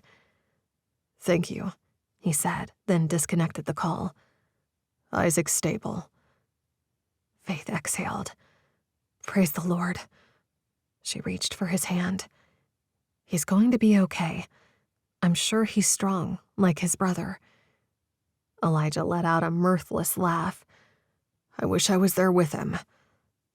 She twisted a piece of hair around her index finger. "Once this is over, you'll be able to see him."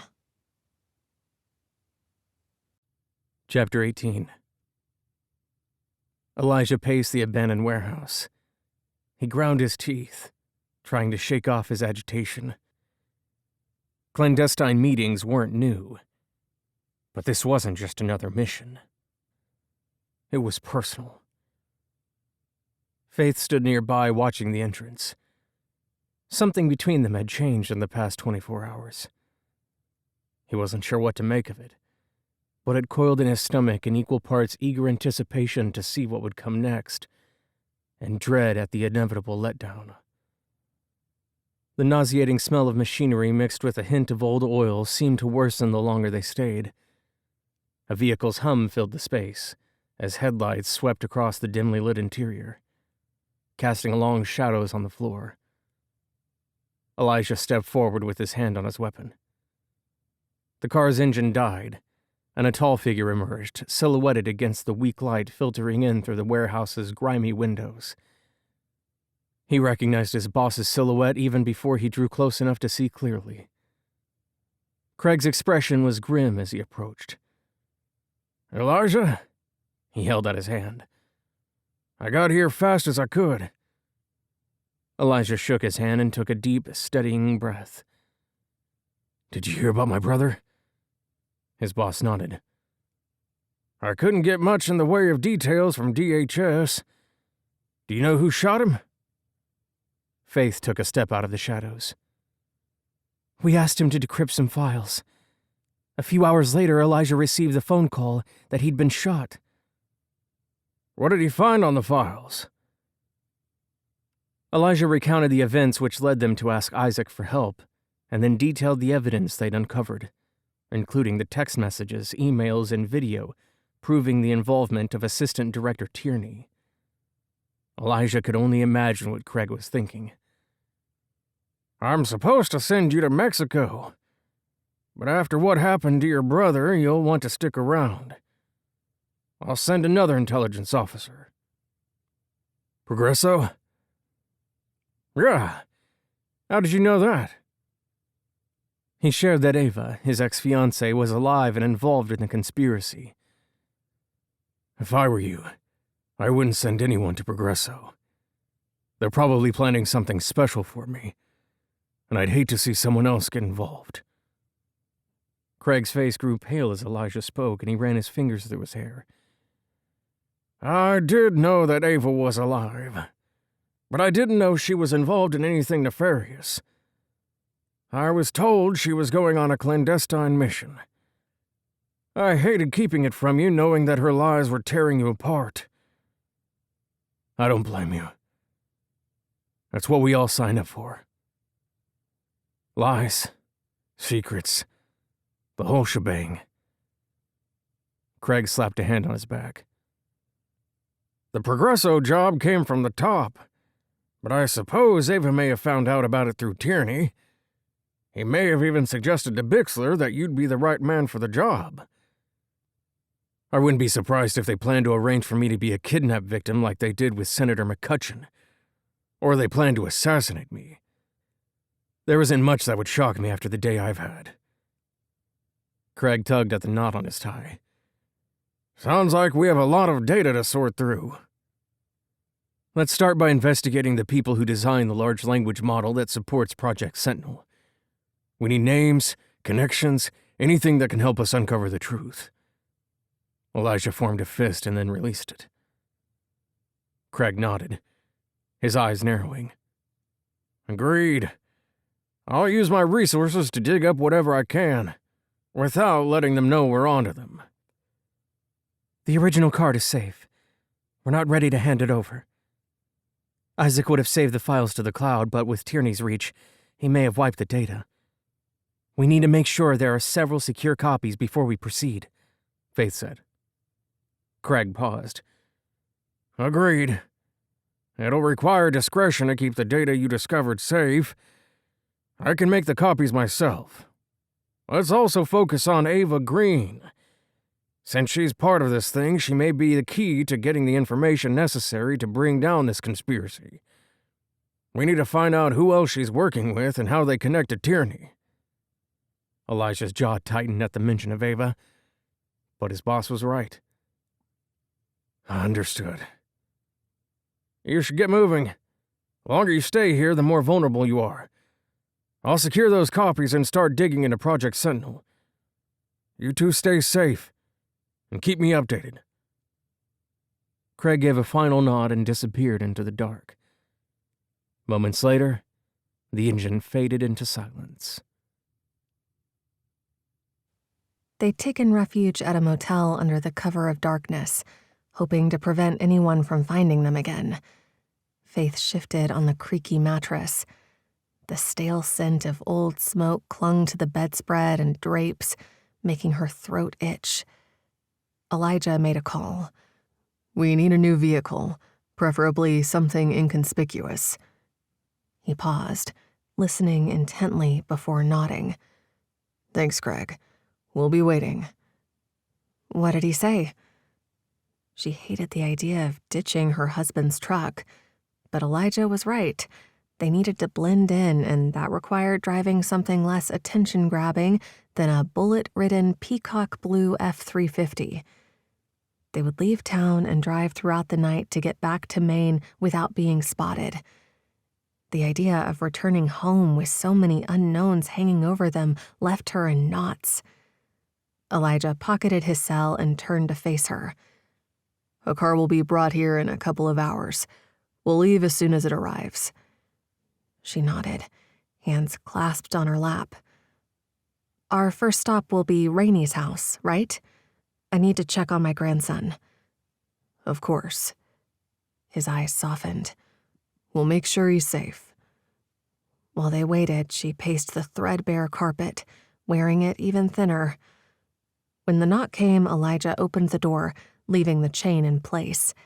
He exchanged a few words with the driver, then opened the door. The man dropped the keys into his open palm and left without another word. They hurried out to the Honda Civic. Elijah held the door open for her, and he brushed her arm as she slid into the passenger seat. The incidental touch was soothing. When they merged onto the highway, the digital clock on the dashboard read 11:59 p.m. Soon the hum of the engine and the passing vehicles lulled Faith to sleep. She didn't open her eyes again until they were driving through Massachusetts. Elijah pulled into a rest stop where they refueled and ate another greasy fast food breakfast. When they arrived at Rainey's house, the sky was still a pale pinkish blue. Rainey opened the door. Faith, thank God you're okay. I've been trying to reach you to tell you I haven't heard from Donovan. She stepped aside to let them in, but her gaze darted around the room. Faith nodded toward Elijah. "I'm not sure if you met Elijah at the gala." I believe we met at Donovan and Shaney's wedding. She gave him a weak smile as she fidgeted with the hem of her t-shirt. It's good to see you again. Faith embraced her daughter-in-law's sister, but Rainey's posture was stiff and unnatural. "How is Kyle?" He's fine. Asleep upstairs. Rainey led the way to the spare room where Kyle slept in a porta-crib, and the sight of him lightened Faith's heart. She reached in and rubbed his back, feeling the gentle rise and fall of his breathing. "Thank you for watching him. I don't know what we'd do without you." It's no problem. I love having my little nephew here. "So you haven't heard from Donovan at all?" Faith asked. Rainey shook her head slowly. Not a peep since he left Kyle here. They returned to the cozy living room, and Faith took in the clutter and knickknacks covering every available surface. Not exactly baby-proof. Rainey pushed a piece of hair behind her ear and moved to the picture window where she remained for an unnaturally long moment, seemingly lost in her thoughts. Elijah cleared his throat, and Rainey turned to face him. He leaned forward, his elbows resting on his knees while he addressed her. "Everything okay?" She avoided eye contact and instead stared at a framed photo on the mantel. In it, she was with her sister. It was from Donovan and Shaney's rehearsal dinner. Bride and maid of honor, laughing and smiling. I'm worried about Donovan, that's all. It's not like him to leave Kyle with me for this long, especially without calling. Rainey's assurance that it was Donovan's disappearing act bothering her didn't ring true. But why would she lie? She squeezed Rainey's hand, trying to reassure herself as much as the girl. "We'll keep trying to reach him." The young woman nodded. They said their goodbyes and left the house. She gazed back at the house as they drove away. She was puzzled by Rainey's odd demeanor, but concern for Donovan was a reasonable explanation. Her own concern mounted with each passing hour. The landscape sped by as she stared out the window. Elijah's jaw clenched as he navigated the winding roads back to her place. There's something off about that girl. You felt it too? I did, and it has me worried. She gently placed her hand on his forearm. Worry? What happened to the pious man who trusts in God's plan no matter what? He's in here. He tapped his chest and sighed. I'll continue to trust and obey, but it isn't always easy to let go of control. I've been praying more since you showed up in my life. I was resistant to it at first, but seeing how natural the spiritual side of life seems for you has made it easier for me to fall back into the practice, even if I don't recall how I developed the habit in the first place. Elijah's grip on the steering wheel eased.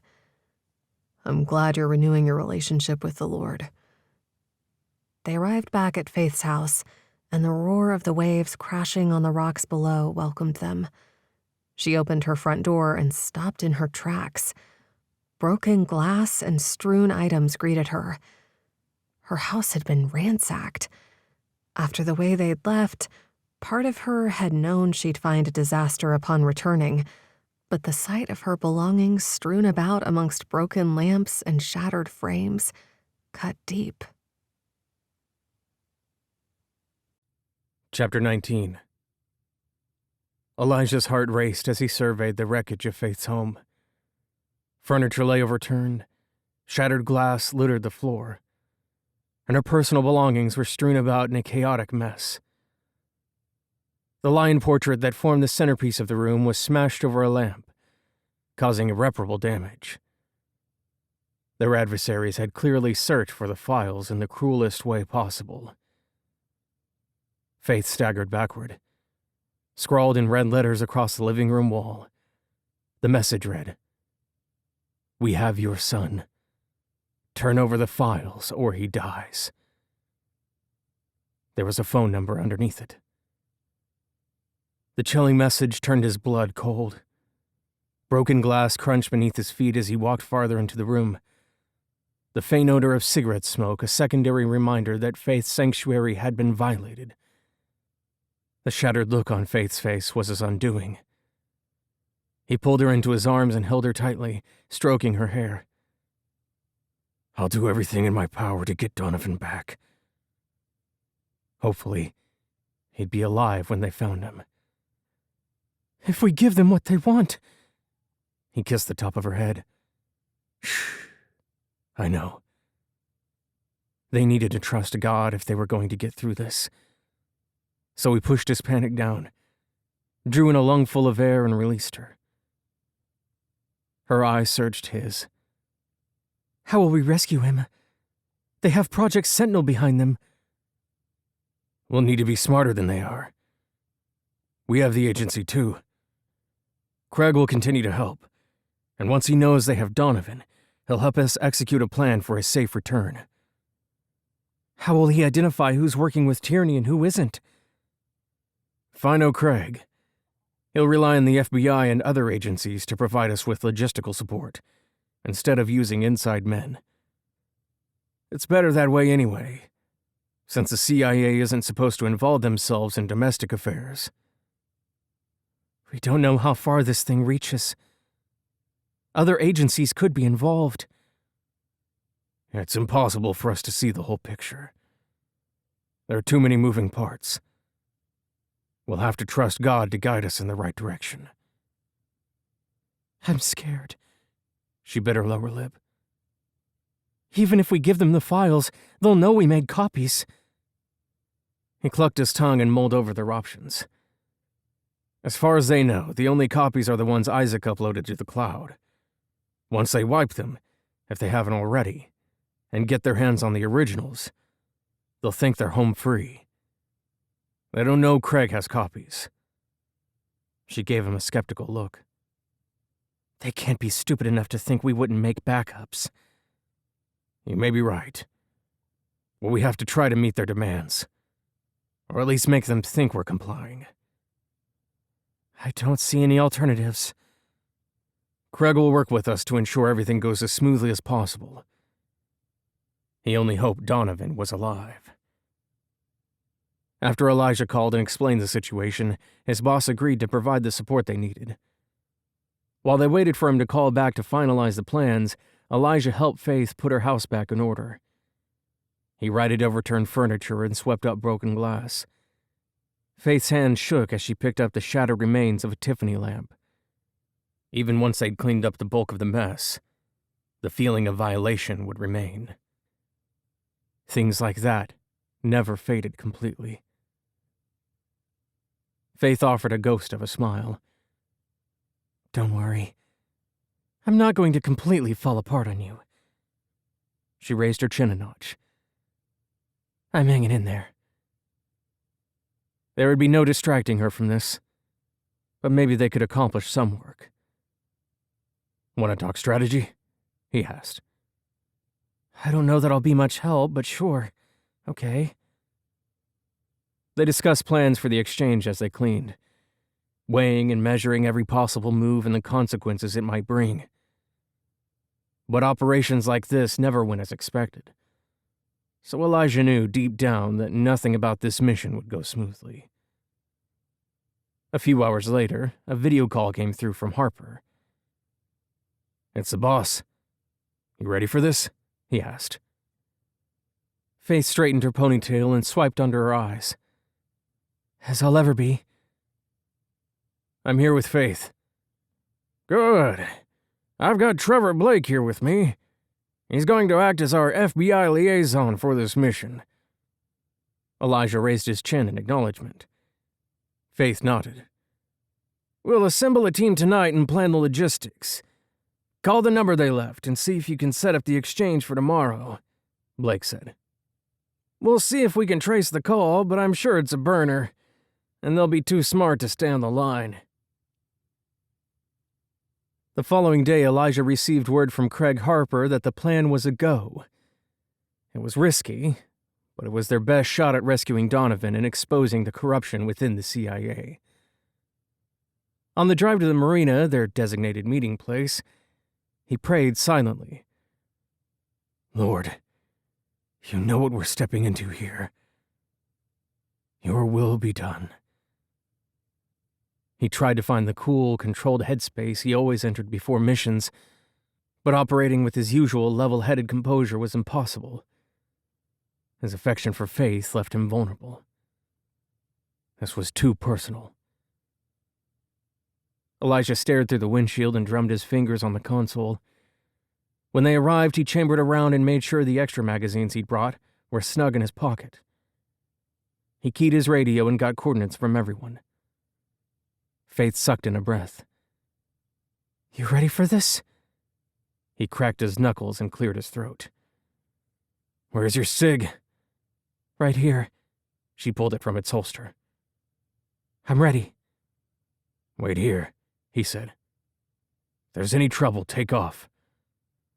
I didn't come here to sit by and let something happen to you. He sighed. Confrontation may be unavoidable, but will you please stay in the car for my peace of mind?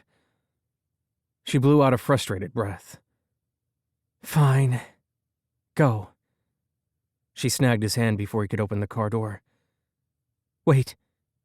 What is it? She tugged him closer and kissed him on the lips. A chaste kiss, but it was enough to stop him in his tracks. He should question what it meant, but now wasn't the time. He leveled her with a meaningful look and slipped from the vehicle. A humid breeze laden with the stench of brine and decay greeted him. He slapped at a mosquito that landed on his neck as he strode along the gravel drive toward the meeting place. Chapter 20. Waves splashed against the dock while Elijah waited for the exchange. As the minutes ticked by, sweat beaded on his forehead. A man stepped from the shadows. Not someone he recognized. Did you bring the files? He tapped the manila envelope containing them against his thigh. Where's Donovan Flanagan? We'll release him once the files have been destroyed. That wasn't the agreement. You're in no position to argue. I want proof he's alive. If he wasn't, none of this mattered. He wouldn't be able to look Faith in the eyes again if her son was dead, and he hadn't done anything to help him. The man inclined his chin to his left, and two figures moved in toward them. It was a trap. Harper had a team assembled to catch Donovan's kidnappers, but they'd all known they wouldn't go down easy. Standing out here in the open was a huge risk. They could easily take him out. His side would return fire, but Elijah would be dead by then. It was a risk he'd chosen to take. His lungs filled with humid, salty air. I'm not handing over these files until I know the hostage is safe. A slow smile spread on the man's face. You brought the files with you. We don't need you alive to take them from you. If you want to find the files Isaac uploaded to the cloud, you do. They've already been wiped. We didn't need you for that. He nodded to his compatriots. Elijah's eyes locked on Ava's as she lifted the Coyote Tan Sig Sauer she'd borrowed from his private collection. His breath caught as the woman he'd once loved trained her pistol at his heart. He sidestepped. The shot whizzed past. He dove behind a stack of crates. The wood wouldn't stop a bullet, but might keep them from aiming with any accuracy. More shots rang out, and the acrid smell of gunpowder filled his nostrils. His heart thundered against his chest.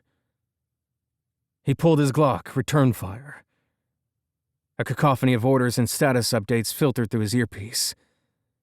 The exchange had gone off the rails faster than he'd anticipated. Ava had shot at him. The world kept turning on its axis, but everything had changed. An anguished cry rang out. Donovan? Where was he? He couldn't pinpoint the location of the shout. Lord, give me strength to get through this and back to Faith. Please keep her son safe. End this madness. Faith clasped her hands in her lap and lifted her eyes heavenward. Father, please protect Donovan and Elijah. Additional words wouldn't come, but if what her dad taught her was accurate, the Lord could read her heart. He knew all her needs and desires before she voiced them. Assistant Director Harper had looped in James Bixler, the top dog, the CIA director. Harper said it was imperative to move it up the chain of command, considering the treasonous nature surrounding the misuse of Project Sentinel to target and assassinate politicians, both foreign and domestic. He'd also included a few intelligence officers in the operation that he claimed could be trusted. She wasn't so sure.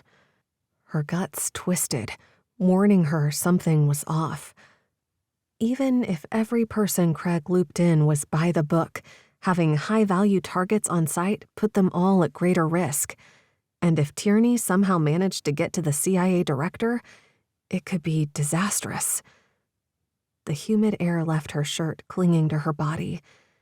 It would all be over soon, but would it go their way? Lord help. It wasn't much of a prayer, but she didn't have the closeness with God others claimed to have. Things were improving, but she knew her faith wasn't fully restored. As long as she was missing more than half her life from her memories, moving forward with any kind of certainty in her relationships with God and others would be difficult. Would she ever get her life back? Were there things in her past she was better off forgetting? Is that why God hadn't restored her recall? She sucked in a ragged breath of thick, stale air and pinched the bridge of her nose. She turned the key in the ignition so she could lower the window. She'd hoped there would be a cool breeze, but the night was still. Voices from the docks drifted on the night air, but she couldn't make out the words. Her hand rested on the door handle. Part of her longed to enter the skirmish, but Elijah had insisted she stay put and remain out of sight. It took everything in her to stay seated. She tapped her feet impatiently on the car's floorboard and rapped her knuckles on the console. A long minute passed with no distinct sounds. She couldn't tell what was happening. Leaning out the window, she tried to see the exchange, but a boathouse and the encroaching darkness obstructed her view. She needed to be part of the action. It was her son out there and the man she'd grown to care for. Staying still went against her nature. A burst of gunshots pierced the air.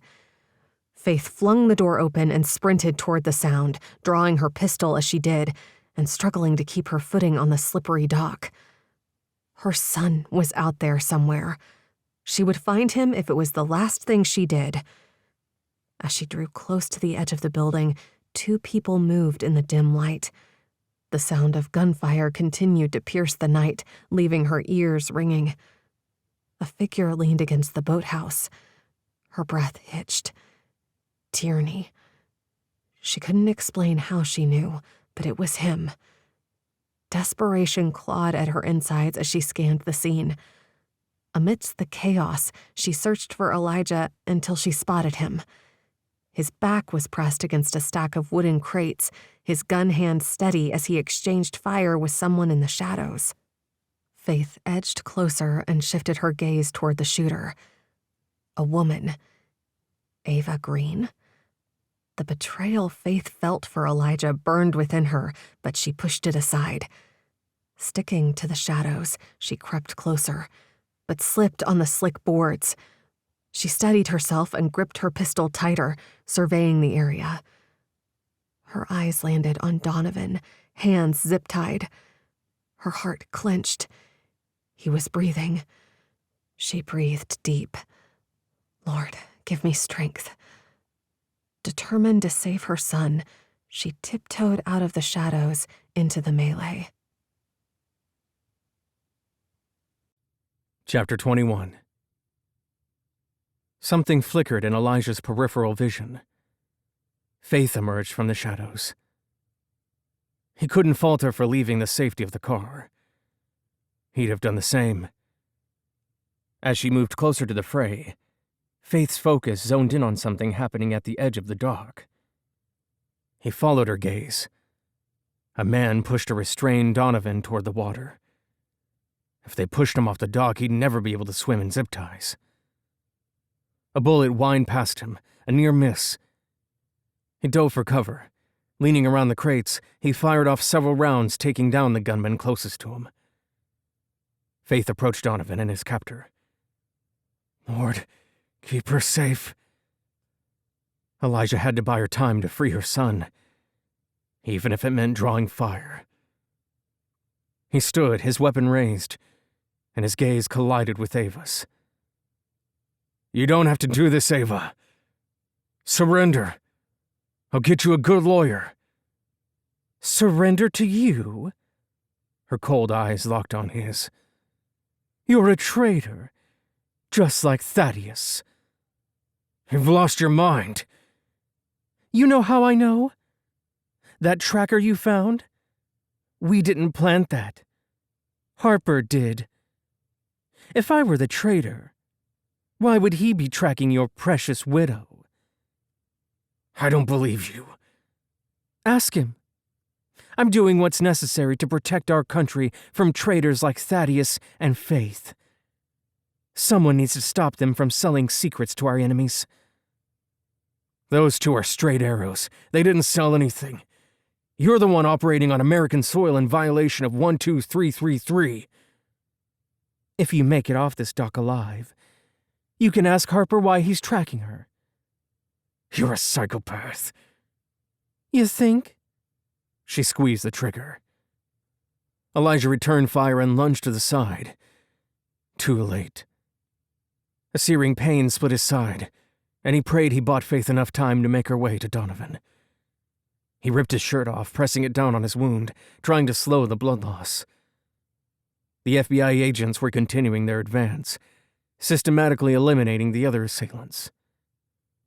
The gunfight intensified around him, but he was losing blood.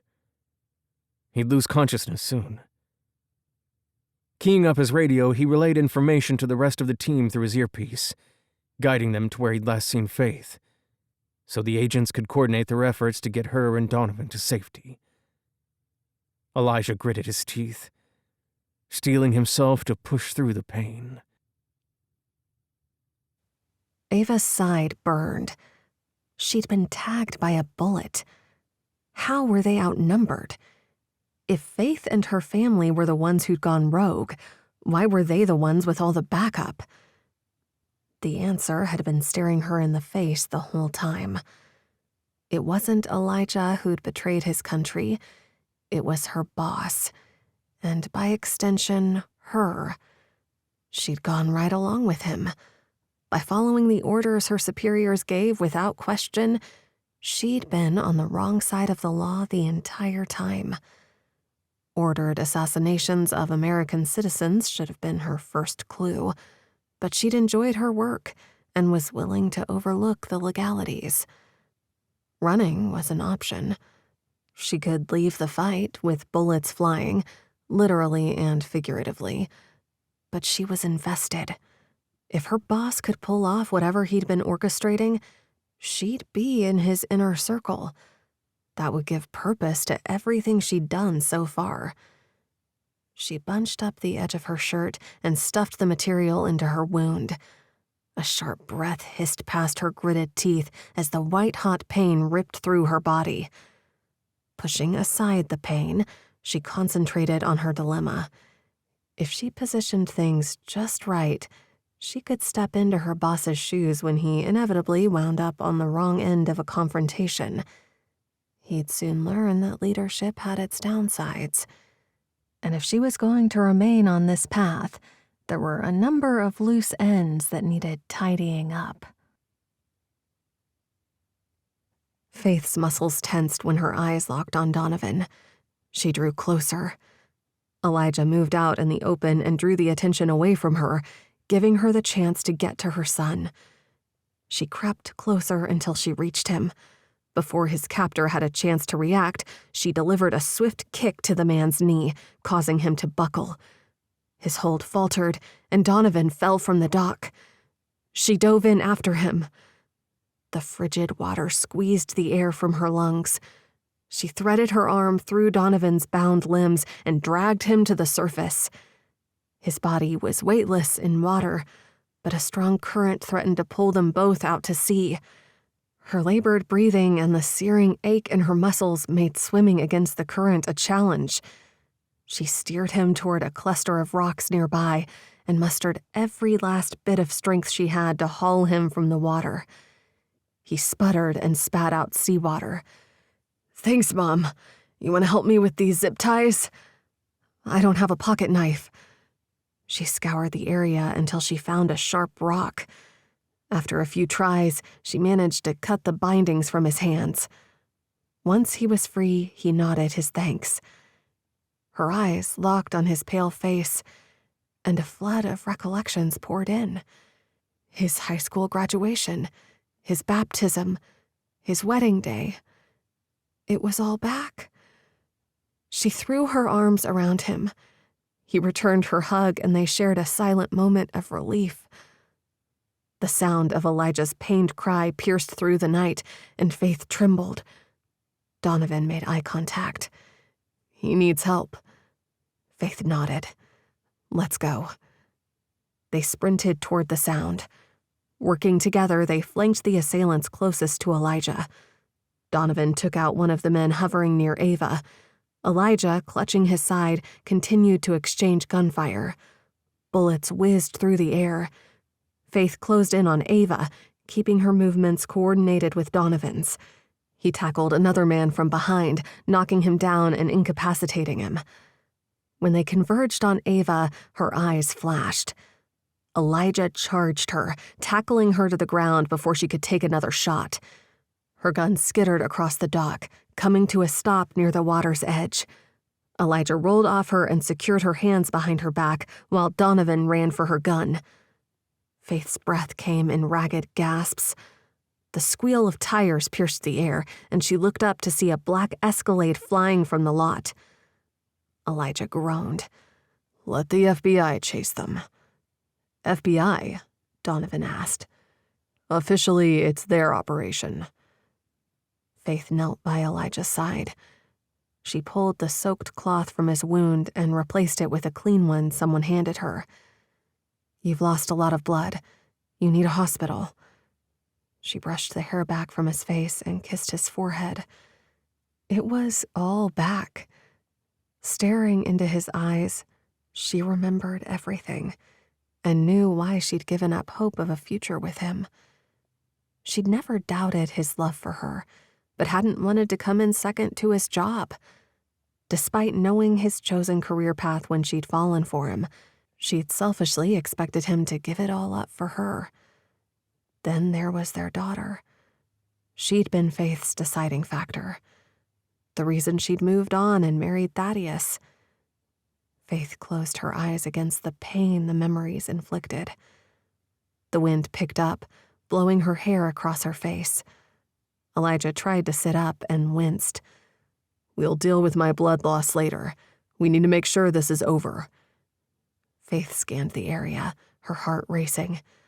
Agent Blake led an injured Ava away in handcuffs. Looks like the worst offenders are in custody.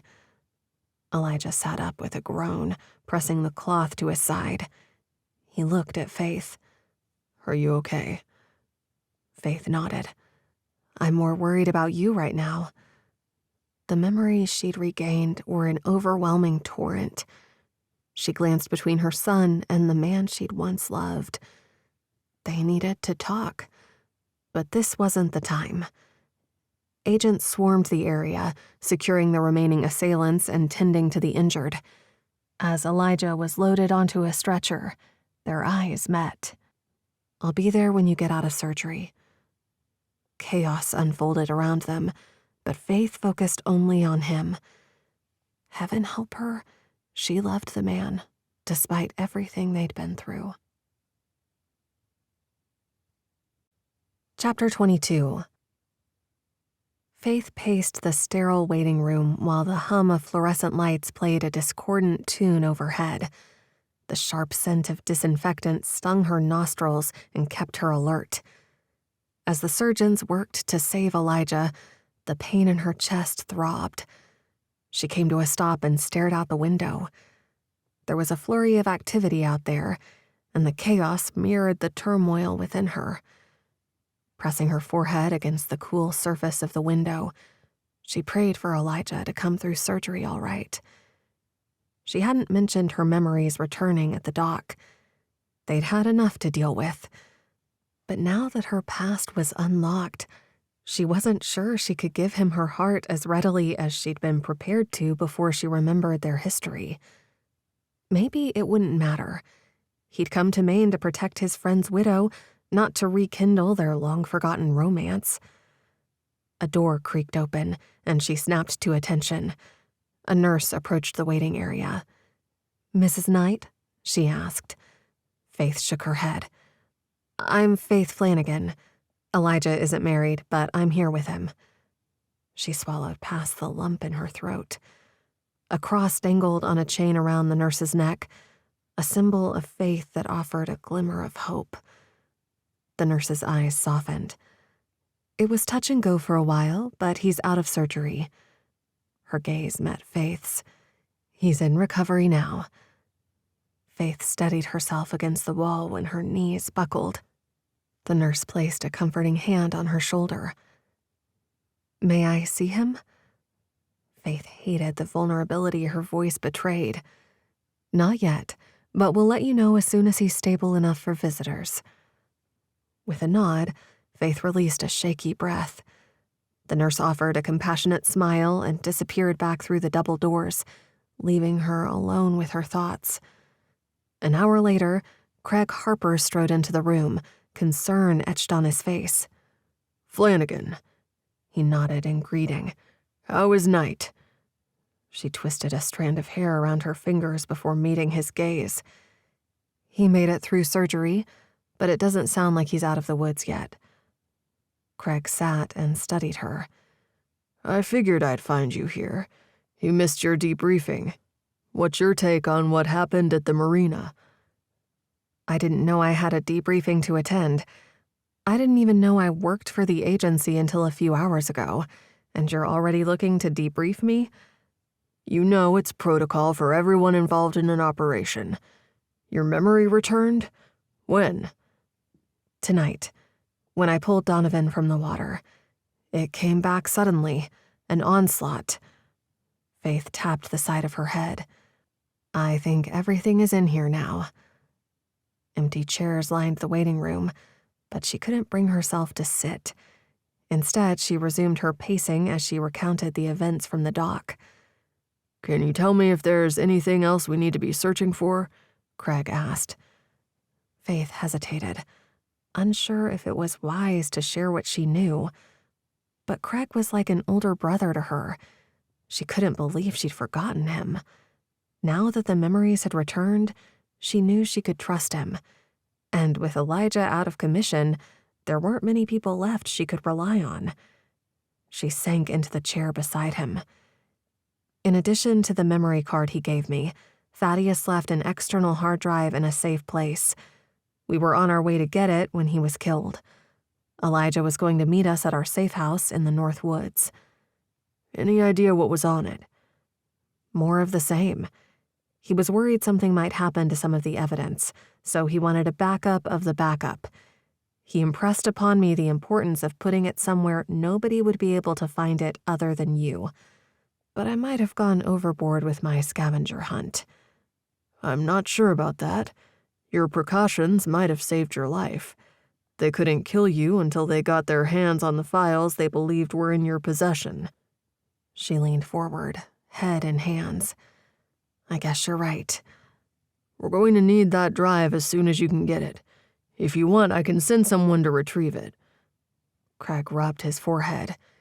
The FBI is leaving a couple of agents to watch over Elijah tonight.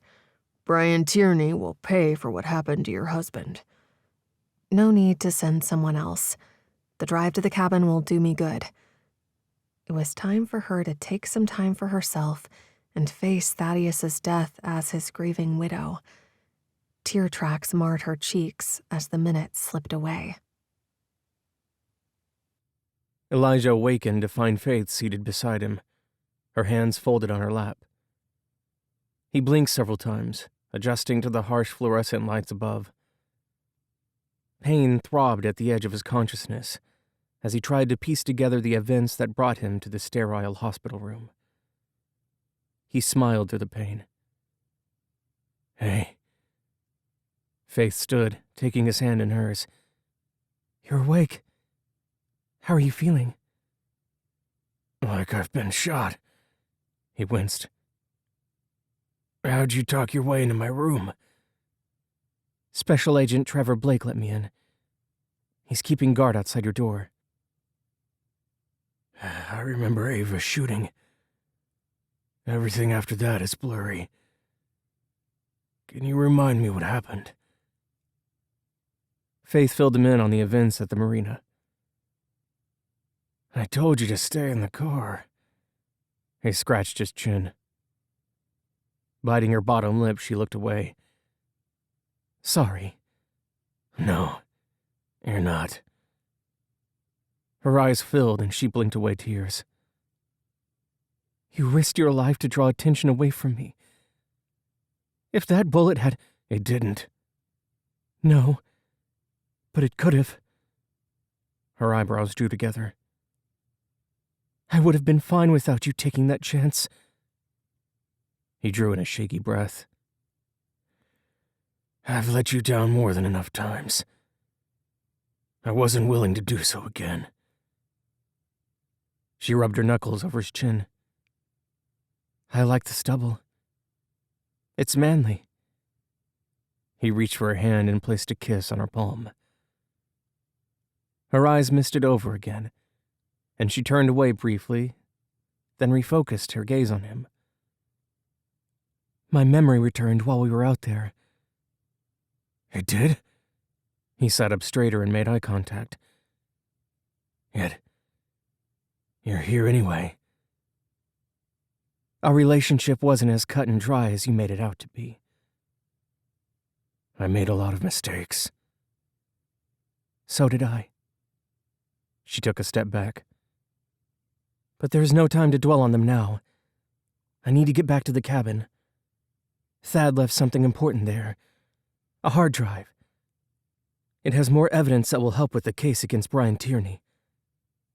You've reviewed it? Thaddeus and I reviewed it together. We kept Donovan out of the loop because it was too risky to involve him. We didn't want to take the chance of putting him and Shaney in harm's way. It looks like that plan backfired. Thank the Lord that Donovan had the foresight to leave Kyle with Rainey so he'd be safe. Elijah's heart raced.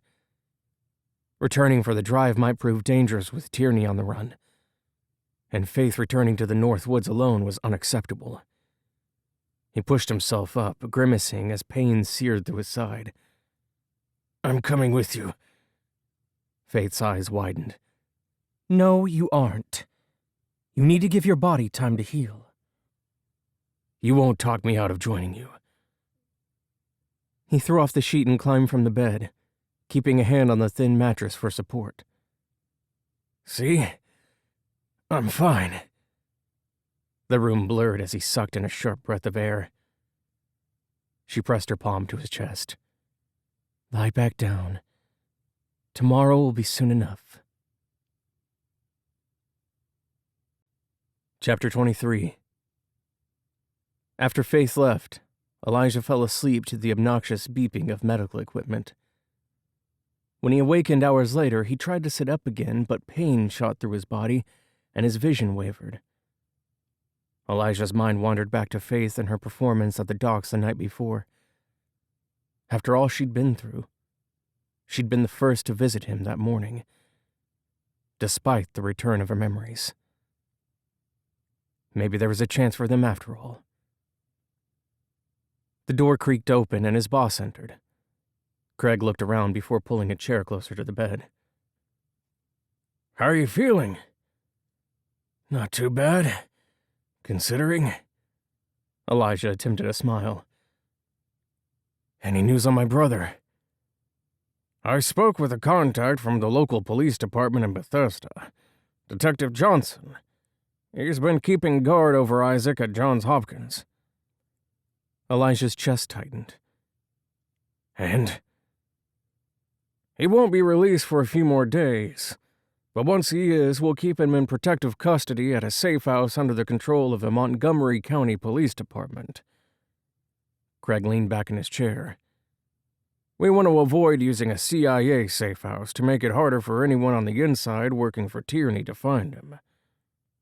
Elijah's hands formed fists at his sides. Trusting Isaac's safety to some strange detective sounded like a precarious plan. Get Donovan Flanagan involved. He's good at thinking on his feet.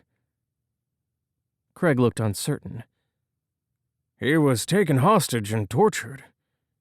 After last night's rescue mission, I imagine he'll need a few days off to recuperate and spend time with his son. Give him a call. I'm certain he'll help. He sighed. Fine, I'll call him. But we need to start brainstorming now. Okay? Let's get to work. Elijah poured water from the plastic pitcher beside him. Ava's words echoed in his head. I have one question before we get started. Shoot. Did you plant a tracker on Faith? Craig nodded. I did, yes. After Thaddeus's death. Just in case. In case what? In case we needed to find her. After what happened with Thad, I couldn't be sure she wasn't a target too. Of course. Makes sense. He couldn't believe he'd let Ava sow seeds of doubt. The door creaked open again, revealing Faith's smiling face. Am I interrupting? Elijah shook his head. No, not at all. We need your help. Faith moved closer to the bed. What's happening? Craig filled her in on Isaac's condition and the plan to move him to a safe house. Her eyes never left Craig's face. When the boss finished speaking, Faith took a deep breath, her gaze steady. Can we fake Isaac's transfer? Make them believe he's being moved elsewhere? Craig's eyes lit up with interest. That might work. It'll buy us some time while we figure out a long-term solution. Elijah nodded. Other than you, me, Faith, and Donovan, let's keep our people out of it. Donovan? Faith raised an eyebrow. He locked eyes with her. I asked Craig to contact him. We could use his brain on this. She slowly nodded. I don't like it. It's your call. But he's the best. Fine. I'll call him. She raised a brow in the boss's direction. Craig nodded his assent, and she left the room to make the call. When she returned a few minutes later, she brought Donovan up on a video chat using Craig's secure line. The four of them hashed out a plan that relied on Craig's connections for the assistance and equipment they'd need. Elijah had plenty of his own contacts, but he was afraid to involve anyone else in their operations after what happened to his brother. They agreed to use outside resources and keep both DHS and other CIA personnel in the dark. Silence settled over the room when they ended the conference call with Donovan. Craig stood. I'll contact Detective Johnson and let him know the plan. Then I'll work on setting up the fake transfer. Faith nodded, her hands clenched into fists at her sides. I'll do some research. See if I can dig up any information that might help us bring these guys down. Faith leaned against the marble countertop, sipping her coffee. She needed a jolt of caffeine after only managing a few hours of sleep. She'd sobbed herself to sleep, clutching one of Thaddeus's shirts. Her restless mind was consumed by memories of Thaddeus and of Elijah. Tears sprang to her eyes as she considered the man she'd spent her life with being torn from her so completely. She hadn't even been able to mourn her husband properly. It wasn't right. If God was so good, why would he allow her to fall in love again before she had time to process her loss? Could it have been his divine plan all along? Time for her body to heal without the complications of the emotional turmoil of grief. Would she have worked as hard to get out of that wheelchair if she'd been weighed down by the pain of her loss? Donovan walked into the room, sporting a bruised and battered face with dark circles beneath his eyes. "Doesn't look like you got much sleep," she said. "I didn't. You?" "I couldn't stop thinking about your father."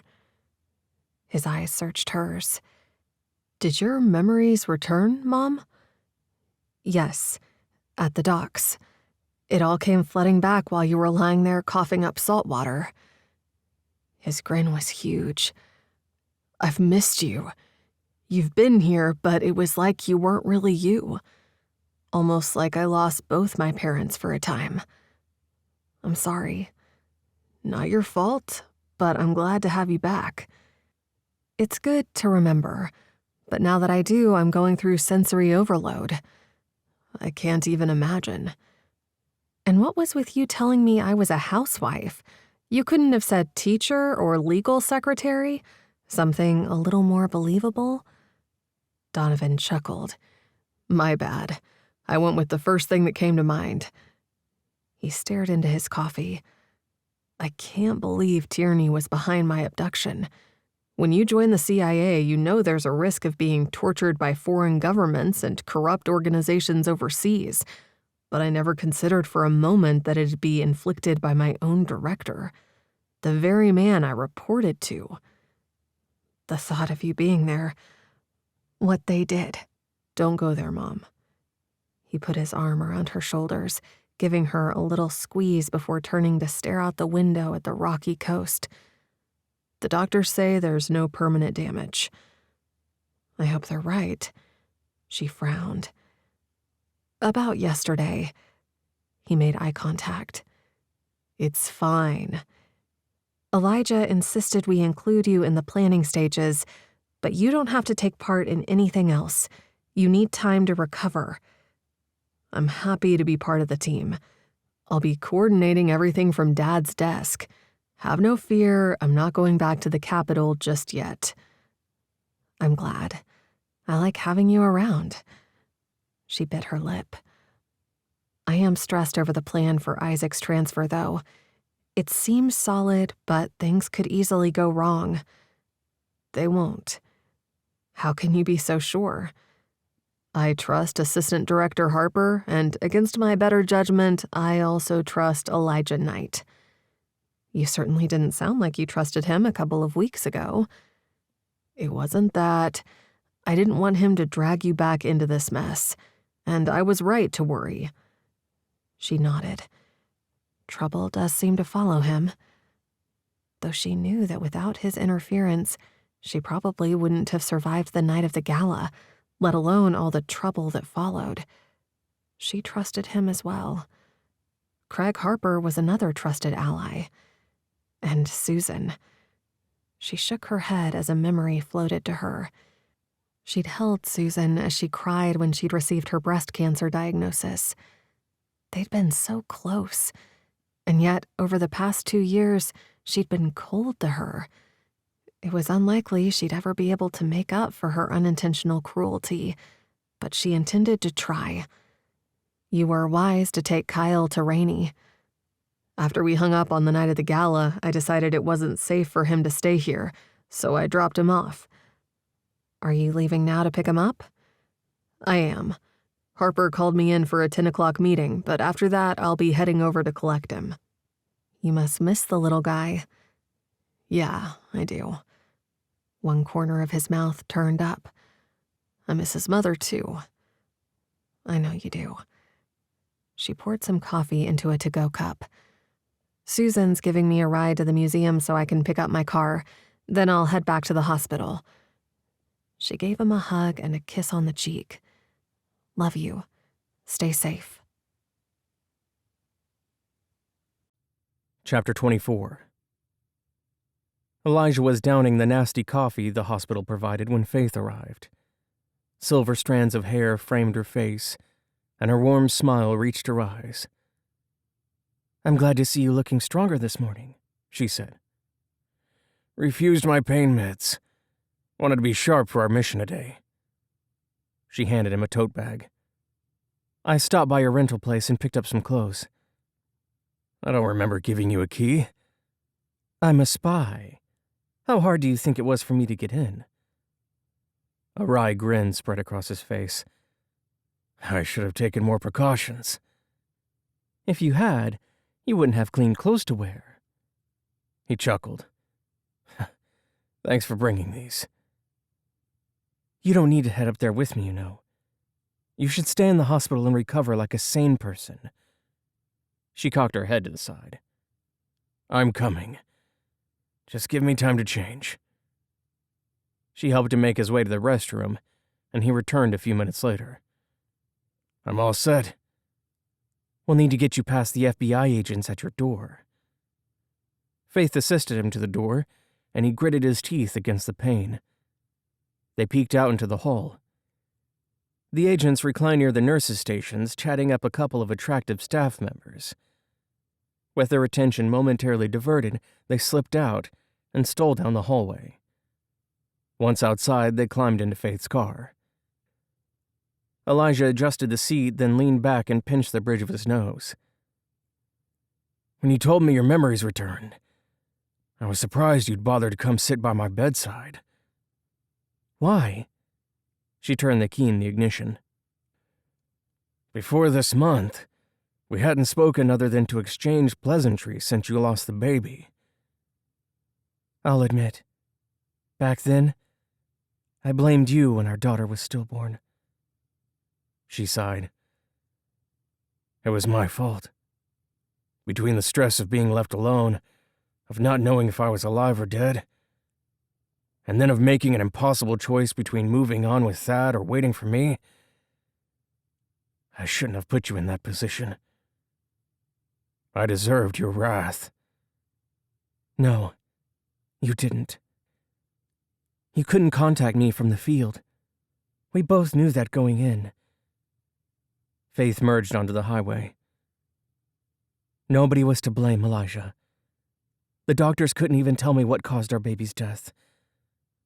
I was just so angry. But much of that was directed inward, as it should have been. I shouldn't have left the States. I should have realized the possibility was there. How can you expect me to respond to that? She asked.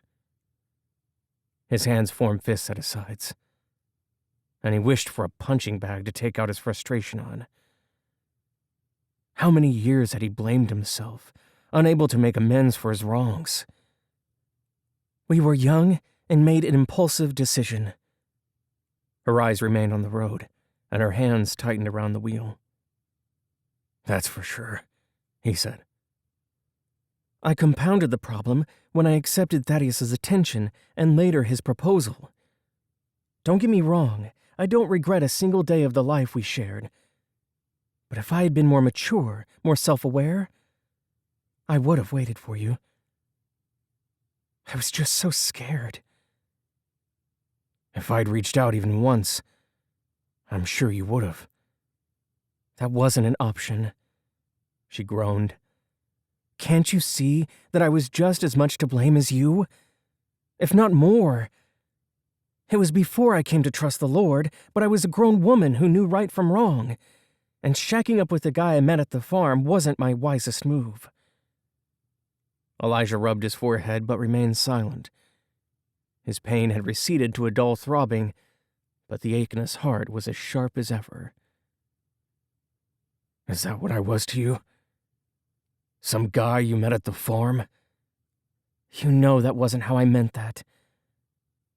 He bit the inside of his cheek to keep from responding. I was afraid of raising her by myself. Thad was willing to marry me, so I jumped at the chance to give our daughter a father who'd be around. It wasn't the right thing to do. I should have given you the opportunity to step up, waited for you to return.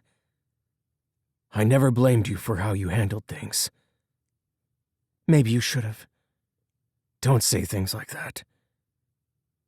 You have me on a pedestal I don't deserve, Elijah. I failed you, too. Maybe. I'm sorry I hurt you. Don't be. I'm glad you had a good life with Thad. The barest hint of a smile touched her lips. I don't think a woman ever fully recovers from the loss of a child. But Thaddeus was a good husband, and he comforted me as I grieved her loss. I think I was grieving you too, in a way. When I lost her, I also lost all I had left of you. He placed his hand over hers. I'm so sorry I wasn't there for you. Despite how much I loved you, Elijah, I don't regret what I had with Thaddeus. He and I had a good life together, and Donovan came from our union. I loved him too. He blinked and forced down a sob. He wouldn't allow Faith to see him cry. It makes my feelings for you even harder to understand. I never would have come between you two while he was alive. I know. She squeezed his hand again. I think we should table this discussion for now. Suffice it to say, I don't blame you. If there was something to forgive, it was long ago forgiven. Upon arriving at the cabin, Faith walked right to the bookshelf and lifted out a Young's Concordance with a section of the pages cut out just large enough to hold an external hard drive. She lifted it from its place and handed it to Elijah. His fingers brushed hers as he took the device. They stood there staring into each other's eyes. They'd talked, but there was so much left unsaid. The floorboards creaked, startling him, Faith's heart lurched at the sound of the creaking floorboards. Turning on her heel, she found Donovan standing in the doorway with her grandson perched on his hip. "What are you two doing here?" she asked. Her son offered a rueful smile. "Director Bixler ordered me to keep an eye on Elijah, but I never imagined I'd have to chase him all over Maine. Why would you leave the hospital?" He locked eyes with Elijah, who shrugged. Donovan looked at Faith. "And it never occurred to me when you left the house this morning that you planned to help him sneak out of there." He shook his head.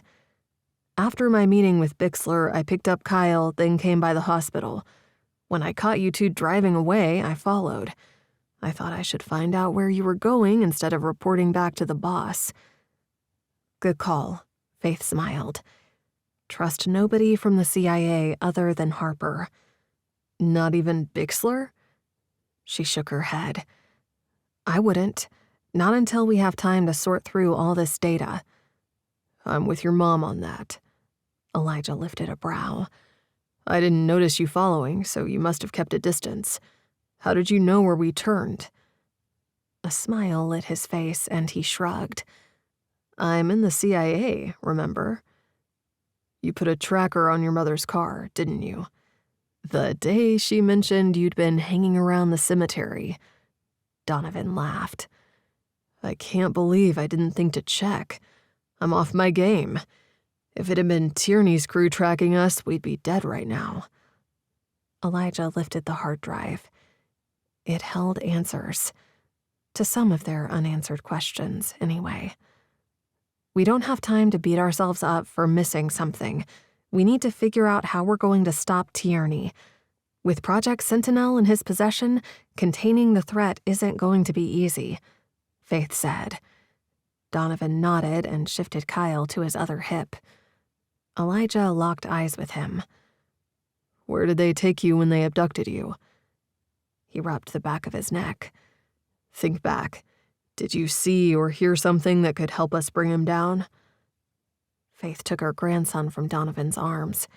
His bright eyes scanned the room with curiosity, and he reached out to touch her hair. "Has he been fed?"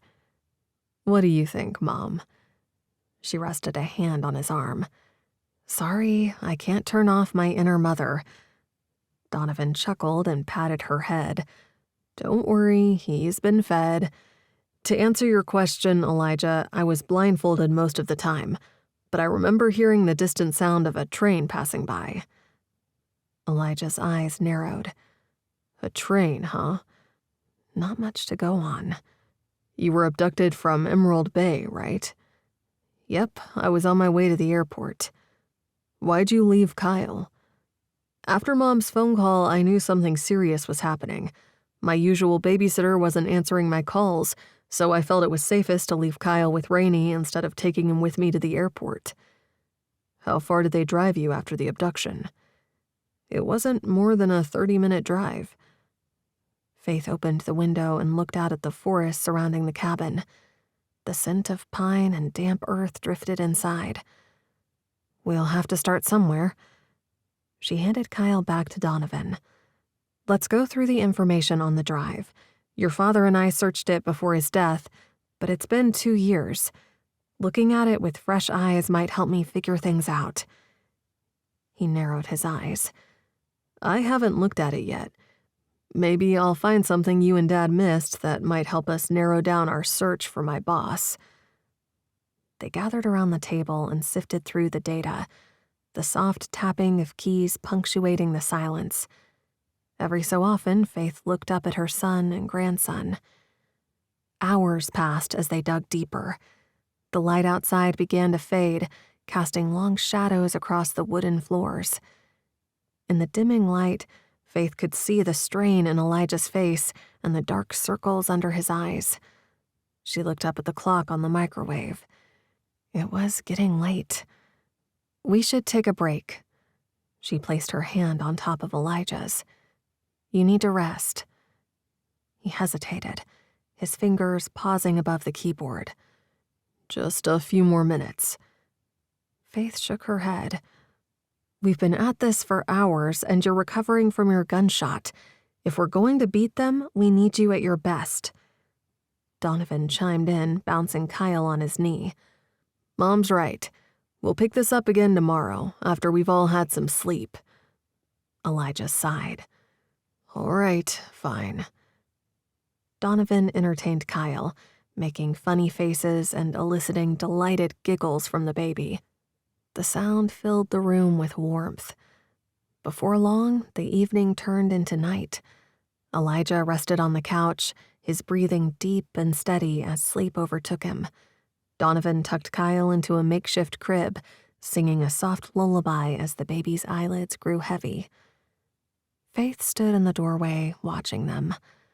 With a silent prayer for God's hedge of protection around her loved ones, Faith headed into the bedroom and turned in for the night. Her eyes drifted closed, and she pushed her memories aside to deal with later. Chapter 25. Their investigations stalled before breakfast the following morning. Donovan made the valid point that anything they could research from the cabin was accessible from Emerald Bay, so they made the long drive back. Now, Faith stood on her porch, watching Donovan unbuckle Kyle from his car seat, Elijah beside her. She leaned into his side. It felt right for him to be there, but there was so much left to process. Inviting him back into her life was a huge risk. She unlocked the front door and pushed it open. When she stepped inside, she found her sisters, Hope, Charity, Patience, and Joy, reclining on the furniture in her living room. Donovan, Kyle, and Elijah trailed behind, their presence a comfort despite the sudden surge of emotions threatening to overwhelm her. "Faith, you're home." Hope's eyes were bright as she rose from the sofa and enveloped her in a tight hug. "I've been beside myself with worry." The rest of her sisters took turns hugging her. A lump formed in Faith's throat. "Where are your cars? I didn't see them." "In the garage," Charity said. "All of them?" "We only have 2. 3 of us drove up together and Hope got herself here," Patience said. Charity's eyes widened. "We went to the police." "We spent a week trying to reach you, but our calls and emails were unanswered," Patience said. "We had no idea what to think." "The police know I'm fine. We've been in contact." Faith frowned. The local cops hadn't been thrilled when they'd learned the feds left them out of the loop over the whole showdown at the marina. She bit her lip. "I'm sorry. It's been complicated." She glanced at Elijah. They followed her gaze, resting their eyes on him. "Elijah?" Joy's brow creased. Elijah managed a tentative smile. "It's been a long time, Joy." Surprise flickered across each of her sisters' faces in turn. While they got caught up with him, Faith picked up Kyle, who had been exploring the living room, his chubby hands grasping anything within reach. Donovan observed the entire exchange from afar.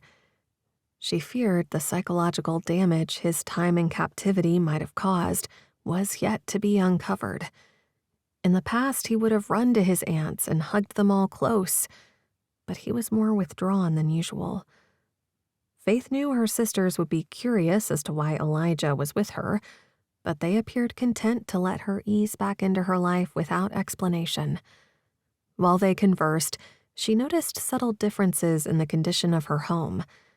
The bloodstain from pricking her finger on the broken glass was miraculously gone. She'd spent 20 minutes trying to get it out herself without success. The remnants of the writing on the wall that she hadn't been able to remove with the magic eraser were now gone. The throw pillows were neatly arranged. It was evident her sisters had tried to ease her transition back into the space. They'd even taken the time to dust and vacuum. Hope frowned. "I tried calling you and Donovan last week, but neither of you were answering your cell phones. Before I left New York, I tried calling the police, but they didn't take me seriously until I got here and found your house ransacked and that ominous message on the wall. At that point, I gathered the rest of our sisters so we could try to find you ourselves. I should have checked voicemail the other night when we returned here, but my mind was focused on other things. She locked eyes with Elijah. Elijah helped me put the house back in order. She omitted all the information about the men seeking the files she held. Her sisters were unaware of their CIA connections, and it was best to keep them in the dark. She owed them an explanation for her disappearance, but didn't feel up to fabricating a story that would explain everything away. Telling them the truth wasn't an option either. How she'd ever worked for an organization that demanded deception was beyond her. Since she'd worked behind the scenes gathering information that assisted the officers on the ground in accomplishing their tasks safely, her job hadn't required her to impersonate someone else like Elijah's had. Still, it involved keeping secrets. Elijah had willingly chosen to live a life working in covert affairs, lying about his identity day in and day out.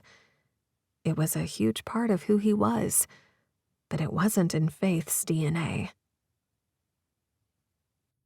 Elijah leaned against an ambulance in the shadows outside Johns Hopkins, surveying his surroundings as he awaited a call from Donovan, coordinating Isaac's transfer. Harper stood alongside Detective Trace Johnson and a handful of police officers from the Montgomery County PD. Anticipation hung heavy in the air as they prepared for the operation. Elijah approached his boss. "I'm heading back to Maine tonight, once I'm sure Isaac is safe. It would be more efficient for you to be here running things." Elijah ran a hand along the back of his neck. "I realize that, but I won't leave Faith until I know she's safe. She could stay with Donovan." "I don't think she'd agree to do that," Elijah said. Craig nodded. "Well, I guess we can run the task force from Bar Harbor, but I'll expect you in the office from sunup to sundown most days. Count on it." When his screen lit up, he pressed it to his ear. Donovan's steady demeanor over the phone reminded Elijah once again of Thaddeus. He'd been a great handler, and an even better friend. And his son was his equal in every way. "Everything set for the transfer? You ready on your end?" Elijah asked. "Good to go." Elijah nodded at his boss, who then put the plan in motion. An unmarked van pulled up to the hospital entrance, and they wheeled him out, keeping him hidden from sight with a sheet. Several police officers flanked the wheelchair as they pushed him up the ramp into the van and secured the chair.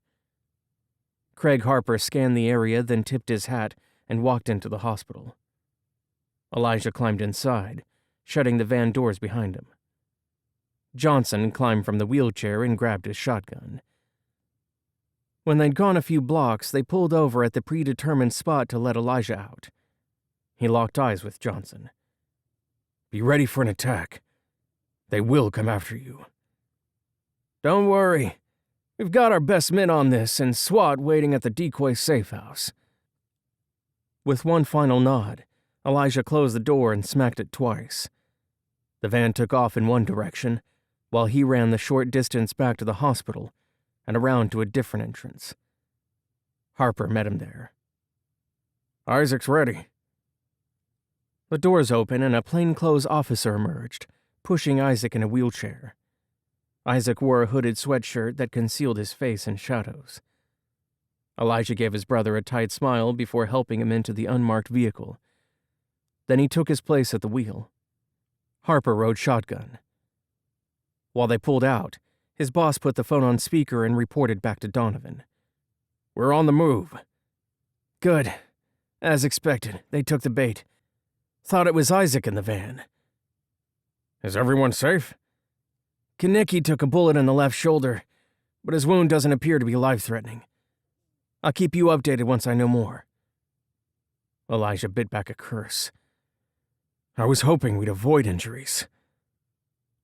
20 minutes later, they pulled into the driveway of Detective Johnson's parents' bed and breakfast. Donovan had come up with the idea. He and Thad had dealt with Chief Johnson, Trace's father, in the past when he arranged for one of their assets to stay there. It was the perfect place for Isaac to recover without drawing attention to himself. Inside, they headed to Isaac's room. The antique furnishings and floral bedspread elicited a smile. The space couldn't have been more different from Isaac's own home, decorated with chrome, glass, and leather. Elijah paced the room and considered all that had come to pass in the past few weeks. How could he expect to keep his country safe if he couldn't protect his own brother? Working for the CIA demanded a high level of confidence, and lately, his was faltering. Once his brother was resting comfortably in the cozy sitting room, Elijah stopped pacing and made eye contact. "You think you'll be all right here, little brother?" "I'll manage," Isaac chuckled. "As long as you don't ask me for any more favors." "Sorry I dragged you into this." Elijah raked his fingers through his hair. "I was kidding," Isaac shrugged. "You didn't know they'd come after me." "Maybe not, but I should have anticipated it. I knew I could be bringing danger to your door. It was a mistake." "It'll only be a mistake if you don't finish the job and make these guys pay." "God will make sure they pay. Vengeance belongs to him." Isaac shook his head. "I want to see these guys brought to justice in this world, not the next." "Me too." He said his goodbyes and stepped from the B&B. He dialed Faith's number. Donovan would have already updated her on the mission status, but he needed that connection. Chapter 26.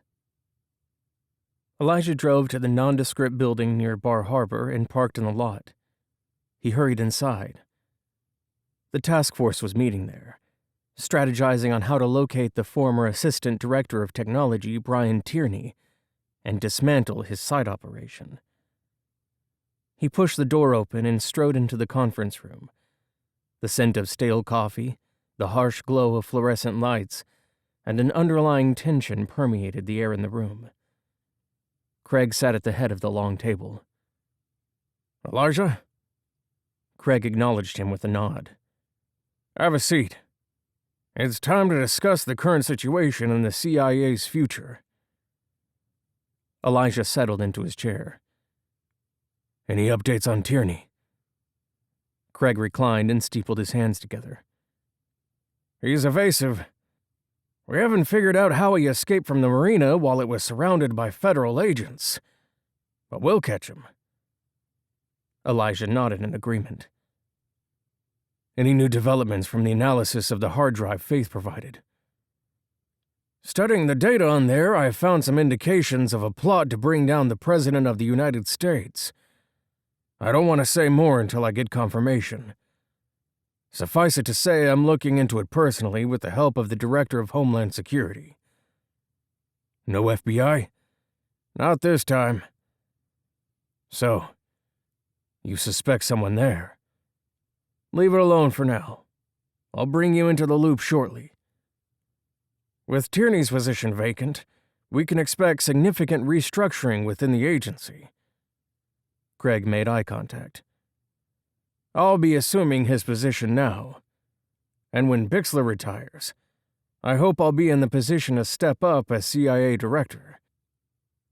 Elijah's lips compressed into a thin line. "What does that mean for me?" Craig's eyes met Elijah's. "It means you're on the short list for my old job. It's a fantastic opportunity, but it comes with a lot of additional responsibility." Elijah's heart tightened. It was what he'd pursued his entire life. The opportunity to make decisions that mattered and to deploy covert agents where they would make the greatest impact. To be able to give them the resources they needed to do their jobs well. After Thad's death, he'd contemplated retirement, never imagining he might be considered for a director position. If he retired, he could relocate to Maine to be closer to Faith. But their future together remained uncertain. He wouldn't prioritize work over her again. But the offer was tempting. A chance to make a real difference within the agency and globally. Elijah swallowed. I need to think about it. Craig smiled. Take the time you need. But this is a rare opportunity. It's not likely to come around again. This is your shot at Assistant Director of Operations. The conversation soon shifted back to the ongoing investigation, but Elijah struggled to concentrate. What if he chose Faith? A life with her, far away from the CIA's dangers and demands. Would she want that? Did she want him? Since her memories resurfaced, the distance between them had grown. She'd withdrawn into herself. Did she want to go back to work? She could continue to work remotely like she had before Thad's death. He was afraid to ask her about her plans, knowing they might not include him. His meeting ended, but his internal wrestling didn't. He faced a difficult decision. One that would affect not only his life, but the life of the woman he cherished. Humid air greeted him when he exited the building. He withdrew his phone from his back pocket and dialed Faith's number. After it rang twice, she greeted him.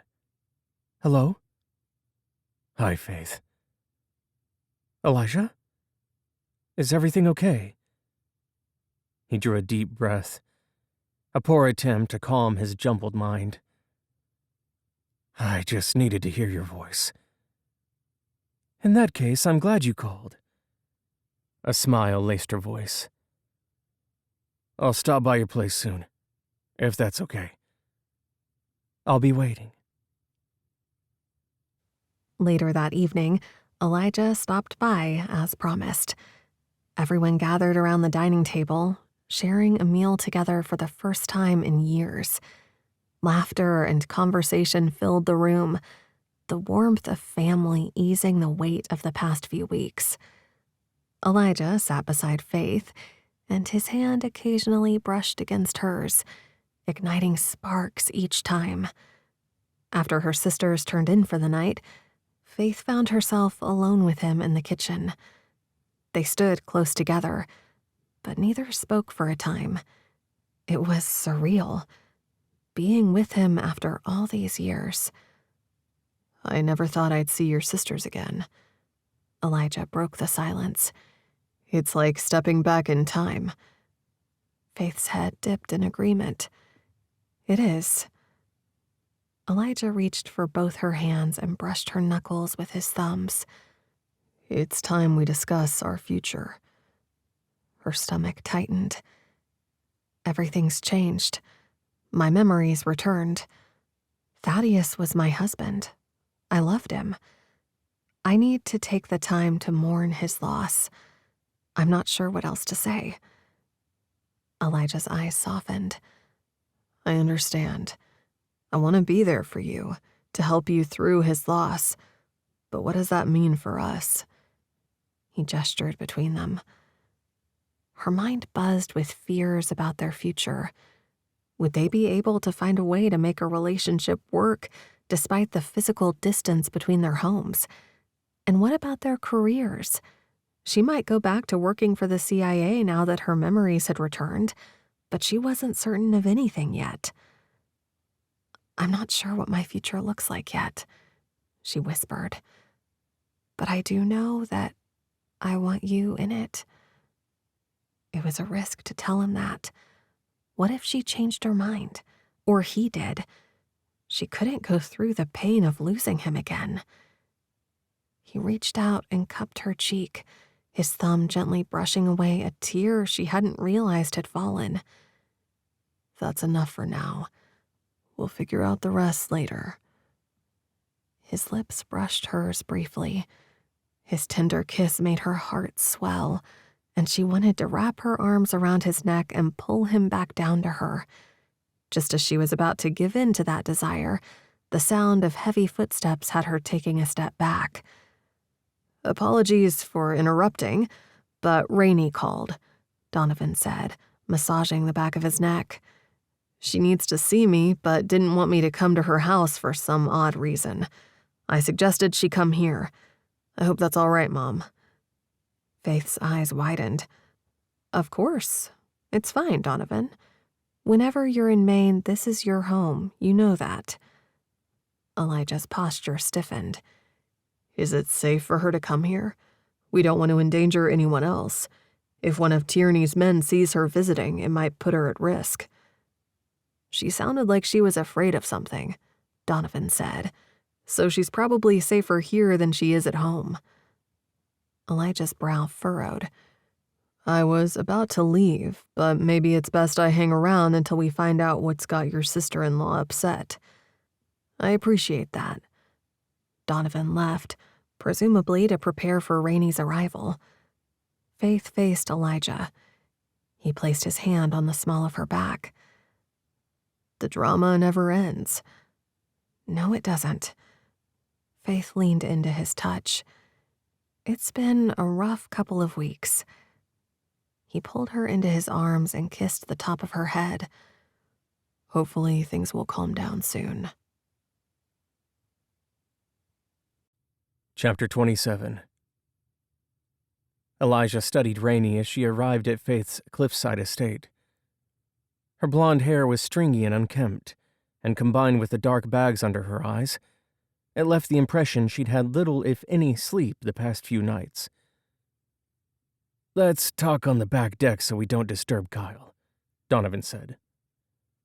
Once seated, Rainey's knee bounced up and down as her gaze flicked to each of them in turn. Finally, she drew in a ragged breath. "A woman from the FBI came to me back in January.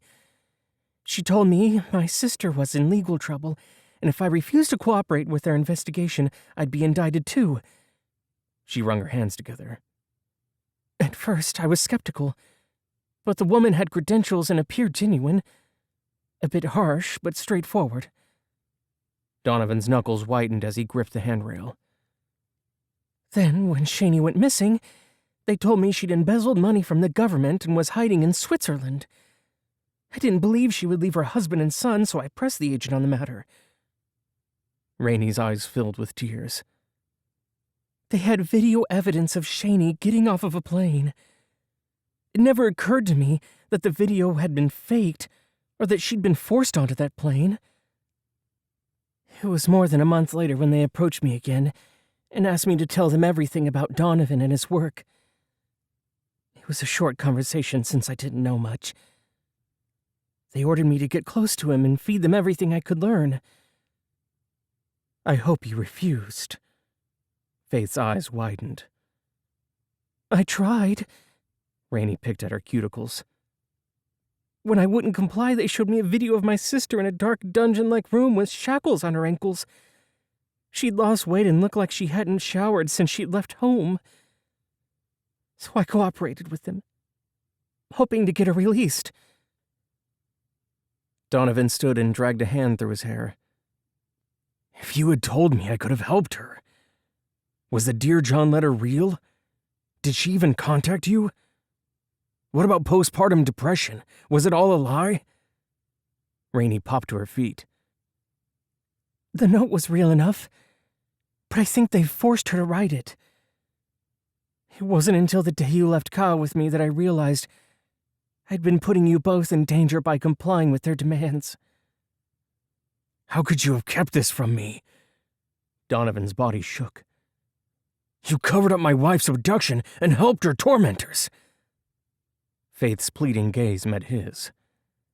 So he stepped forward and placed himself between Rainey and Donovan.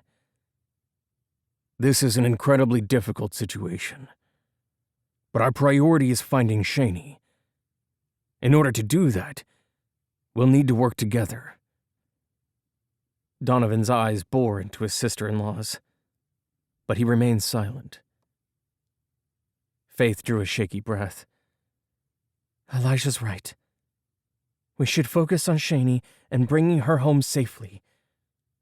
Rainey made a terrible mistake, but we have to concentrate on fixing things."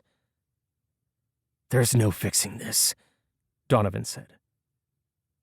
Rainey's cheeks glistened with tear tracks as her focus shifted between Donovan and Faith. "I'm sorry. I was just trying to help her." Elijah strode into the house, intent on contacting his boss. They would need aid from the CIA if they were going to find Shaney. Faith focused on Rainey. What on earth possessed her to keep something this monumental from Donovan? Yes, she understood the manipulation and her fear, but hadn't she had any sense she was making the wrong choice? Several minutes passed before she turned to face her son. His eyes bore into the girl. His father had a calm, collected temperament, but Donovan took after her. There was fire in his veins. The sound of the waves crashing against the rocks below mirrored the turbulent atmosphere on the deck. Elijah returned and settled back into his seat. "It's understandable that you wanted to shield your sister, but this situation is as bizarre as it is tragic. Why would an FBI agent kidnap Shaney? For what purpose? And for the sake of argument, let's say she wasn't actually an agent. Why impersonate one? What was the end game? Maybe if we can figure that out, we'll figure out how to find her. Then, and only then, will we be able to devise a plan to rescue her." If she had survived this long. He didn't voice the concern aloud, but Faith was certain he was thinking it. They all had to be wondering if Shaney would be brought home alive. Faith struggled to rein in her own emotions and attempted to see the predicament through Rainey's eyes. Forgiving the girl's betrayal seemed an almost insurmountable hurdle, yet she knew she'd have no peace until she let go of the rage building inside. She cast a glance at Donovan, her heart aching for him. He'd been deceived by someone he should have been able to trust. Elijah's right. Our priority is Shaney's safe return.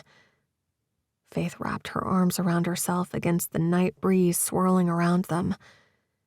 Can you provide any details about those who forced you into this? Anything that might help us find your sister? Rainey sniffed and brushed away tears with the back of her hand. The woman who first contacted me was an Agent Kessler. I'm unsure if that's her real identity. Our encounters were solely in public locations. Elijah's brow creased as he pondered Rainey's statement. "Did Agent Kessler ever disclose names or organizations?" She shook her head. "Did she make any explicit threats?" Elijah asked. Rainey wrapped a bit of hair around her finger. She never came right out and said they'd kill Shaney, but the video she showed me was enough to convince me that was what she meant. "Did she offer any verification of who she was?" Elijah made eye contact. Only her FBI credentials. I was frantic to help my sister, she said. Donovan's fists clenched at his sides. Faith reached out and gently touched Donovan's arm. We'll find her. Elijah stood. "Make a list of the places you met with Agent Kessler and the dates you were there, and we'll look into it. Can you do that?" Rainey nodded. I'll take care of that right away. Chapter 28. Elijah stood just inside the entrance of the office building, basking in the coolness of the interior air. He'd asked Rainey to bring her list there, deeming it best to keep her away from Faith and Kyle until they uncovered the extent of her involvement. Donovan stood outside with his back rigid, awaiting the arrival of his sister-in-law. When her car rumbled into the parking lot, Donovan headed across the macadam to meet her. Elijah exited the building. "The more I think about your deception, the angrier I get.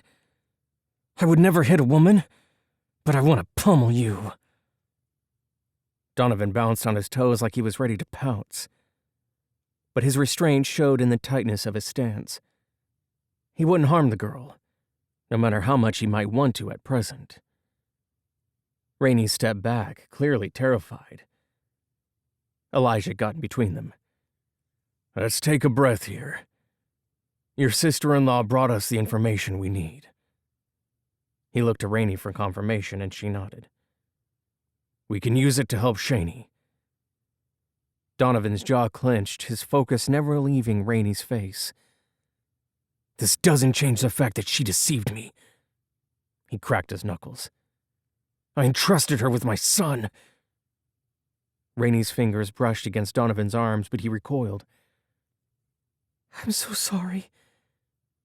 I never intended for things to spiral out of control like this. I wish there was a way to rewind time and resist Agent Kessler's demands. Tension radiated off of Donovan in waves. Elijah placed a hand on his shoulder.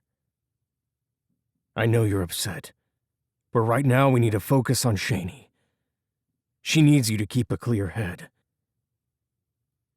Rainey's gaze wavered, and the tears clinging to her lashes spilled over. I never meant to hurt you. I was simply trying to keep my sister alive.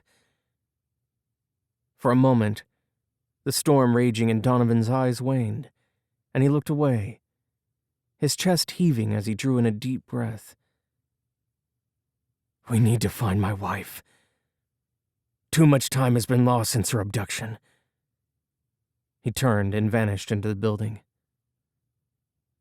The subtle rustling of leaves filled the silence as the breeze whispered through the trees.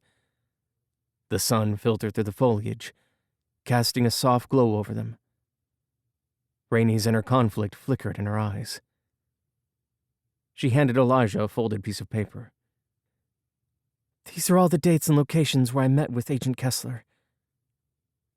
He took the page and scanned the list as he walked her back to her car. Thanks for bringing this. Rainey's fingers trembled as she fumbled with her keys. Please, find my sister. Elijah prayed they weren't too late. But the reality of the situation told him they probably were. It would be a miracle if they found Shaney alive. In his experience, not many kidnappings had happy endings. He offered her a reassuring smile and placed a hand on her shoulder. We'll do our best to bring her home. Someone will be in touch when we know more. She slid behind the wheel, and he tapped the hood of her car. She left exhaust fumes in her wake as her car disappeared down the road. Elijah turned back to the building. Whatever it took, they'd find Donovan's wife, and if she was alive, they'd bring her back to her family. And maybe, in the process, they could mend the rift that had grown between the young man and his sister-in-law. 15 minutes later, Elijah and Donovan sat around a conference room table in their secure command center. They brought up Project Sentinel. It was ironic how the same powerful AI system the corrupt officials were using to wreak havoc would be used to put a stop to them. They downloaded video images from the various locations on the list. During their review of the footage, Elijah recognized the woman in the third video. That's Ava Green. His former fiancée was in this thing up to her eyeballs. Donovan's face hardened. We should have known. Not only was she at the marina, she shot you. We need to find out everything we can about her involvement in this thing. Tierney convinced her your father and I were traitors. She's a pawn in his game of chess. A muscle in Elijah's jaw jumped. He must have fed her false information to convince her to do his bidding. When they delved further into the evidence, they uncovered more instances of Ava's meetings with Rainey, and searched for patterns and connections that might shed light on her motives and plans. The same man showed up in the background at several of Rainey's meetings with Ava. Neither of them recognized him, so Elijah had Project Sentinel analyze it with its advanced facial recognition capabilities and got a hit. The name sent a shiver up his spine. Special Agent Trevor Blake, their FBI liaison and the man entrusted to watch over him in the hospital. Elijah tapped his fingers on the conference room table. he'd just updated Craig Harper on their findings from Project Sentinel and the extent of Ava's involvement. His boss agreed to handle her interrogation, promising to use all available resources to extract information from her. With Donovan at his side, Elijah's focus shifted to Project Sentinel and identifying Shaney's whereabouts. Donovan entered all the information they had on her disappearance, including the details provided by Rainey, the information they'd obtained from the memory card and hard drive, and their analysis of the meeting she'd had with Ava Green. The AI sifted through countless data sources looking for any connections or patterns that might lead them to Shaney. It analyzed travel records, financial transactions, and communications, searching for a thread to follow. The hum of the mainframe and the clacking of Donovan's keyboard lulled him into a near trance as he tried to keep up with the data flashing across the monitors. Minutes ticked by, and the younger man shifted in his chair, his impatience obvious. He had to be desperate to find his wife. Project Sentinel may be powerful, but patience is a must.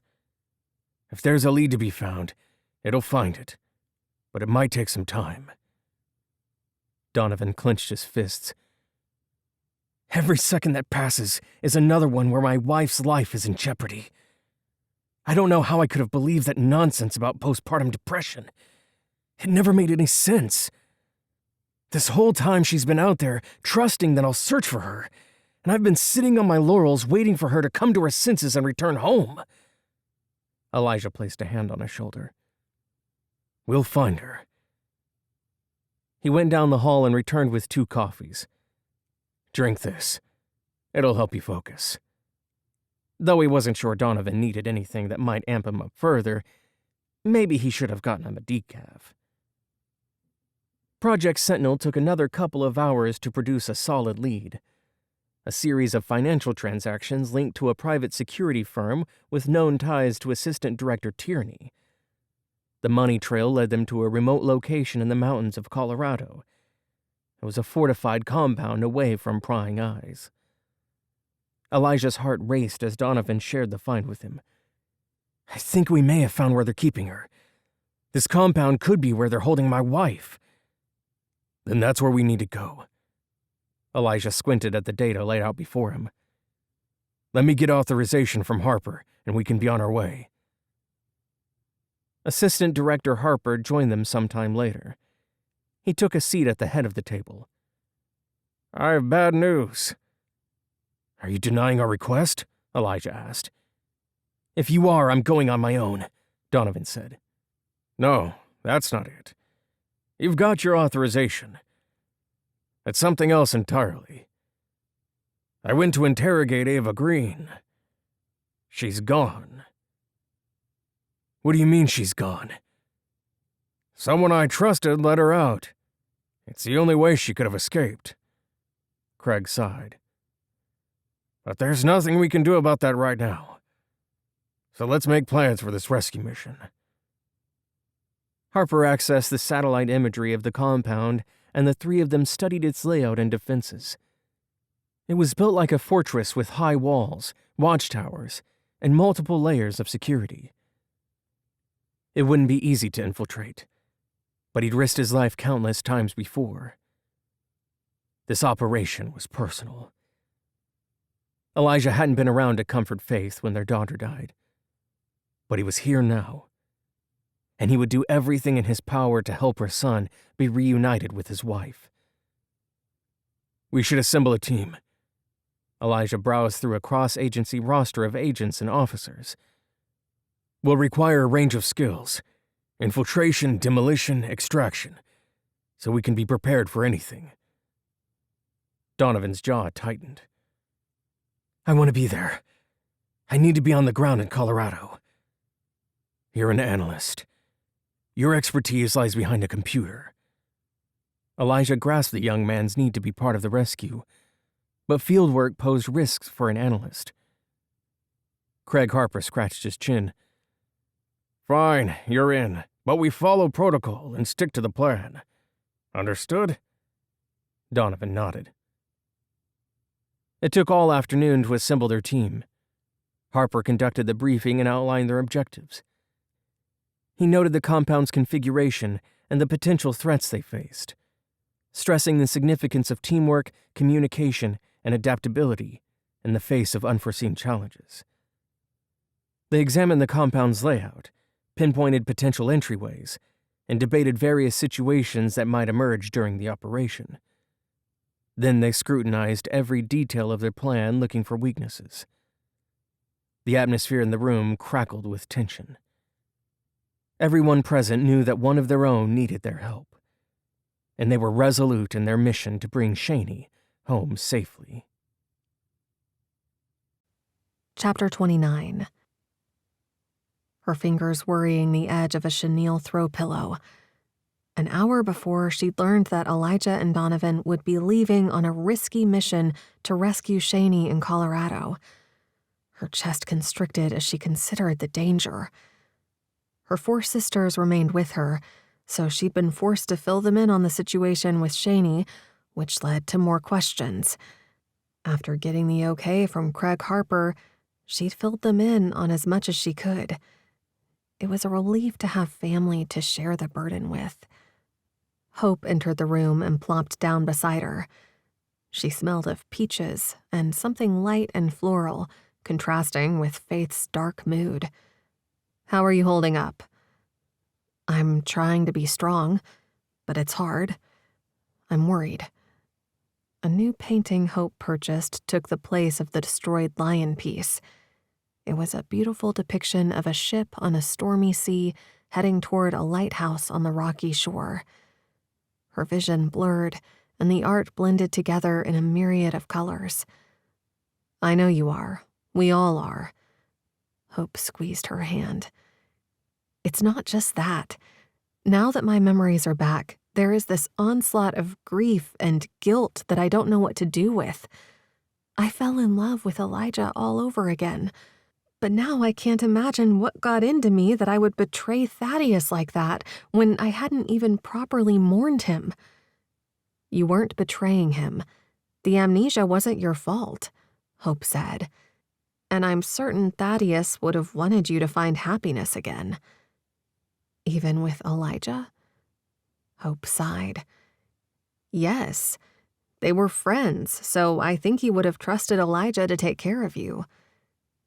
"Even if I could reconcile that in my brain, there's this matter of Elijah and Donovan out there risking their lives to rescue Shaney.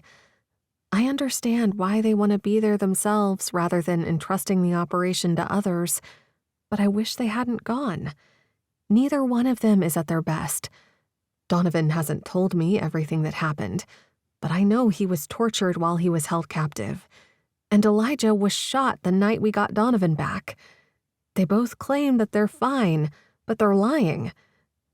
Faith had seen too many missions go sideways to be confident things would go well. She tried to smile as Charity joined them, sitting on the armchair catty-corner to the couch. Hope's eyes filled with understanding. "Those are good reasons to be concerned, but where is God in all that worry?" Faith's nostrils flared. "I feel like I'm losing everything and everyone that matters." Charity flinched. "Don't look at me like that. You know you matter to me. That wasn't what I meant." "You've been through so much recently. I can't begin to fathom what it must have been like to have your memories return in a flood after 2 years without them," Charity said. Faith shook her head. "It's strange. I'm grateful to have them back, but it's like I'm reliving all the pain and fear from past moments. And I can't stop asking myself why I survived when Thaddeus didn't." Joy came up behind Faith and stroked her hair, and Patience joined Faith and Hope on the couch. "We're here for you," Joy said. Faith forced a smile. "I know." She did. Her sisters were the best, and she didn't know what she'd do without the 4 of them. But they couldn't help her with this. Hope squeezed Faith's hand. "You need to lean on God in your grief and give Him your worry." "I'm trying." "Try harder." She leaned forward. He wouldn't want you to blame yourself for your husband's death or take on the responsibility for Elijah and Donovan going on that rescue operation. Logically, I know that. I just can't get it through to my heart. You know what Jesus says in Matthew 11, right? He tells us to come to him with our burdens, and we'll find rest. Faith smiled. Yes, I know. I've been praying, but that rock of worry sitting in my gut won't let up. Keep praying about it. I don't know how to let go. It seems impossible. It's natural to want to shield our loved ones, but we can't control everything. We need to trust God will watch over them, Charity said. Faith couldn't stop herself from remembering God hadn't saved Thaddeus. She certainly couldn't rely on divine protection for her loved ones. Hope pursed her lips. People may let us down, but God never does. Even when everything seems to crumble, He has a plan for your life. If you trust in Him and let go of your fears, you'll rediscover joy and peace. God took Thaddeus, which means that he is now at perfect peace in the presence of his Creator. Can you imagine anything greater than that? Faith drew a deep breath. Her sister's words filtered through all the noise and settled into her heart. Gradually, tension eased from her shoulders. They were right. She needed to trust God. He knew her future. He knew her past. And if she lived in accordance with His will, she'd find peace. How many times had she told others to lean on Him? Yet when it came down to doing so herself, she faltered. You're right. I need to trust God's plan. The five of them spent the evening reminiscing and sharing stories of God's faithfulness. The Lord would carry her through this ordeal just like He had so many times before. The conversation shifted to the impending mission as the night grew late, and anxiety crept back into her heart. Hope saw the change in her demeanor and grasped her hand. Let's pray for Elijah and Donovan's safety. The five of them bowed their heads, their voices lifting in prayer. As they prayed, peace infused Faith's heart, reminding her of the Father's unwavering love. After a final embrace, they all retreated to their rooms. Lying alone in her king-sized bed, staring at the empty space Thaddeus had once occupied, her thoughts drifted back to the mission, but she took comfort in knowing God was in control, her guiding light. Chapter 30. As night fell, Elijah and the rest of the team loaded their gear into a stealth transport aircraft, preparing to make their way to Colorado. They remained silent. Each team member quietly prepared themselves for the mission ahead. Once they boarded the aircraft, Elijah looked over at Donovan. The young man's expression was grim. They shared a brief nod. The flight was quiet, with everybody checking their equipment and attempting to catch some rest before the mission. Elijah found sleep elusive. His mind raced with operational plans and the potential dangers they would face. Not to mention how Faith would skin him alive if anything happened to her son. 5 hours later, they landed near the compound.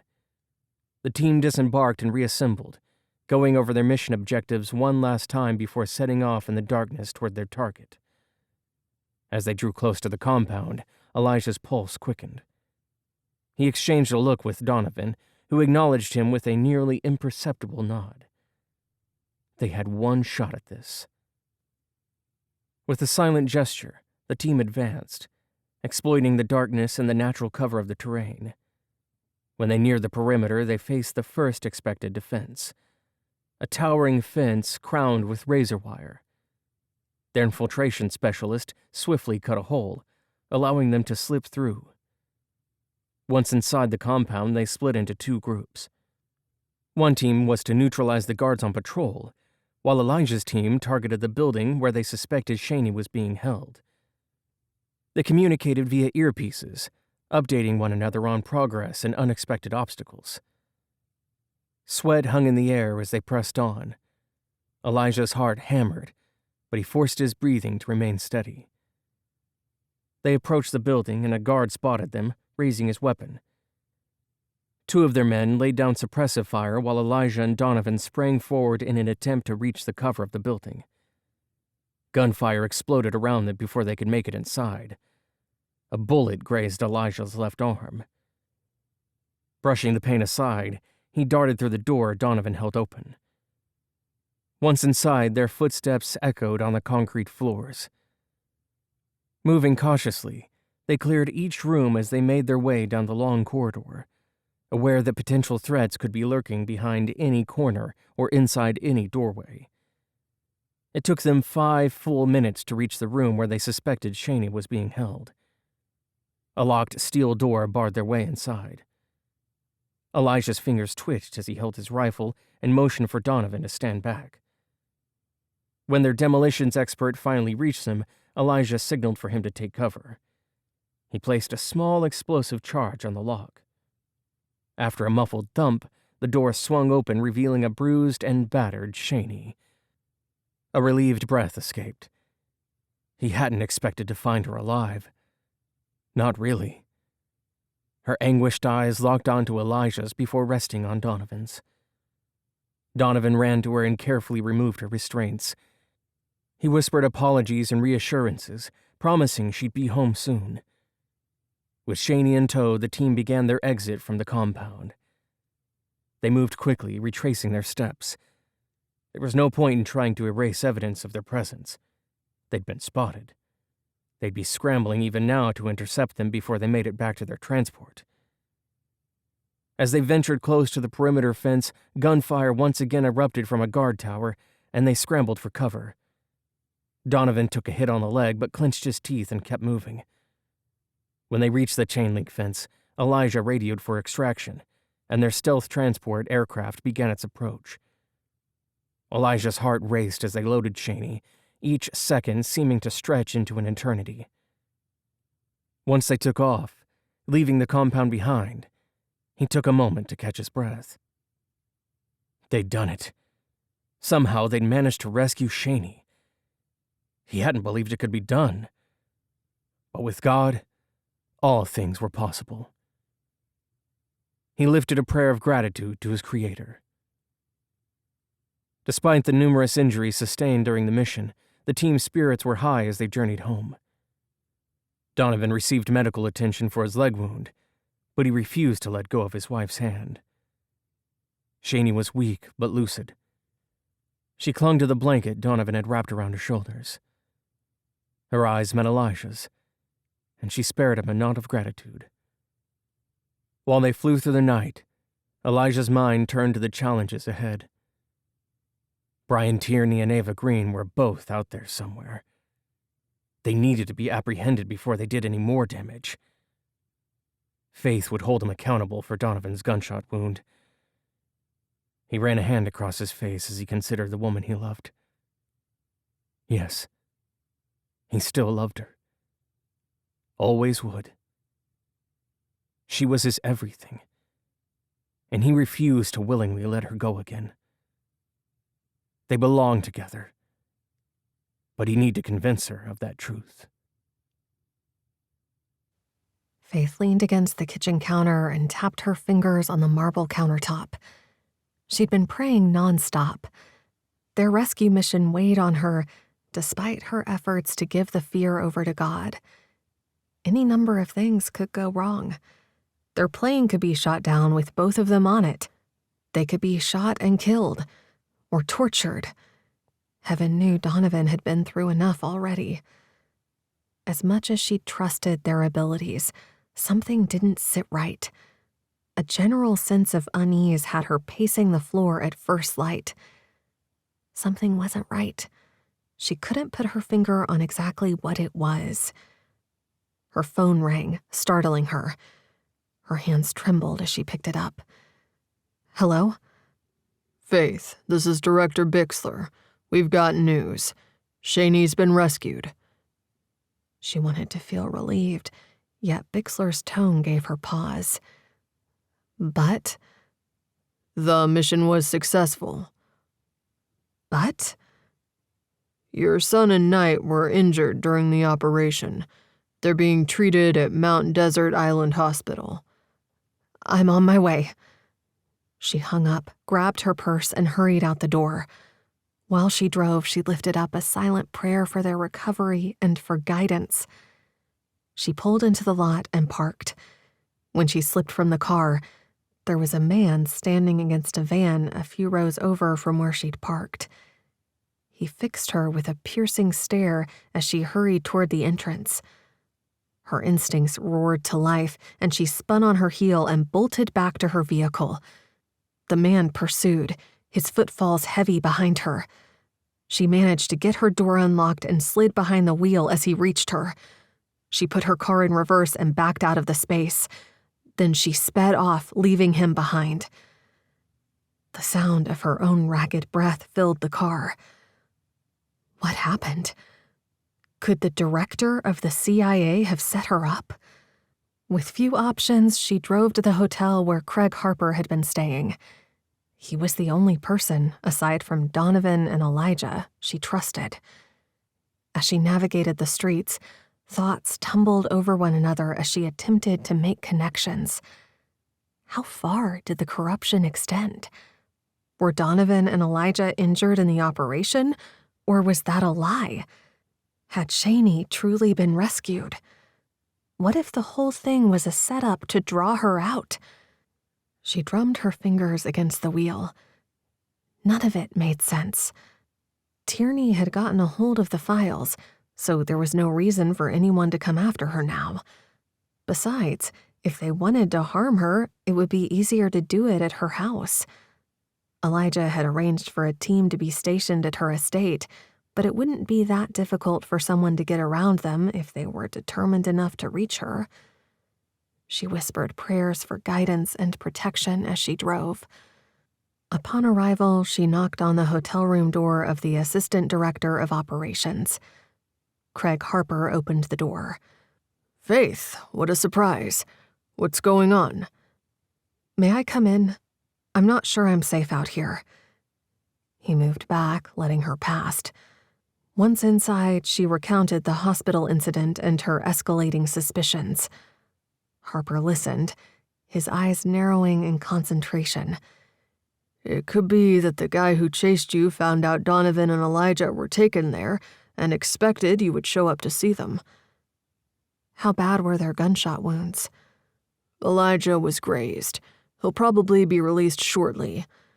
Donovan's injury was more serious. He's going to need surgery to repair the damage. I expect he'll have a long road to recovery, but the bullet missed his femoral artery, so God was looking out for him. Thank you, Lord. She breathed out the prayer. As much as she hated that he needed surgery and would have to suffer through rehab to get back to normal, she was grateful he'd survived the ordeal and brought his wife home. Craig's brows drew together. I think your suspicions about Director Bixler are unfounded. I don't think he had anything to do with what happened back there. I hope you're right, she sighed. What about Shaney? Is she going to be okay? She will be.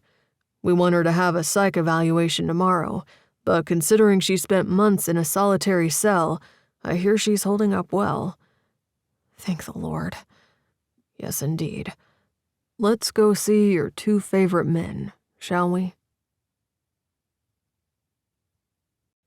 Chapter 31. Faith prepared a fresh salad with vegetables from her garden. The scent of bread baking in the oven mixed with the crisp aroma of cucumbers and tomatoes. Despite her best effort to focus on preparing the meal, her mind drifted to Elijah and Donovan. A gust of wind rattled the windows. The turbulent bay churned below. Shaney had been released and was out back playing with Kyle. The girl's movements were a bit sluggish, but she was keeping up with her son. Seeing them reunited warmed Faith's heart. She lifted another silent prayer of gratitude for the successful rescue. though concern for her son lingered. He was strong, like his father, and he played down the pain, but his wound was serious enough that it would require months of rehab. But he was alive, and for that she thanked the Lord. The doorbell rang. She wiped her hands on a towel and hurried to the door. Her heart swelled at the sight of Elijah standing there, a lopsided grin on his face. "Miss me yet?" "What do you think?" she asked. He followed her into the kitchen. "That salad looks refreshing." "I thought a light meal might be in order since my stomach is in knots from all the stress you and Donovan put me through last night." Elijah kept his eyes locked on hers as he gingerly lowered. Chapter 31. Faith prepared a fresh salad with vegetables from her garden. The scent of bread baking in the oven mixed with the crisp aroma of cucumbers and tomatoes. Despite her best effort to focus on preparing the meal, her mind drifted to Elijah and Donovan. A gust of wind rattled the windows. The turbulent bay churned below. Shani had been released and was out back playing with Kyle. The girl's movements were a bit sluggish, but she was keeping up with her son. Seeing them reunited warmed Faith's heart. She lifted another silent prayer of gratitude for the successful rescue, though concern for her son lingered. He was strong, like his father, and he played down the pain, but his wound was serious enough that it would require months of rehab. But he was alive, and for that she thanked the Lord. The doorbell rang. She wiped her hands on a towel and hurried to the door. Her heart swelled at the sight of Elijah standing there, a lopsided grin on his face. "Miss me yet?" "What do you think?" she asked. He followed her into the kitchen. "That salad looks refreshing." "I thought a light meal might be in order since my stomach is in knots from all the stress you and Donovan put me through last night." Elijah kept his eyes locked on hers as he gingerly lowered himself onto a stool. The simple movement betrayed the lingering pain from the gunshot wound he'd suffered at the marina. Tears stung the back of her eyes at the idea of him being shot again only hours earlier, but she blinked them away before he noticed. "Did you hear anything about Donovan? When I left the hospital this morning, he was sleeping." "He's recovering." Elijah winced as he adjusted his position. "He was awake when I stopped in before leaving there. The doctors were prepping him for surgery. They're optimistic about his rehabilitation if all goes well. It'll take time, but he's strong, like his mother." Faith looked away. She didn't feel strong. "And you? How are you holding up?" She touched the bandaged spot on his left shoulder. He chuckled. "I'll be fine. This one is no more than a scratch. I'm more concerned about you." "I'm grateful you and Donovan made it back alive, and I'm glad Shani is safe." Her eyes misted over. "That mission could have gone sideways, and I would have lost all three of you in one fell swoop." He placed his hand on top of hers. "That didn't happen." "Please promise me you and Donovan will never go on a field assignment together again." "I can't make that vow, but I promise to try to prevent it from happening." "I guess that's the best I'll get from you." "It is." She set a plate in front of him and filled it with salad, then set out the butter, removed the bread from the oven, and sliced a piece for him. Their eyes met, and for a moment as she placed it before him, the world faded away. The connection between them was undeniable, and despite the pain and fear they'd endured, hope flickered in the depths of Elijah's soulful eyes. He rose from the stool and came around the counter. The air between them was charged as he pulled her to him. Her hands rested on his chest and her eyes locked with his. Everything about the moment felt right. In his arms was where she belonged. "Thank you for lunch, sweetheart, but I didn't come for the food. This is why I'm here." His lips brushed hers in a tender kiss. Faith's heart raced and she wrapped her arms around his neck, threading her fingers through his hair. "I've missed you." "And I you." He deepened their kiss, and she let herself get lost in the moment. And for a moment, she let herself believe she could have a future with this man from her past. Ava entered through a back window. Tonight, Rainey would die for her poor choice. She would have taken care of her anyway, but she'd moved up the timetable for her demise when she spoke to Elijah. Rainey triple-checked the deadbolt on her front door, then peered through the curtains at her quiet suburban street. Little did she know, her cozy house was her cage now. She'd secured the front door to her own detriment, not expecting company to come through a window. Ava shifted her weight and the old floorboards creaked. It had been a few days since Shaney's rescue, since Rainey had betrayed Agent Kessler by giving Elijah Knight and Donovan Flanagan the list of their meeting spots. Rainey stilled. Finally, she knew she wasn't alone. "Looking for someone?" Rainey whirled, a scream dying in her throat. Ava leaned casually against the doorframe separating the living and dining areas.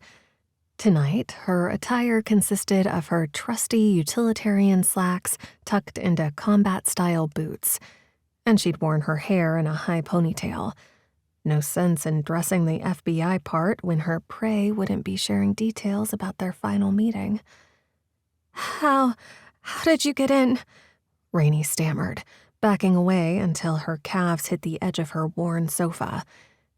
Ava took a step closer. "Your window locks are an insult to moderately intelligent 5-year-olds. She paused, her gaze sweeping the space. "You've been busy, haven't you? Talking to people, sharing secrets?" I don't know what you mean," Rainey whispered. "Don't you?" Ava whispered. "You gave Elijah the list, all the places we met." It wasn't a question. "That was careless of you and disloyal." "You kept my sister in chains." Rainey's voice trembled. "You lied about who you were." Ava's eyes narrowed. "I did what was necessary to ensure your cooperation, and you did so well. For a while." She took another step closer, and the girl trembled. "But you broke my trust. You talked tonight." "They rescued Shaney," the girl said, lifting her chin. Her defiance was cute. "Yes, but who is going to rescue you, Rainey? Probably not Donovan. No, I'm pretty sure you're on his naughty list, too." I only told them an Agent Kessler from the FBI had contacted me, that you showed me a video of Shaney to make me cooperate." Her rapid breath was music to Ava's ears. Agent Kessler. She was quite effective, wasn't she? One of my favorite personalities. She tilted her head. "And did you describe this agent to them? Help them identify her?" Rainey swallowed hard. "Elijah figured it out from the security footage at one of the cafes where we met." "Clever man," Ava said. "Of course, he had the assistance of Project Sentinel, I'm sure. It must have filled in the blanks for him. It's a remarkably intuitive system, isn't it? Almost like it can predict your every move. It made keeping tabs on you quite simple." Rainey tried to sidestep her, but Ava blocked her. "It was hard to let Elijah think I was dead, you know. My feelings for him were as close as I ever came to loving someone. That didn't stop me from shooting him. So what do you think I'm going to do to you?" Her gaze was piercing. Ava reached behind her and withdrew a handgun. "What else did you tell them?" "I didn't know much," Rainey insisted, her voice barely audible. I just told them about you asking about Donovan, his work, what he knew about his father's files. Ava circled her slowly, caressing the cool barrel of her gun and the attached silencer as she moved. Thaddeus's files, she said softly. It's a messy business I'm in, dear. Lives are lost every day and careers are ruined. She stopped directly in front of Rainey. And now you, my dear, are a loose end. A talkative loose end. Rainey flinched as Ava ran a finger along her jawline. You see, people like me, we can't afford to leave witnesses. They have a nasty habit of unraveling everything. Please, Rainey begged, tears streaming down her face. I won't say anything else. I swear. I just wanted my sister home with her baby. Ava flinched. Ah, yes, the baby. Children were her weakness, but Rainey didn't need to know that. He's a cute kid. It would be a shame if anything happened to him, wouldn't it? Leave him alone. Ava let out a short, sharp laugh devoid of humor. Oh, Rainey, you think you're in a position to make demands? She stepped back.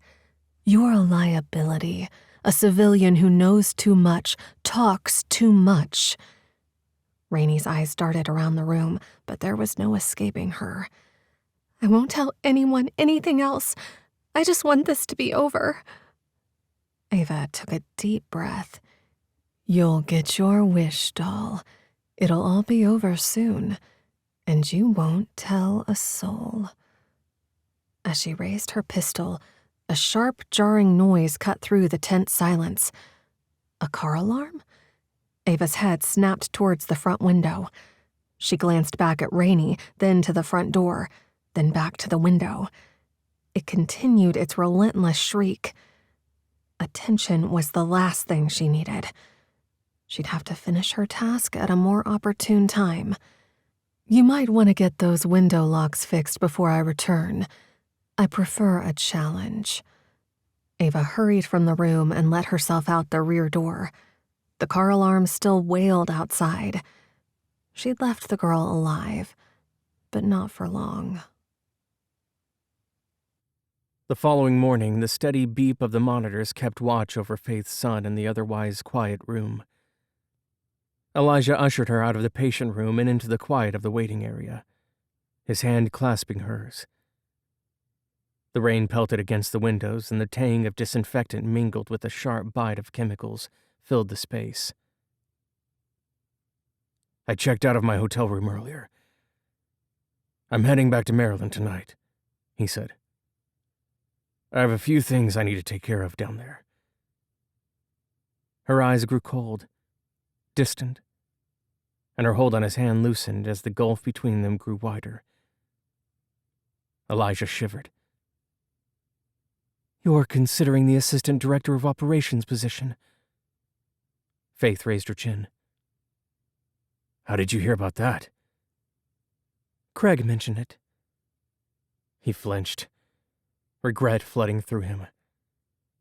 He hadn't intended to keep it from her. The job possibility had come as a surprise, and he'd been mulling over the decision.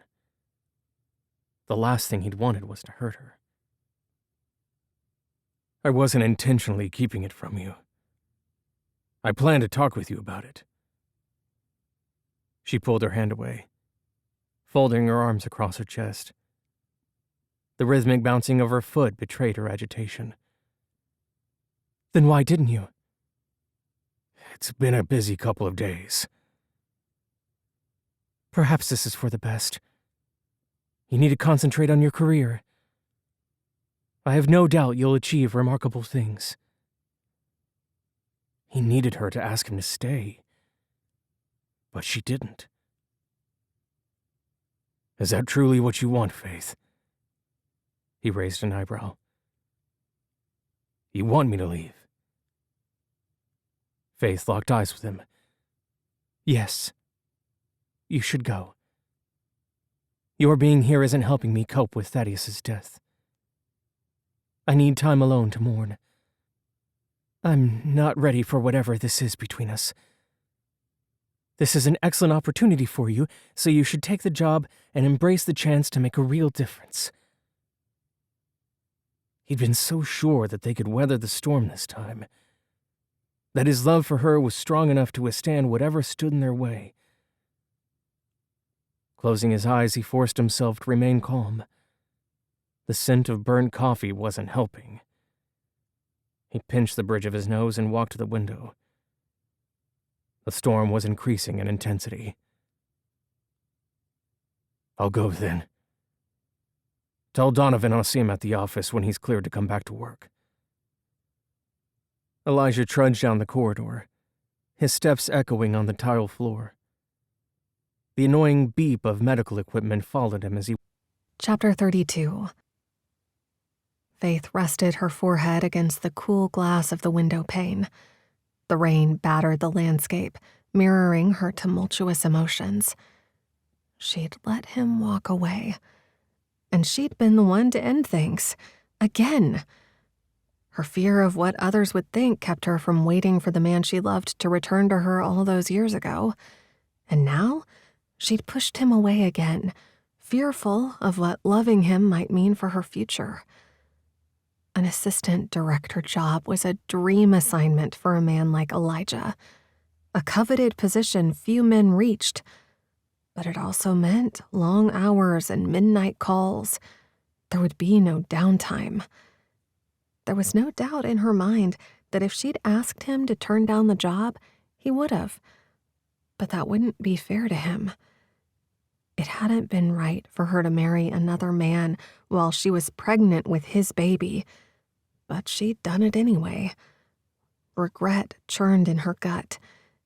Yet if she had to do it all over again, she wasn't sure she would change anything.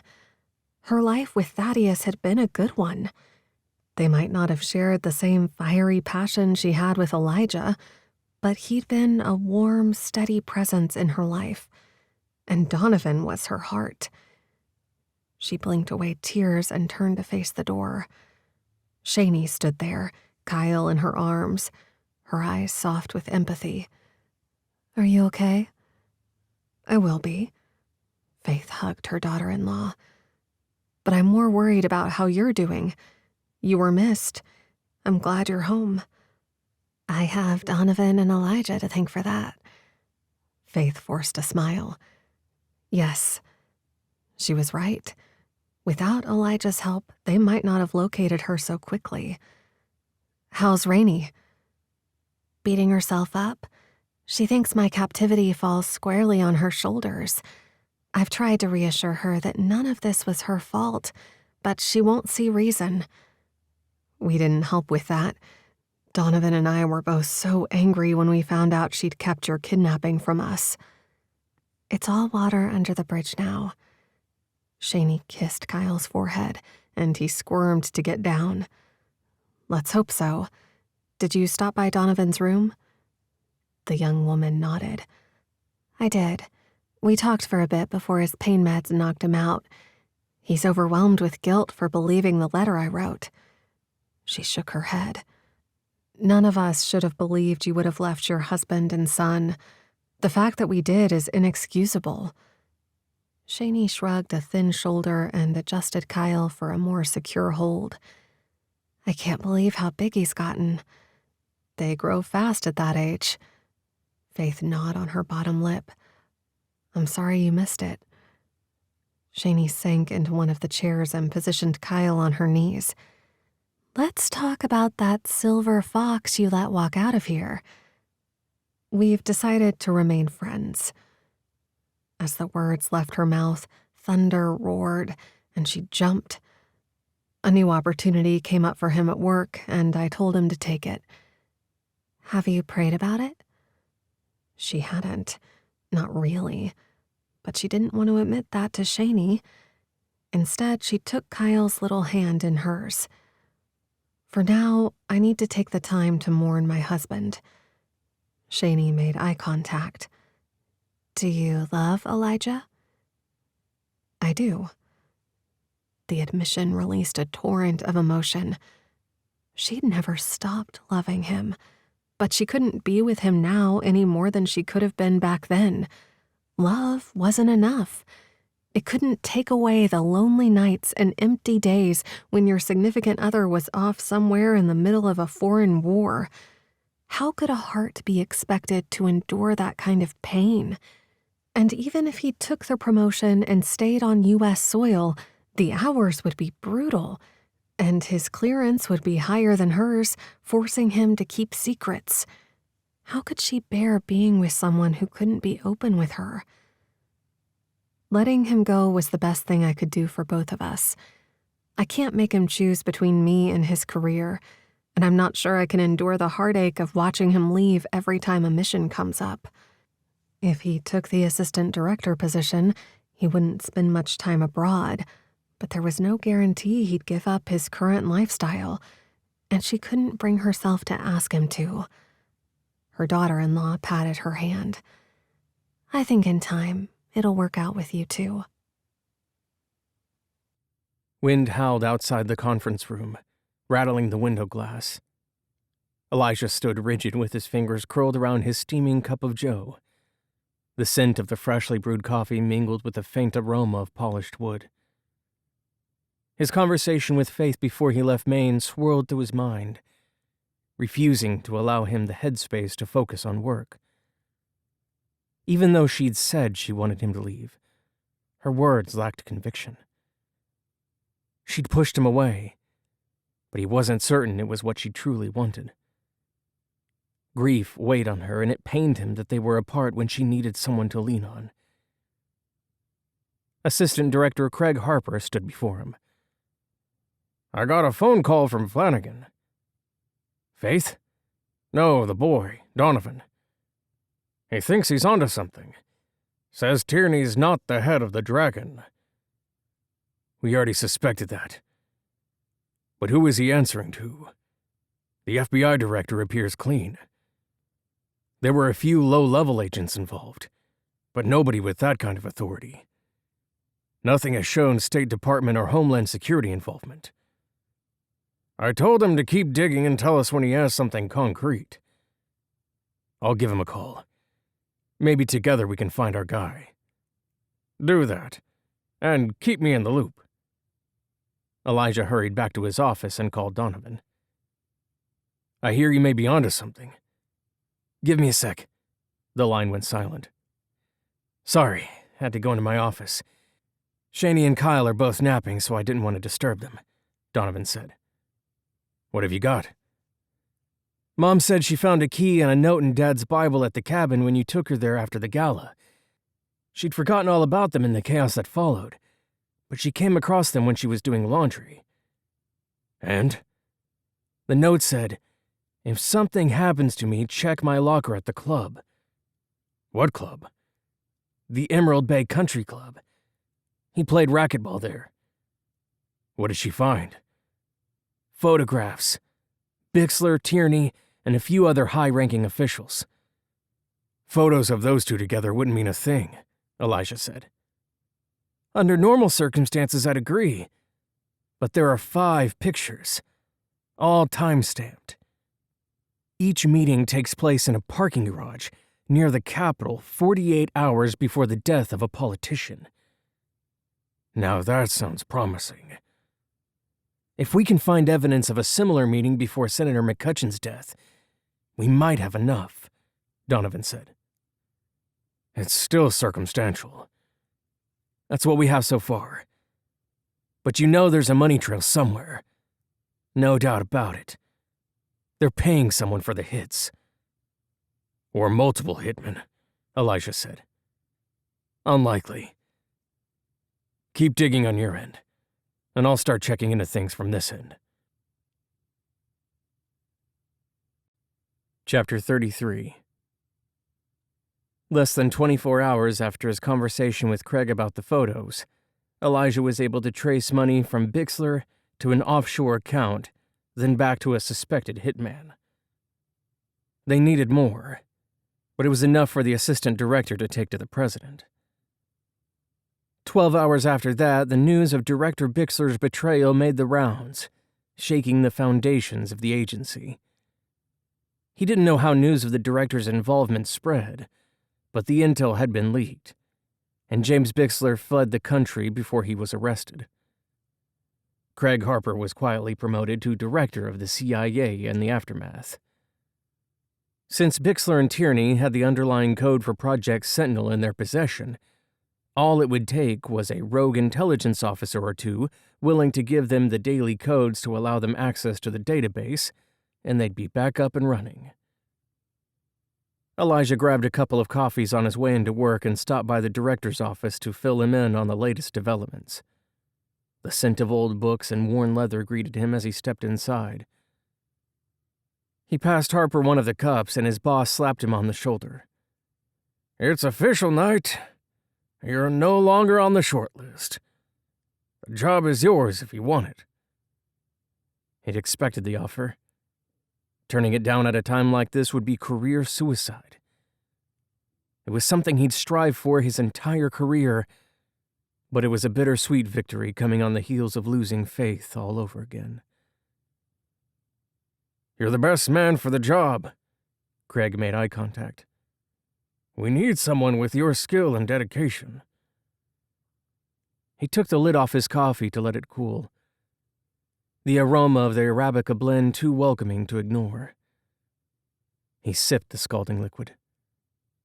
Accepting this position would mean staying in the area far away from the woman he loved. But she'd been the one to push him away.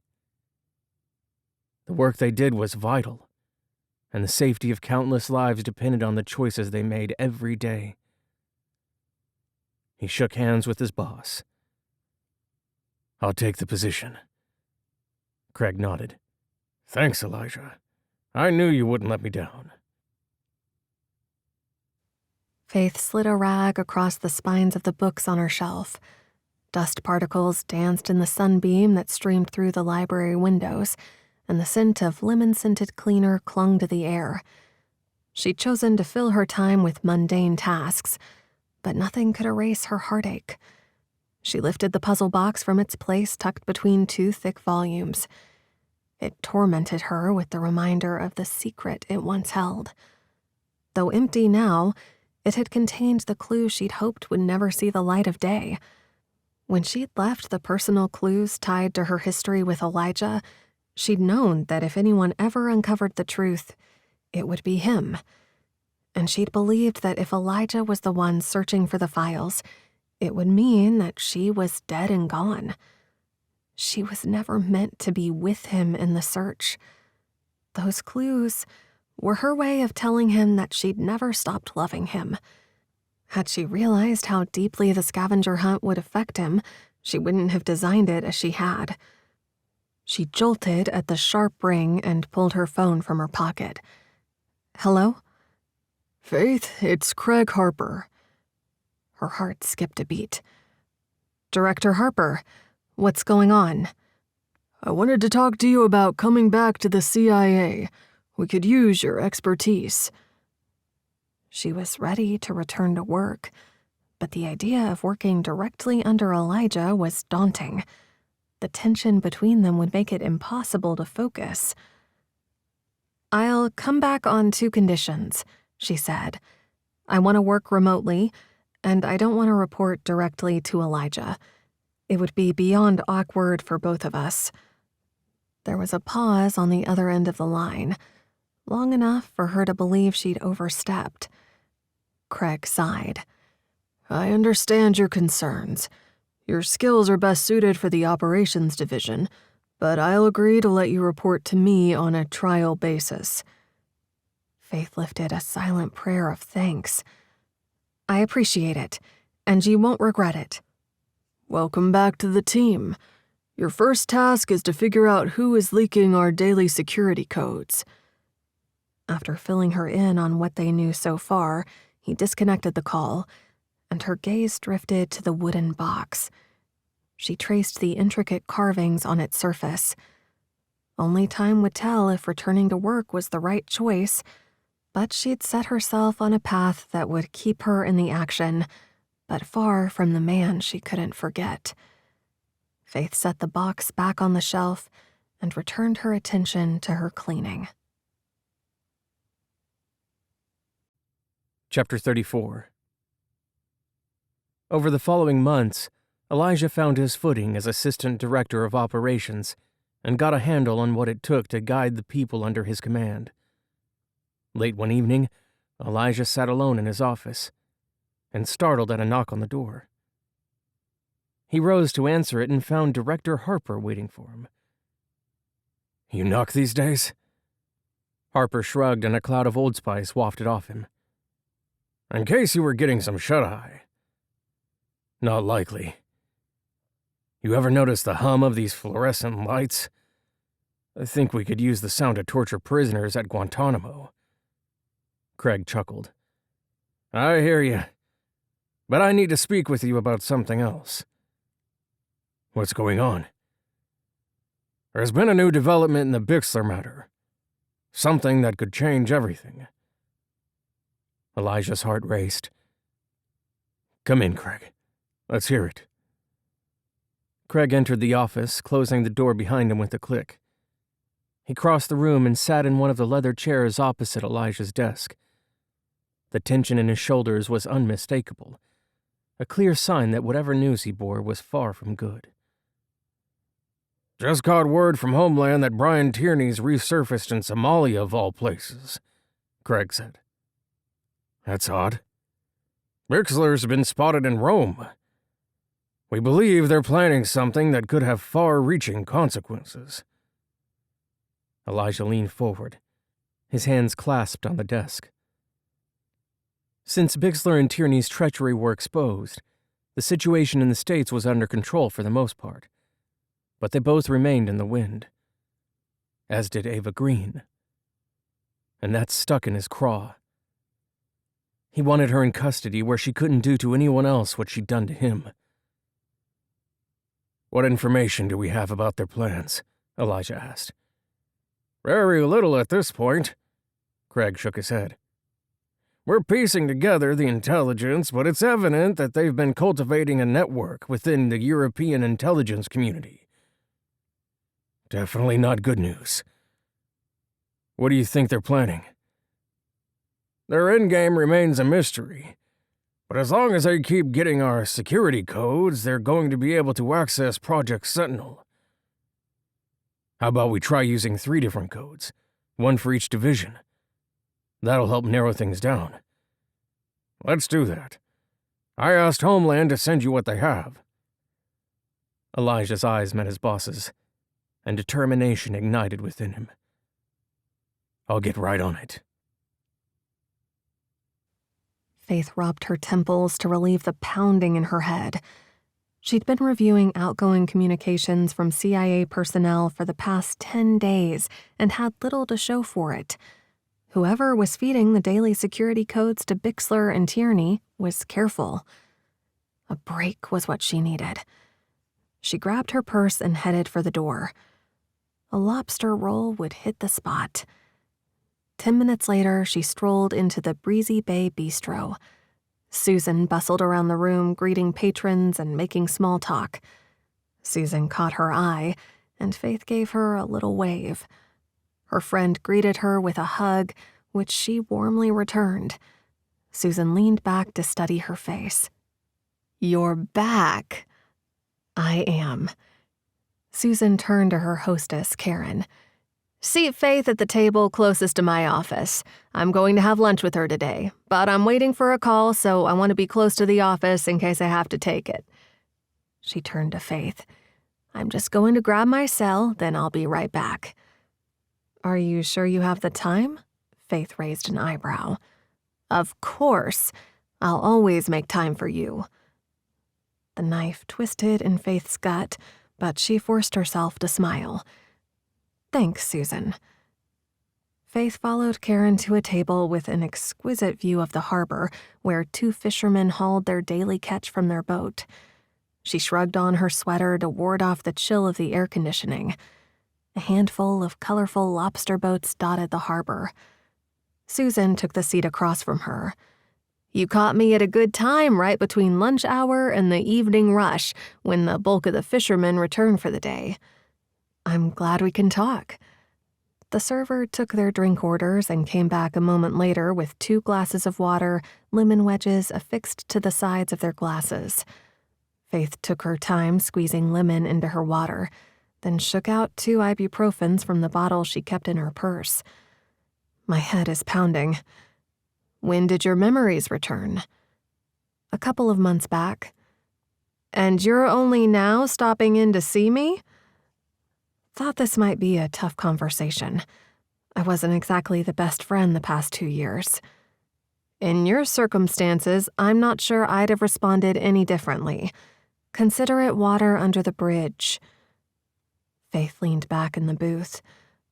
"I'm not so sure about that." Susan made a dismissive clicking sound with her mouth. "Now that your memory has returned, what's keeping you from returning to church?" "I don't know. My relationship with God is growing stronger than it was while I was experiencing the amnesia, but I don't feel the same connection I did before Thaddeus died. I know that my joy in the Lord shouldn't be dictated by my circumstances, but I'm struggling with Thaddeus's death." Susan nodded. "Grief shakes us at our core. You know what I went through when I lost Harvey. I know his death tore you apart. But her husband died after suffering a heart attack. It wasn't the same as finding out you might have been responsible for your own husband's murder. And Thaddeus's death was an accident. It wasn't your fault." If she told Susan Thaddeus's death was orchestrated by a rogue group of government officials, her friend would believe she should be committed. And if she mentioned that it may have been her fault since she'd decided to hide the files instead of sending them to Elijah to begin with, she'd think she was a moron. Elijah would have known what to do with them, but she hadn't wanted to involve him unless it was absolutely necessary. Thaddeus had decided the day he died that they couldn't wait any longer to share the information, but that had been his call to make, not hers. Elijah was one of only a few men he trusted, but they'd called him too late. I know I'm not responsible for Thaddeus's death, but after his death and before I regained my memory, I rekindled a romance with my first love, Elijah. It's hard to forgive myself for doing that without taking the time to mourn Thaddeus first. Your husband was dead for 2 years before you started seeing that other man. I don't think Thaddeus would have expected you to remain single forever. No, he would have understood, but I can't reconcile it in my brain. You're refusing to accept at face value what is staring you in the face. You found love again. Don't let it go." That was it. Something was staring her in the face, but she couldn't make sense of the puzzle pieces. She'd been searching for something hidden in CIA communications. She straightened in her chair, eyes widening. What if it wasn't hidden at all, but something done right out in the open, but discreet enough to keep anyone from noticing it? "I've got to go." "Something I said?" "Yes, actually, but in a good way." She stood and hugged her friend. "I think you may have given me the answer to a problem I've been having at work. Now I need to get back to my desk so I can finish sorting it out." Chapter 35. Back in her office, Faith got to work again, switching her computer to dark mode to minimize her earlier eye strain. This time, she focused on the types of daily activities she'd glossed over on her last time through the data. She looked at daily briefings to see if information was being passed during them. Then she analyzed fitness routines to see which personnel had overlapping gym schedules. Next, she studied the meal orders that were placed to see if any of those could be a way of passing information. But nothing stood out to her there. Since parking was assigned, she didn't think their parking garage would offer any clues. But she didn't want to overlook anything, so she studied the surveillance cameras and came up empty once more. Maybe her hiding in plain sight idea was another dead end, but something in her gut told her not to give up on it. Faith considered calling Donovan, but he was busy with another project. She grabbed her cell and dialed Elijah. After 5 rings, he picked up. Sorry, I was in a meeting, so I needed to excuse myself. I guess you spend most of your days in meetings since the promotion. I should have emailed instead of calling. Faith, don't ever hesitate to pick up the phone. This is work-related. Okay. He sighed. You specifically requested to report to someone other than me. Craig told you that? How else could he explain why someone working under my authority is reporting directly to him? There was no way to respond to that without raising his ire, so she changed the subject. About the leak of the daily codes. I may have an idea of how they're revealing them, but I need someone in Virginia to help me prove or disprove my theory. And you want that someone to be me? Is there anyone else there I can trust implicitly? Other than Craig, no. Not until we find the mole. Then I guess you're it. What do you have? She gave him a rundown of what she'd tried so far and asked him to check on the overlaps at the gym and the people who consistently took the elevator from the garage together each morning. It would take him some time to run down the leads, but footwork was required that couldn't be done from Maine. In the meantime, while I check this out, keep looking. I'm desperate to catch this mole. They ended the call, and she wandered out onto the deck and inhaled the briny air. The bay was calm, dotted with watercraft. The sun beat down on her shoulders, releasing some of her tension. She and Elijah had managed to have a civil conversation without it venturing into their personal lives. Maybe she could work with him if necessary. It wouldn't be easy, but they'd put aside their history once before. They could do it again. Elijah rubbed his tired eyes. He'd been staring at his computer screen since speaking with Faith. There was something to her hiding in plain sight theory. For a trained CIA operative, hiding communications and mundane activities was child's play. And while he hadn't found anything in the lunch orders, her gym overlap theory had merit. It should be nearing the time for him to check on it. He glanced at his watch and pushed back from his desk. He normally preferred running outside, but if he was going to get answers, he needed to change his routine this week. Starting today. The pungent smell of body odor and the sound of weights clinking and treadmills humming greeted him as he entered the state-of-the-art facility. A few heads turned in his direction. One intelligence officer smirked as he passed by. "Director, never thought I'd see the day when you graced us with your presence." Elijah gave him a tight smile. "Some of us work for a living, Stuart. We can't all be gym rats." "Don't overdo it, sir. Wouldn't want you to pull a muscle." Elijah continued further into the space and found an empty elliptical from which he could observe the room. Personnel came and went, and none of their communications seemed suspicious, but in the world of espionage, things weren't often what they seemed to be on the surface. After a while, he showered and returned to his office. Checking out the elevator would have to wait until morning, but he had one more hunch to follow. The lunch orders might not have been the smoking gun he sought, but maybe the coffee orders would be. It was a long shot, but worth looking into. He had meetings all afternoon, yet he could take a few minutes to see if his hunch was worth examining further. 25 minutes later, he grabbed his phone and dialed Faith. "I'm late for a meeting, but I have a quick update before I head over there. I followed your line of thinking, and I may have found something." "What's that?" "The coffee orders for the intelligence officers who worked under Tierney and Digital Innovations. The same number of coffees is ordered every day, regardless of whether there are employees on vacation, out on assignment, or otherwise out of the office. And the orders change every day. I think there's something to this." "I'll look into it while you're in your meeting." "It's going to be a few hours before I can come up for air again." I'll call you when I get home tonight, if that's all right. Of course. Chapter 36. Elijah pulled into the driveway of his home in Silver Spring, Maryland.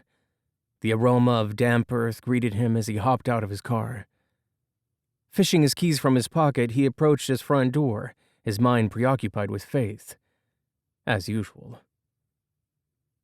He wanted to see what she'd found out, and let her know that they'd located Bixler and Tierney at a luxury hotel in Dubai. It seemed the leads from Homeland claiming they'd been spotted in Europe and Africa respectively were planted to throw them off. Harper and Elijah had stayed late to plan an operation that would bring them down, but he'd texted Faith to let her know that he was going to be later than expected, so she should be expecting his call despite the late hour. A breeze stirred the leaves overhead and something flickered in the shadows. His pulse quickened. Several dark figures emerged from the trees that bordered his property. Elijah stood on his front porch and hit the speed dial number on his phone that would alert Craig to the trouble he was in.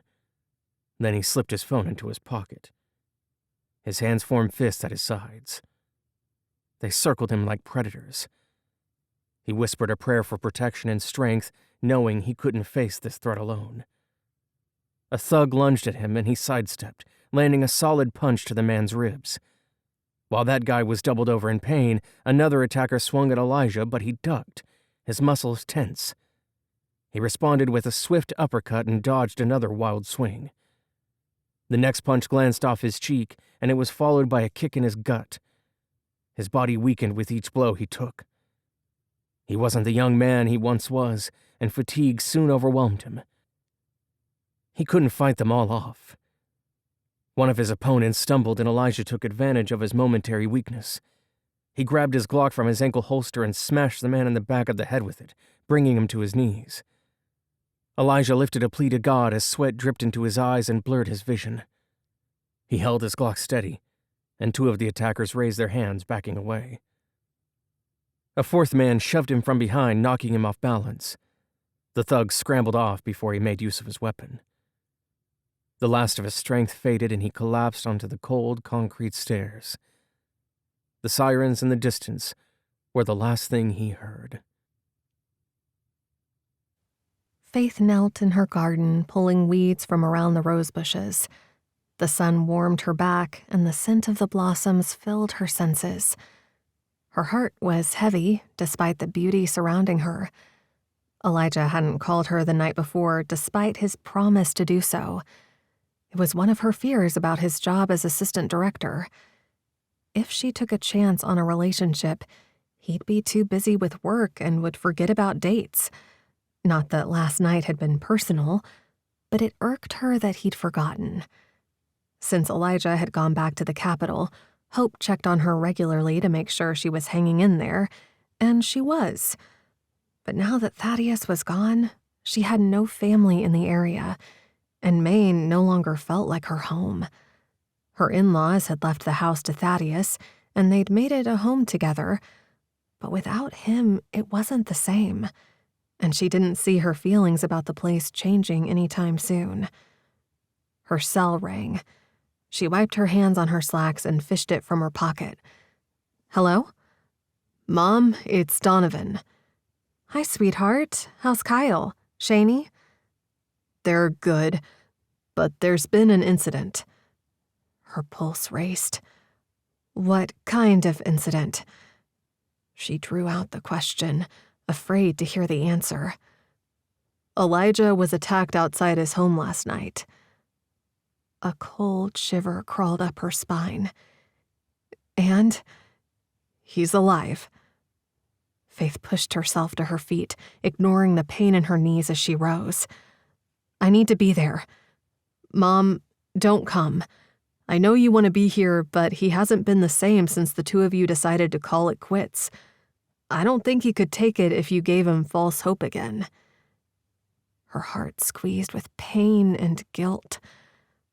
"All right, I understand what you're saying, but keep me updated on his condition."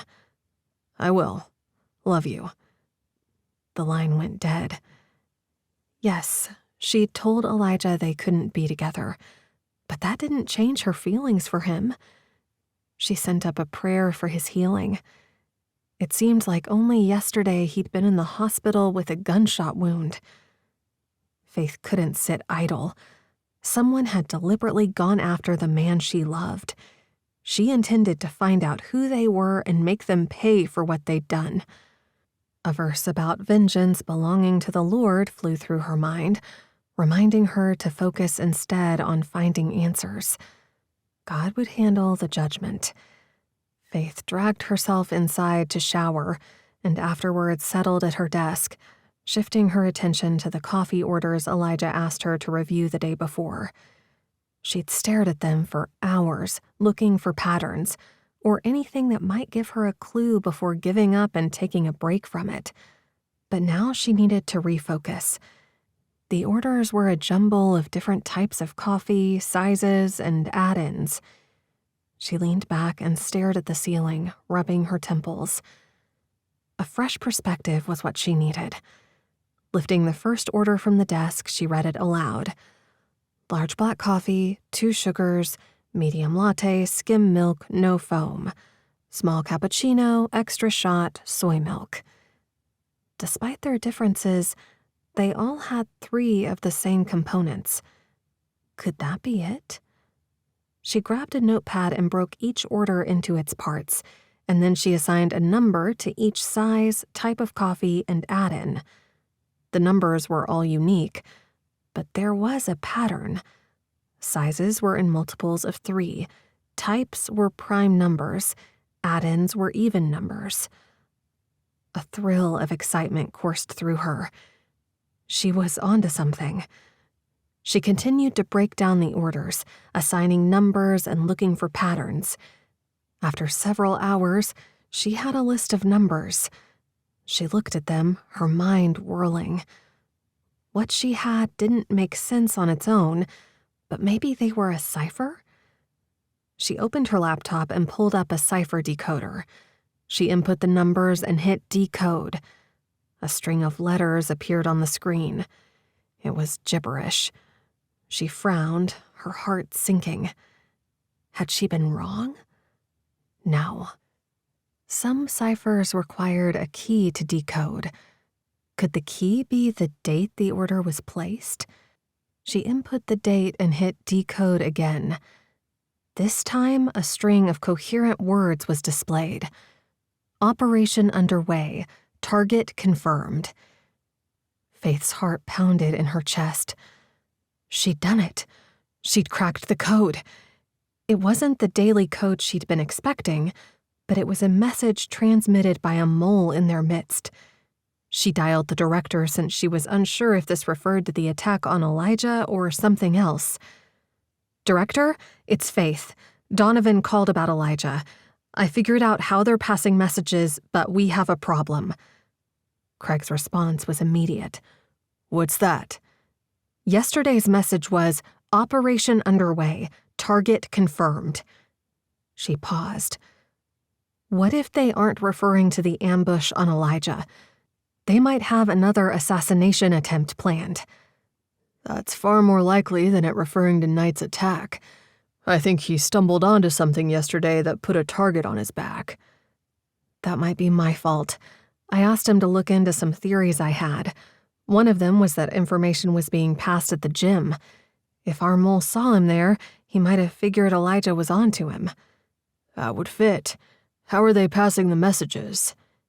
"In a coffee order." "Huh. I was expecting something more inventive." "We all were. It's why it took so long to find it." "Let's not shut them down yet. We might be able to get a step ahead of them if they don't know we're onto them." "What more can I do from here?" "I'll send you today's coffee orders once they're placed. Who's placing those orders?" "Willie Stewart." "We'll use Stewart for our own purposes before we take him down for treason." "You sure that's wise, sir?" "Unless you have a location and a target for me, I'd say we have little choice." "I'm going to go through the stack of old orders and see what more I can come up with." "Good, do that. But first look at today's order as soon as it's placed. We found Bixler and Tierney in Dubai, and we were planning a raid on their hotel today, but Stewart or someone else must have tipped them off that we were coming. They disappeared again. Anything else you need from me? Keep digging. Once you get through with what you're doing, I'll need you to find out if there are any other traitors among my people.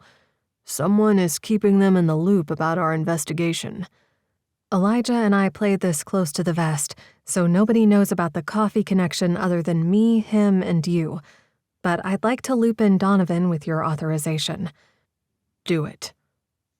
Over the next few days, Faith stayed in touch with Craig and Donovan as she carefully deciphered the remaining orders and monitored the activity of every intelligence officer under Craig's command. The distance between her and Elijah while he was hospitalized broke her heart, but she knew she needed to do as Donovan asked and keep her distance. If she wasn't ready to plunge headfirst into a relationship, she had no business acting the part of his significant other.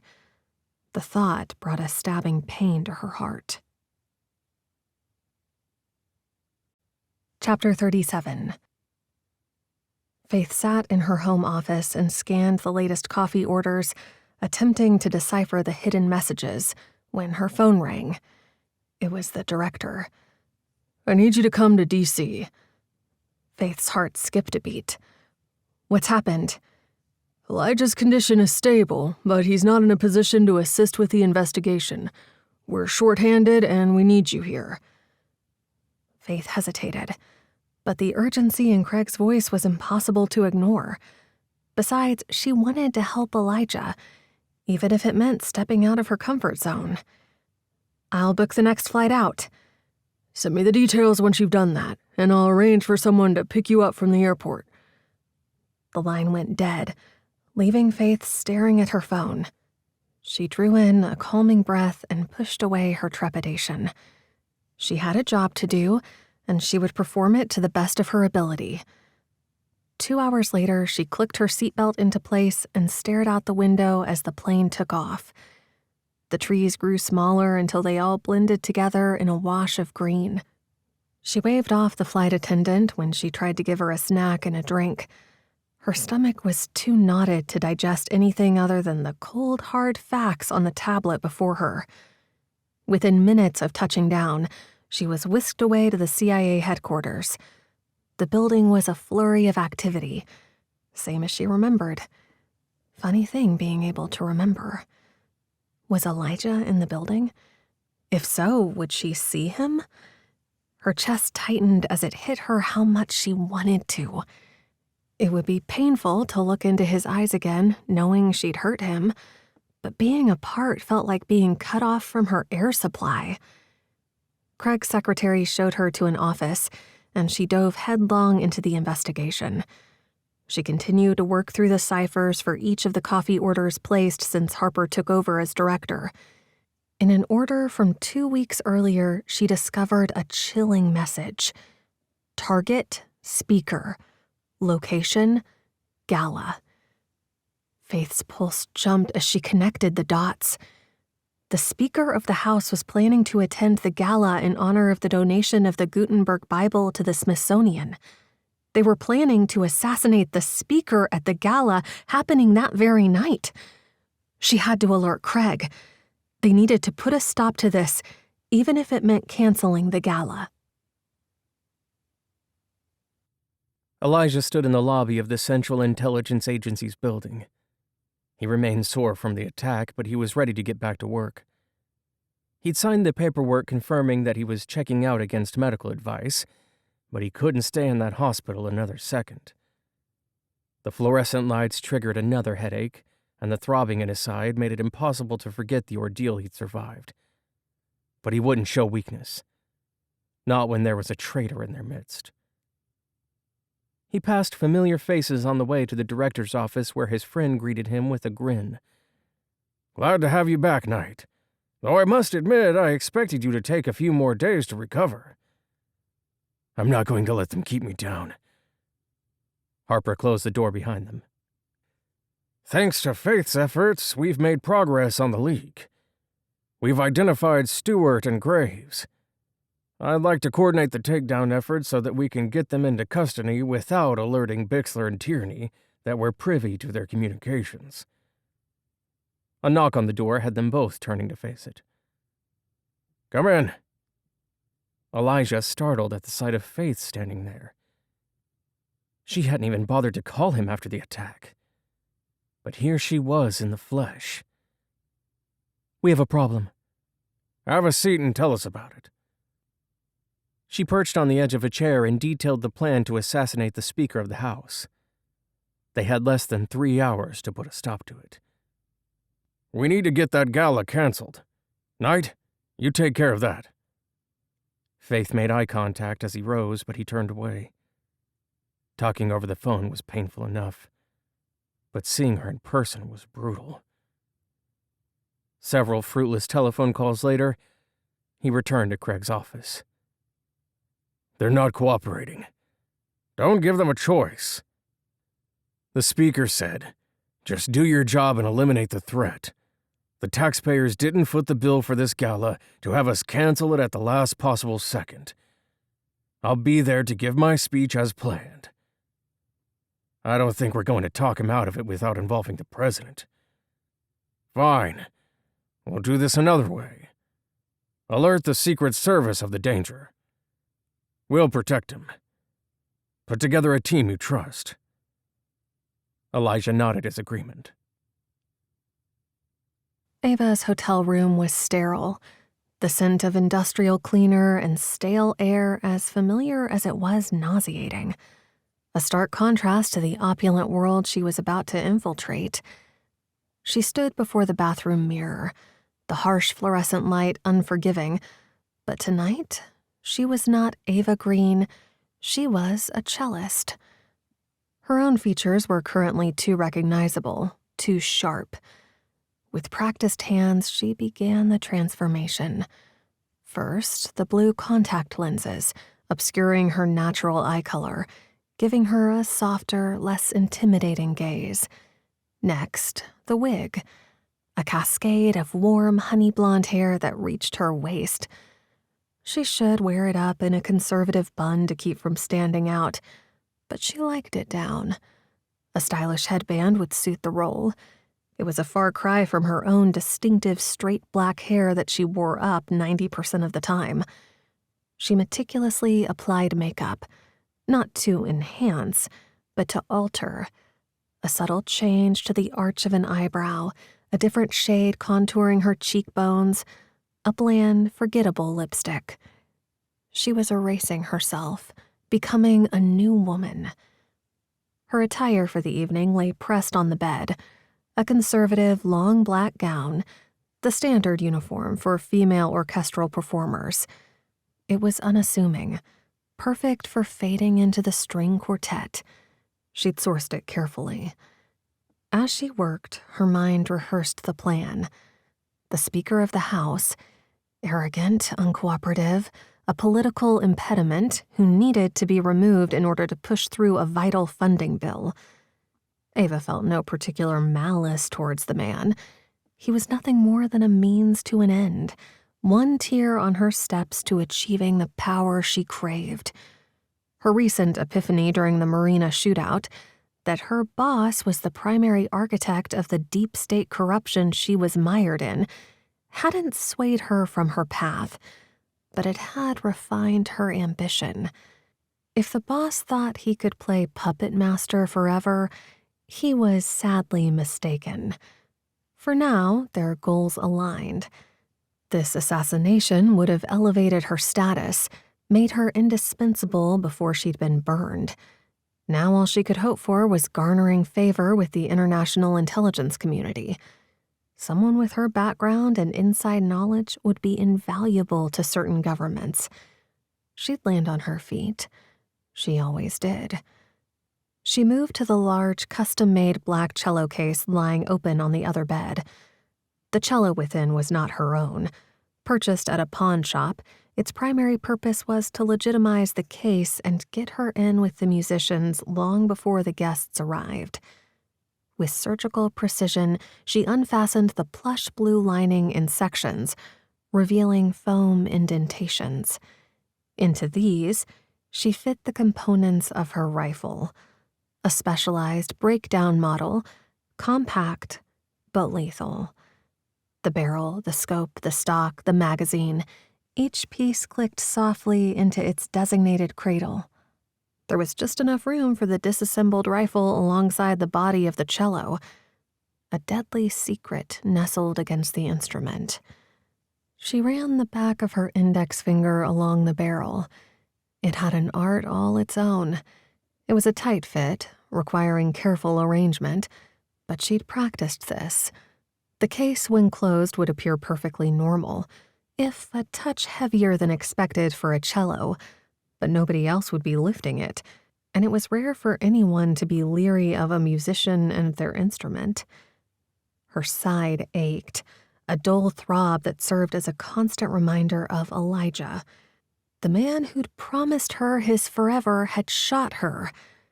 Admittedly, she'd shot first, but still, if she wasn't so enamored with him, she might hold a grudge.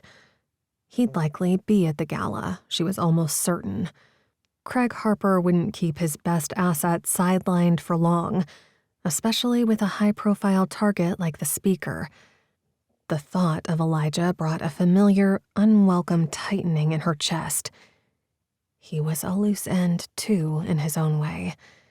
Her warning for him to go to Mexico had been ignored. He was resilient, and now, undoubtedly, more determined than ever since she'd shot him.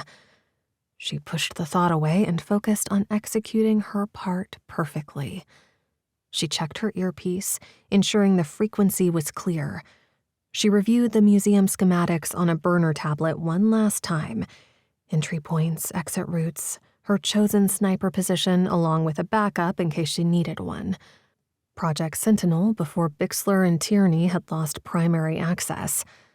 The missing cello case containing her rifle would be her exit strategy from the ballroom itself, allowing her to move to her chosen roost. Finally, she straightened. Her reflection now a stranger. The transformation was complete. The musician was ready. She closed the cello case, the clasps clicking shut with a sound of finality. Lifting it, she tested the weight, her muscles, though sore, easily accommodating the load. A cold smile touched her lips. The speaker would give his speech, and the anonymous cellist would ensure it was his last. Chapter 38. Elijah strolled into the conference room. Craig, Donovan, and Faith were seated around the table. The faint scent of window cleaner mingled with the cappuccinos and lattes they each held. The fluorescent lights hummed. Why did he even notice them? He never used to.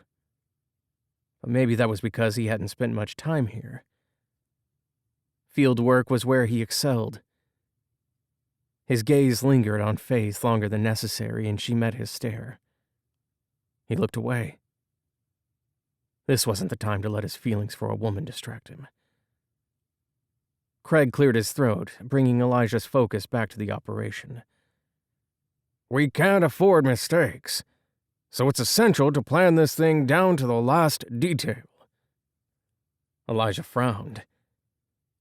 Our priority is to keep the speaker safe, while catching the would-be assassin, so we can turn them against their employers. Faith leaned forward, furrowing her brow in concentration. There's a good chance the assassin won't even know who hired him or her. Elijah agreed. True, but once we have him in custody, we can follow the money. Craig nodded. I've handpicked the team. We'll need people who can blend in at the gala, and who can handle themselves if things go south. A stab of frustration sliced through him. He wanted to be on that team, and technically it was his call, but he knew his injuries would slow them down. He was about to voice his concern when Faith spoke up. Elijah, you're not going to like this, but you shouldn't be part of the team. We can't risk you getting hurt again while you're recovering from the assault. He bristled. I can handle myself. Save your breath. No need to defend yourself, Knight. You'll be on the ground. You might not be in any shape to fight, but you're a master at blending in. I'll coordinate the operation from here, Craig said. They spent the next few hours discussing every possible scenario and coming up with contingency plans.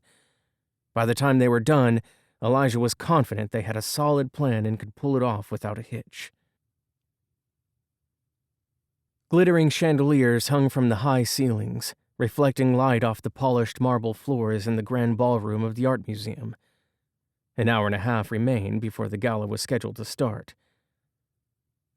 Elijah arrived to find Faith and Donovan in a deep discussion with the Secret Service agents.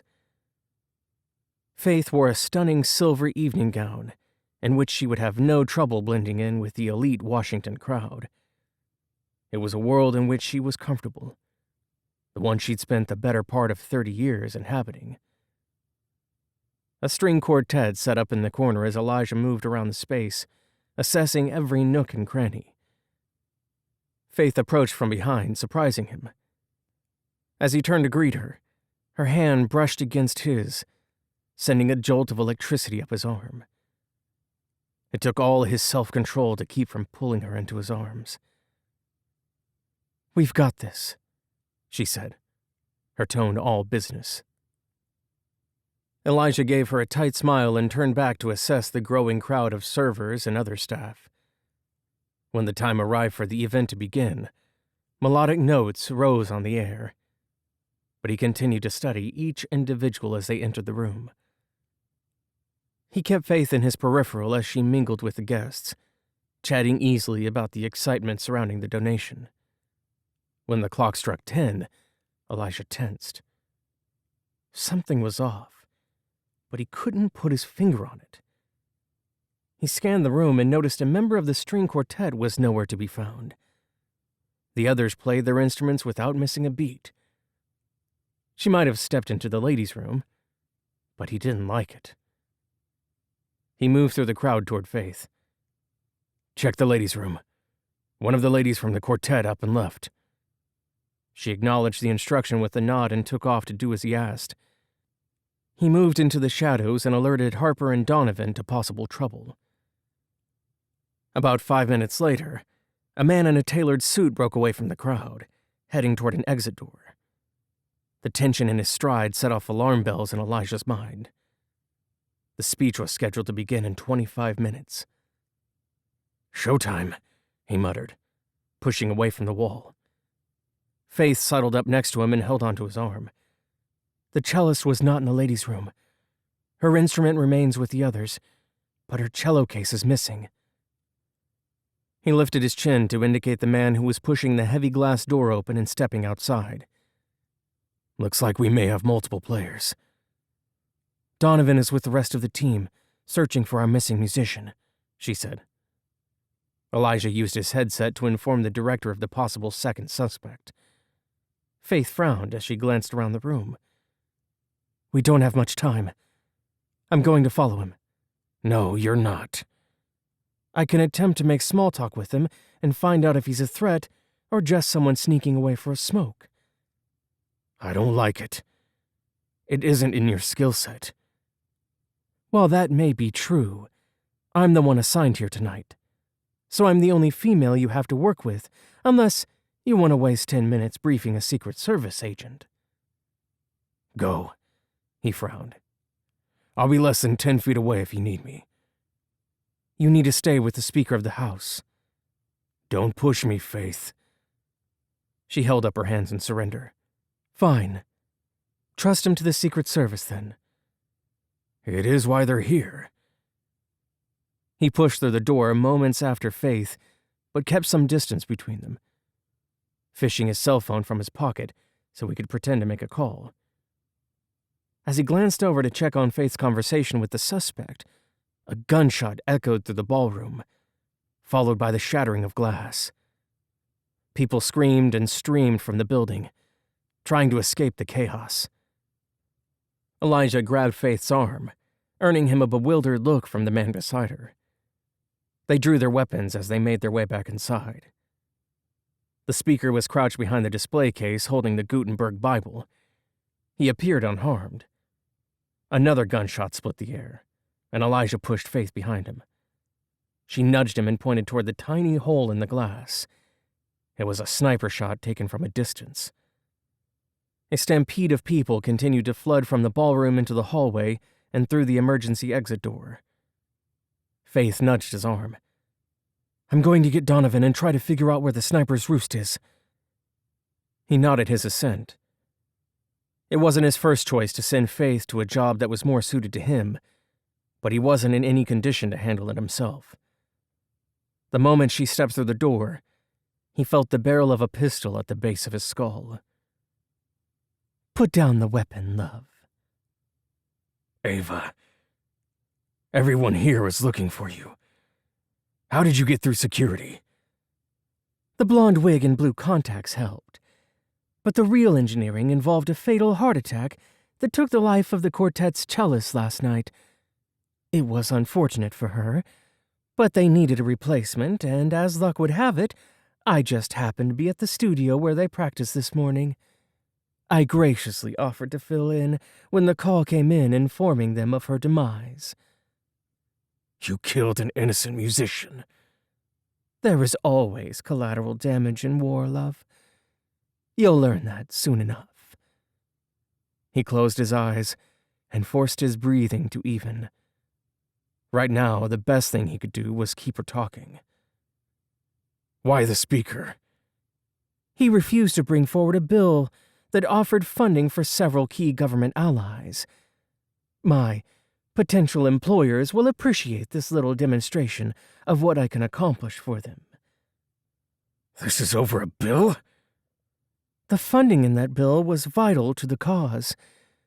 But even now that you've burned me, I can still take out the speaker and remind all of you that I'm still standing. If all goes well, my previous employer will get someone in there who knows how to accept a bit of encouragement to do his bidding. Someone willing to accept a bribe. She snickered. What about you, love?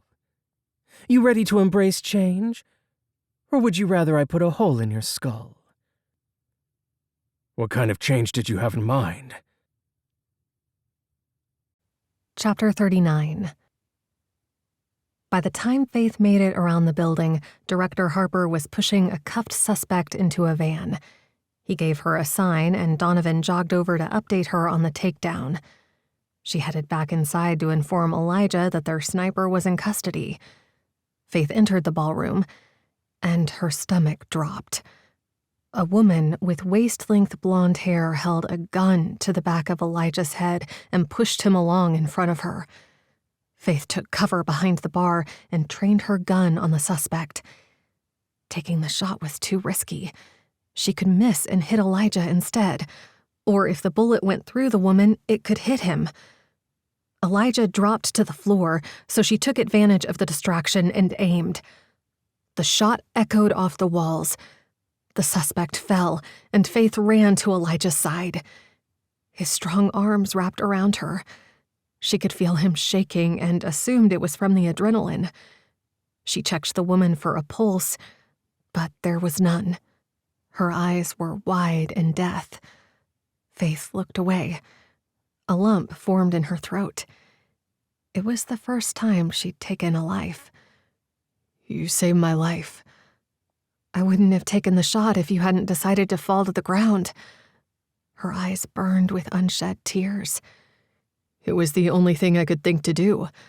McCutcheon did the same thing when we rescued him in Somalia.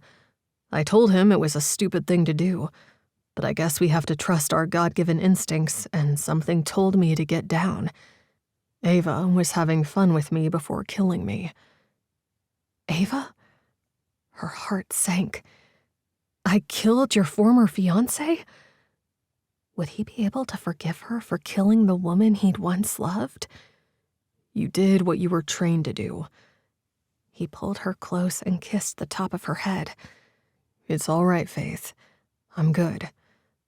She lifted her head and searched his eyes before pressing her lips to his. Probably not the most professional thing to do, but he returned her kiss, even if he kept it chaste. Are you headed back to Maine? Yes, as soon as we get this wrapped up here. He pulled her close for another hug and pressed another kiss to her lips. It felt like goodbye. The following Sunday morning, sunlight streamed through the stained glass windows, dappling the small church's wooden pews with a mosaic of colors.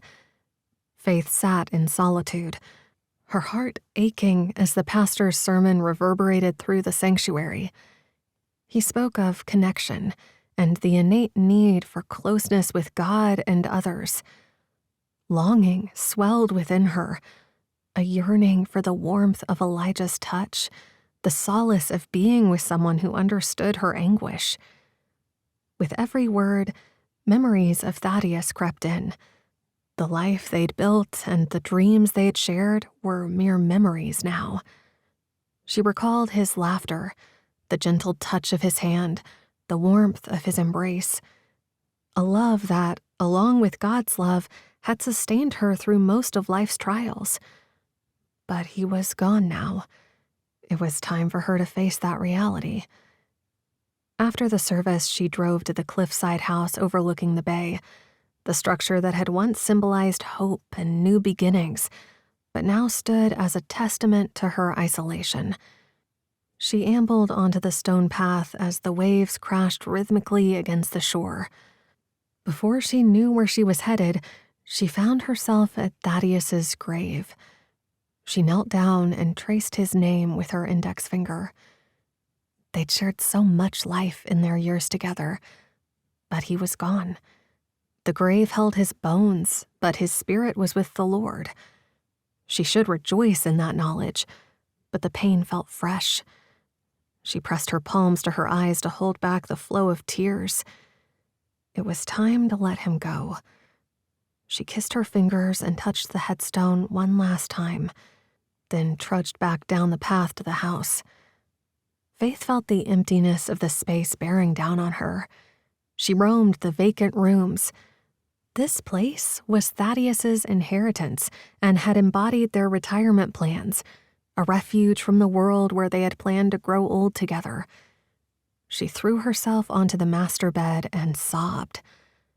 When her tears subsided, she strode to her dresser and lifted the diamond and sapphire promise ring Elijah had given her from its place in the crystal dish and studied the engraving inside. He'd loved her once, and she'd loved him. But could they have a future together after all the pain and betrayal in their pasts? They'd hurt one another enough that it had seemed at the time like there was no way to bridge the gap between them. But they had, until she'd sent him away again. She removed her wedding and engagement rings from her left hand and slipped the ring from Elijah onto the fourth finger of her right hand. It was time to look forward. The dream she had with Thaddeus would never come to fruition, but could she dare hope for a different future? One with Elijah? Donovan and Kyle came to mind. They lived a world away, and she ached to be near them. But she longed for more than familial warmth. She yearned for the love only Elijah could offer. Had she pushed him away too completely? Was she too late? The memory of his chaste kiss the night when she'd shot Ava flooded back. Maybe she'd waited too long, but she had to try. Faith retreated to the sunroom that overlooked the bay and fell to her knees and allowed her tears to fall as she prayed for guidance. Shadows danced across the room, and her resolve solidified. She would pursue the connections her heart sought and forge a life with Elijah, if he still wanted her.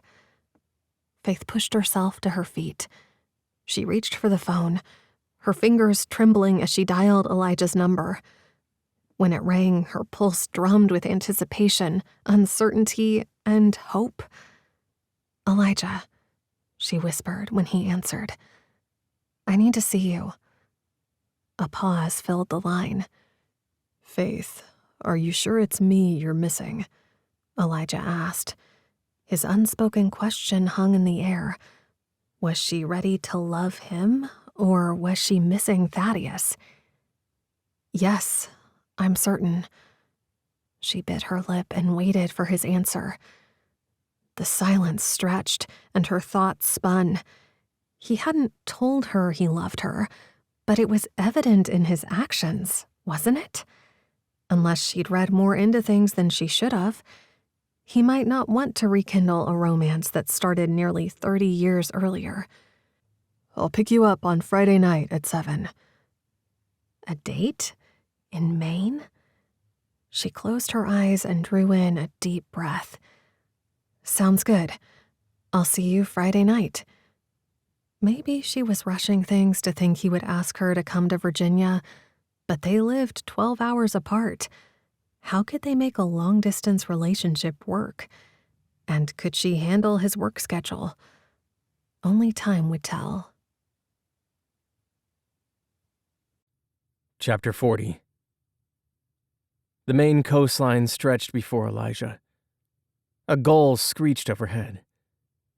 He was back in Maine, and a whirlwind of emotions churned inside him.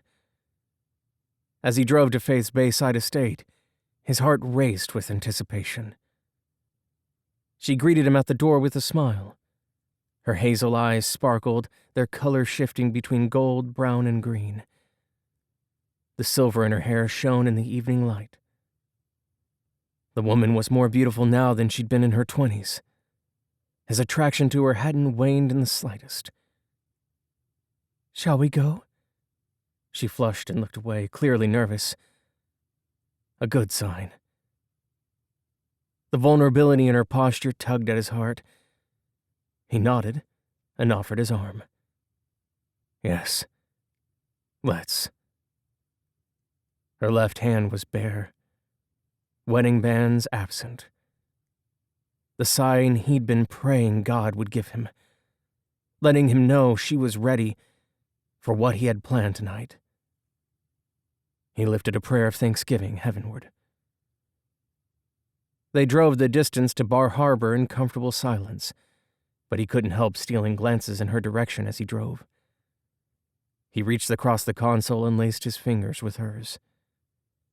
The wide smile she gave him made him want to pull her into his arms, and he would have done just that if he hadn't been driving. They were rediscovering one another, and if her body language was any indication, her emotions ran as close to the surface as his. The maitre d' showed them to their seats, and they took a moment to look over the menus. But Faith's face captivated him, keeping him from concentrating on dinner orders. Lobster was a safe bet in Maine, so when the waiter asked, he ordered it. The meal arrived. The aroma of lobster bisque and fresh-baked bread filled the air. But the scent of her perfume was even more tantalizing and invited him to nuzzle her neck. It took all of his willpower to keep his distance while they ate. The clinking silverware and low murmur of conversation from the other diners reminded him they were in public. To focus his mind on something other than her tempting presence, he gave her an update on the operation his men had undertaken in Hong Kong, and forced himself to keep his frustration out of his tone. "Bixler and Tierney are in custody, but the Hong Kong authorities won't release them to us. We'll keep negotiating until we're able to navigate the politics, but in the meantime, they can't do any more damage." "I'm glad that's over with." Faith made eye contact. "I don't think I ever could have rested easy, knowing the men responsible for Thaddeus's death remained out there." When they finished their meal, he held his hand out to her. "Care for a walk?" At her nod, he took her hand, and they headed out to the beach. She kicked off her heels. "Take off your shoes, Elijah. You have to feel the sand between your toes, or it doesn't count." He chuckled and did as she asked, rolling up his slacks so they wouldn't get wet. They both left their shoes there to retrieve on their way back to the car. The cool, gritty sand shifted between his toes as they made their way to the edge of the water. Faith giggled when the cool water rushed around their ankles. There in the water, he pulled her to him and kissed her with all the passion he'd been holding back. She returned his kiss with equal fervor. When they broke the kiss, he draped his arm around her shoulders, and they strolled toward the lighthouse. He came to a stop and faced her. "Are you sure you want this, Faith?" "I am." "Certain?" "Yes. Why all the questions?" "We're too old to play games, and we can't start over. We're both too far gone for that. If we're in this thing, we're in it all the way." "I'm all in, Elijah." "Good." They continued their walk until they arrived at the lighthouse. He sucked in a ragged breath, gathering his courage, and pulled a velvet box from his pocket. He opened it to reveal the diamond solitaire surrounded by tiny sapphire chips. Faith looked at the ring and then back at him. "Sorry I'm not kneeling, but if I get down, I might not get back up." She laughed. "Please stay on your feet. I'm not sure I can lift you." His eyes searched hers. "I love you, Faith. Never stopped. Will you marry me?" Tears trailed down her cheeks. "Yes." She closed the distance and drew him down to her level for a kiss. He returned her kiss, dragging her closer. When he released her, she wiped away tears and held out her left hand. He slipped it onto her finger. The diamond reflected the moonlight, and the stones in her promise ring twinkled too. He smiled. She hadn't simply put away her wedding bands. She'd embraced his promise. He lifted her hand and carefully removed it, then placed it on the finger with her engagement ring. A promise they'd both keep this time. Forever. They stood there together, and he wrapped her up in his arms. She was his. Finally. He'd never let her go again. Never again. This has been Project Sentinel, written by Elle E. Narrated by Emily Norman and Nick Flesher. Copyright 2025 by Elle E. Production copyright 2025 by Elle E.